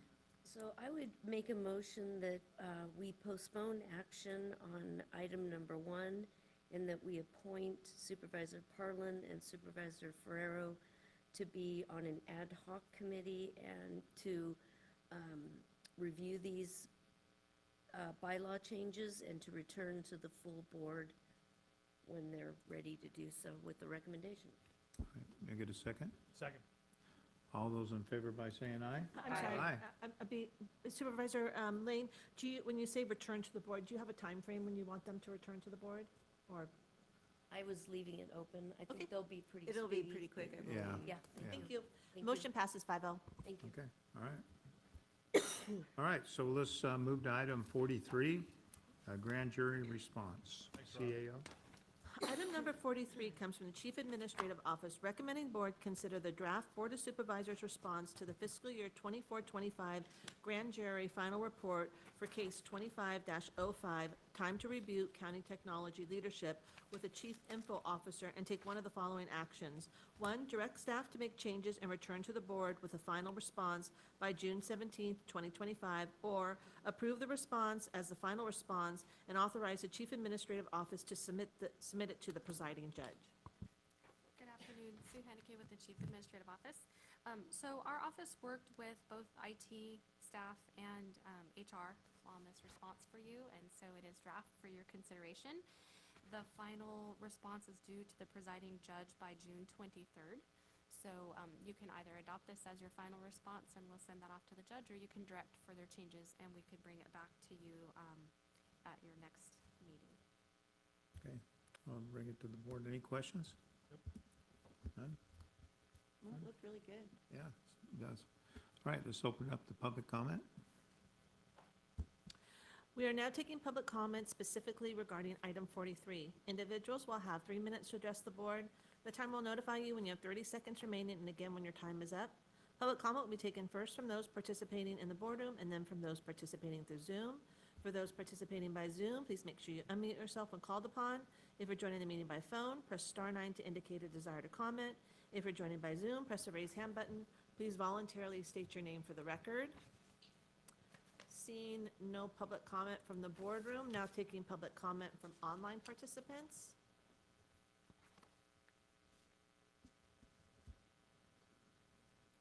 There is no public comment. All right, so bring it back to board. Move. Second. All those in favor by saying aye? Aye. Motion passes 5-0. Thank you. Thank you. Thanks, Sue. All right, so we'll move to item 44, Fair Week Proclamation. There's a rich history of our fair. Oh, I'm sorry, may I read it into the record? What's that? May I read the item into the record? Oh, yeah, go ahead. Item number 44 late in comes the from day. Supervisor Turnbull recommending the board, 1, approve and authorize the chair to sign a proclamation designating June 12th through the 15th of 2025 as El Dorado County Fair Week in El Dorado County of El Dorado, and 2, encourage members of the community to attend the ribbon cutting ceremony for the opening of El Dorado County Fair on Thursday, June 12th, 2025. All right, there's some rich history of the El Dorado County Fair. It began in 1859 without a fairground, moving each year. In 1938, the fair was held October 14th, 16th, still without a permanent home. In 1939, the fair moved to its current location and has been here ever since. So there's a lot of history on that, but I'll go ahead and read the proclamation. Just a bit of trivia for you. Okay, go ahead. So when did it go from being in August or July to its current date in June? That's a good, You you already know that? Yeah, I looked it up. It's actually a sore spot. 1997. Don't bring that up. It is kind of a sore subject because you always had It is a very sore harvest subject. fair at that particular time way Yep, back when, yep, so. Yep. Anyway. So proclamation of the El Dorado County Board of Supervisors proclaiming June 12th through the 15th, 2025 as El Dorado County Fair Week.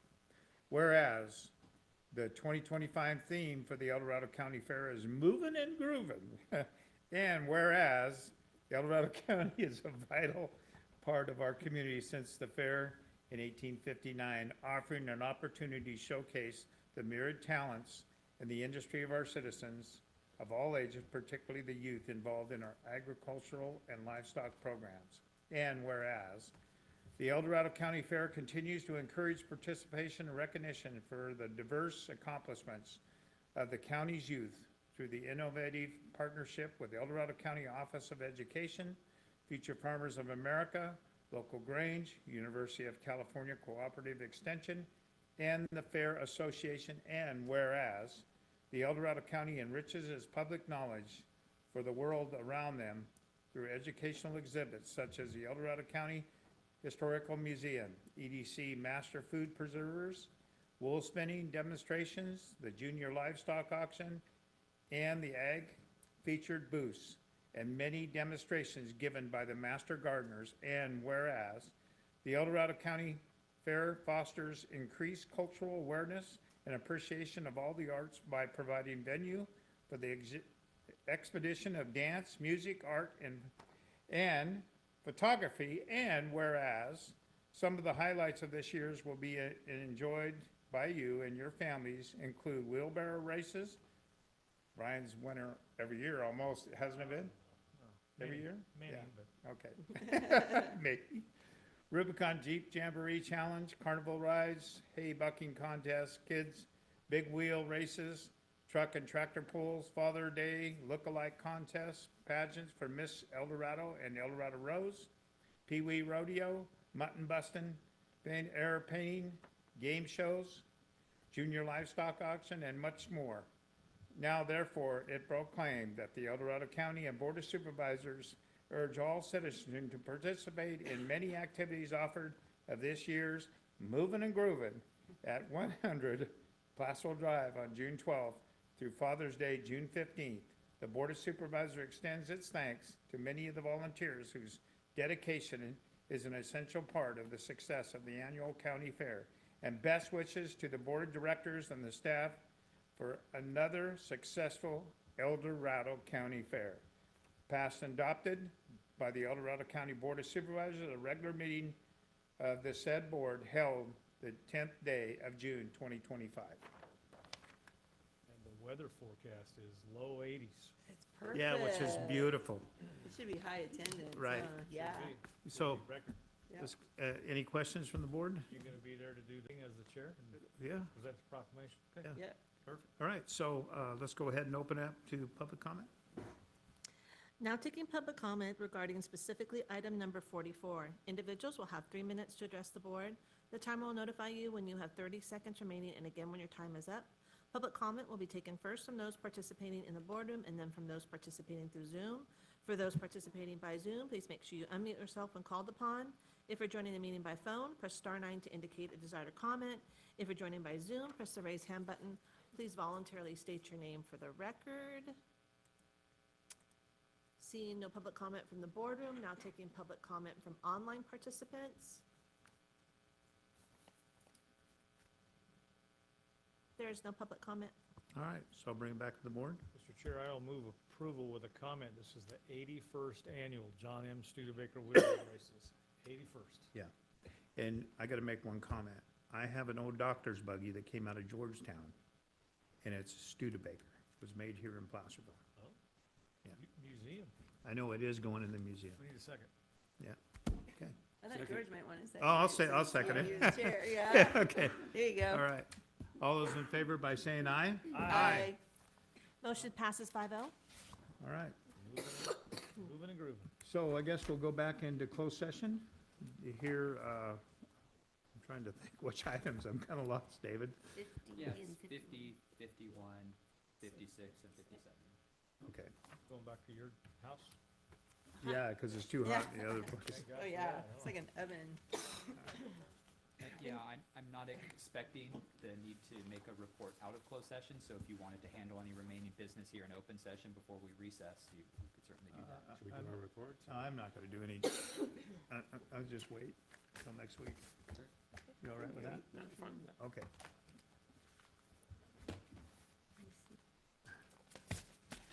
All right, so there won't be any board member updates or CAO update? Right. Yeah, we're going to skip that. So then your 301, you're going into closed session, and then I'll make a note in the minutes as far as when we adjourn. Okay.